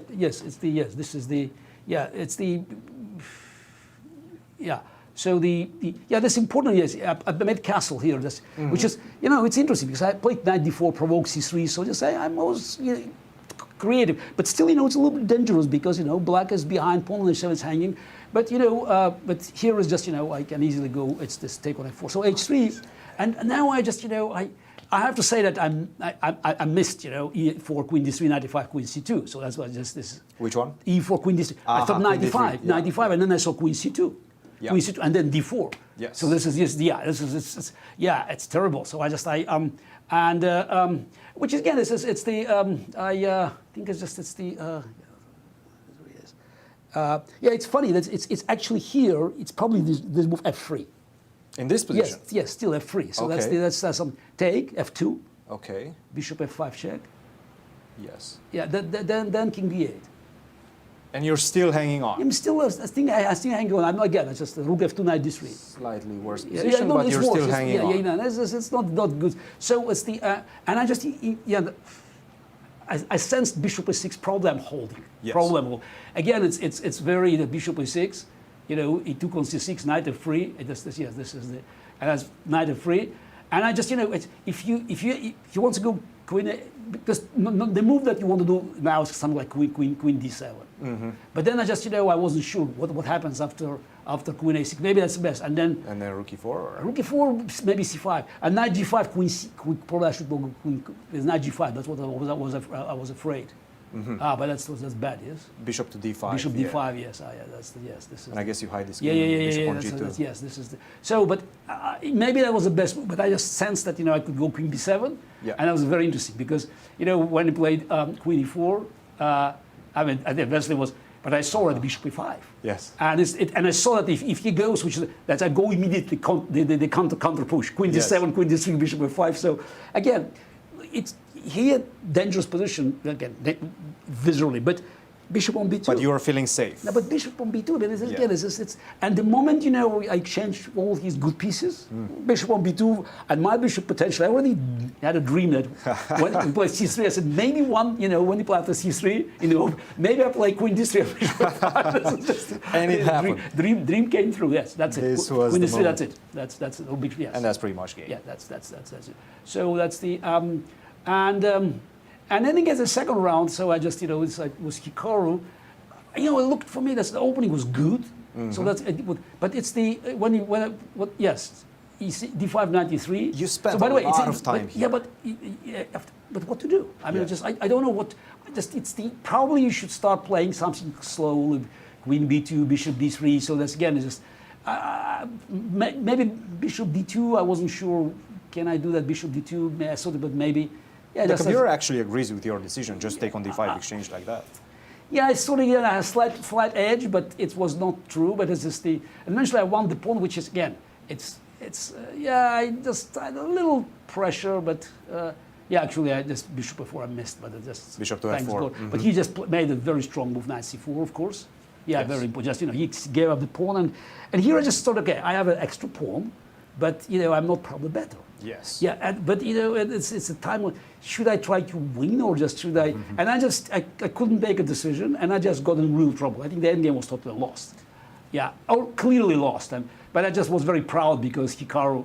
I found a study-like draw at the end. No, the endgame is really bad. I mean, you felt bad about this. You can just simply instead of rook c4. F5, F4, you could have put pawn on pawn. Seems like this was perhaps the moment. And even early, without having rook on A4, rook D3, and basically bring king on E5, I didn't see that's how king goes on e5. So this is the. I just wanted to provoke his rook because otherwise king goes on e5, f5, f4. There's nothing I can do. It's yeah. e5, f5, f4. Yeah. Totally lost. And he decided. I think when he just moved his rook, suddenly, and then just as I found, it's interesting because I calculated f4, and it's first I saw take. Yes. Just as this is the take. I just saw king d6, king d3, king c5. King d3, yes, king c5. I thought a4 is the draw, but then there's a king d5. a4, king d5, and he's winning. Yes. He's winning, h4, a5, yes. And he also saw it, yes.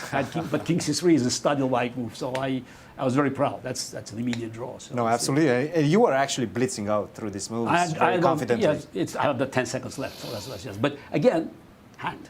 Yes. So this is just you remember it's all worked out. And so I have to ask you about the last game because the last game is by the way, I have to. I don't know what's the impression of. I think this is the worst position for black, opening position we ever had.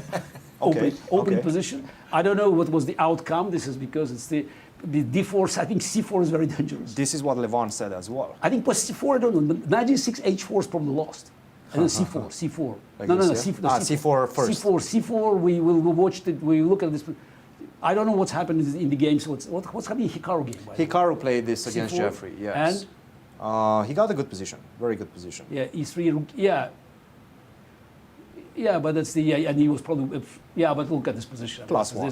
Plus one. So this position is real. After c4, I would probably play g6. G6. Probably G6 because we couldn't find anything with Wesley and Hikaru. So that's what Fabi played. It's probably worst. It's probably the worst position that for black that we ever had. This is definitely should be marked. Some of the positions should be probably marked because it's really unpleasant. Right. So he played d4, which is also interesting. So d4 and it's because it's also d4, d5 yes and c4. Yeah, okay. Here we're gonna play e4 and I think my only move was e5. I wasn't sure it's e d5, cd5. I'm not sure this is terrible. Yeah, bishop d7. I thought maybe I still can hold. Take and I guess you're just like one move away. E d4. Yeah, can I take on d4? Maybe rook h. Okay. But that's h4. That's the machine. Exactly. That's the. Yeah, I thought maybe I could have hold, but e4, h4 was also dangerous. But I think I found a really good maneuver, the defensive maneuver. Bishop, knight c7. Yes. e3, knight d6, bishop d3, take, queen d6, bishop f5. Here I thought about I could have taken on f5 immediately. That's why I spent time. Interesting. And now just as this, and I thought about queen h2. And if he goes castle, but king e2 maybe that's unpleasant because. You mean castle this side? No, castle because then you cannot trap my queen. After a6, knight g3, h4, rook h1 doesn't work because f3 square is still working. Yes. But I wasn't sure it's still maybe possible. Yes, but the reason to take on f5 just to make sure that queen cannot go on g4 because after queen f5, bishop f5, queen takes f5. Yeah, queen takes f5 here, e6. Yeah, you don't have the same comfortable square. For h4 is coming. Yeah, but also maybe queen f3, bishop e7. For instance, this is so that's because my position is a little. But I wasn't sure about knight takes f5. Yeah, this pawn is hanging. Yes. Yeah. But I thought okay, I can just play h4, and that was a very important moment. e6, e5. It's only move because I have to play e5 now. No. I play e6. e6 and then e5. I could have played probably immediately a5 also. Just I wasn't sure because the idea is queen e6. Key is a queen e6. Queen e6. Yes, I wasn't sure what's the right move, but somehow I sense that this e5 and f4 looks winning, but after queen d7, first time white has a strategic risk. So the idea being that if 97, goes 97, F5, and then castle g6, and white is in trouble. And one tempo away. Exactly. Yeah, one tempo away, and this is this. Yeah, he's missing one tempo, but black can castle. Yeah, yes, safely castle. You still have castle on the other so side. So he took there, and then I think I played the endgame. I played well. Yes. F5 knights. Rook e8 is important. Now it's interesting, this because it's always you play f6, g6, but it's too early. It's just to fix the pawn on 5, but it's too early. You have to take the bishop away, take e4 square. I already saw this. All the squares, Yeah, all the squares. Yeah, this was. And then that's just, you don't need to take pawns. He had no moves. Yeah, no moves, yes. He had no moves. Absolutely no moves, yes. I mean, this must be. Yeah. Yeah, beautiful finish to the game. It's a good game. Yes. So again, I don't know what will happen tomorrow. So, but yeah, I enjoyed it. I enjoyed it, and again, if I keep this the same correct balance between the hand and brains, so I can do well. Yasser, Nazi, join the conversation. Congratulations, Garry. I mean, no, seriously, it's wonderful to see you playing successfully. Still, though, Garry, if I can reprimand you, your time management. You still need to work on that. Yes. There's always room for improvement. Work on it. Good luck tomorrow. Yes, fantastic. Thank you. Yes. Absolutely. Thank you, Garry. 2.5 out of 3, but there is still room for improvement. Of course, always. And here's what our day looks like. Our standings, Nazi. Garry Kasparov in the lead with 2.5 points, and then closely following with 2 points, Levon, Aronian, and Sevian. Fantastic. 50%. 4 players. Hikaru Nakamura, Fabiano, Caruana, Wesley, and Shankland. Nice. Leinier and Jeffery on -1, Ray Robson on -2. Again, Ray suffering time trouble problems, but in this particular case of round 3, a good play from his opponent. And bring it home for us, Cristian. Final thoughts of this very eventful. I mean, I have to say, just a brilliant day of chess 9LX, not chess, classical chess, but chess 9LX. And it's always a pleasure whenever Garry does well. And you could sense it from him as well, exuding confidence when he came here in the studio, showing us all these incredible lines. And you can taste the understanding still. He's just an amazing player. It's a pleasure to have him here in St. Louis, and everybody else have been showing incredible pace and incredible chess. I have to say, Ray Robson has to speed things up a little bit. You cannot think for 5 minutes on move 1. That's just simply unacceptable. Work on that, Ray, and come back stronger tomorrow. It's going to be a fantastic day too. Thank you, Cristian. Indeed, it will be, Nazi. It was wonderful. Great fun. We hoped you enjoyed our show. Tell your friends where you're hanging out. Join us tomorrow. Same time, same channel. Good night till then. Thank you, and see you tomorrow.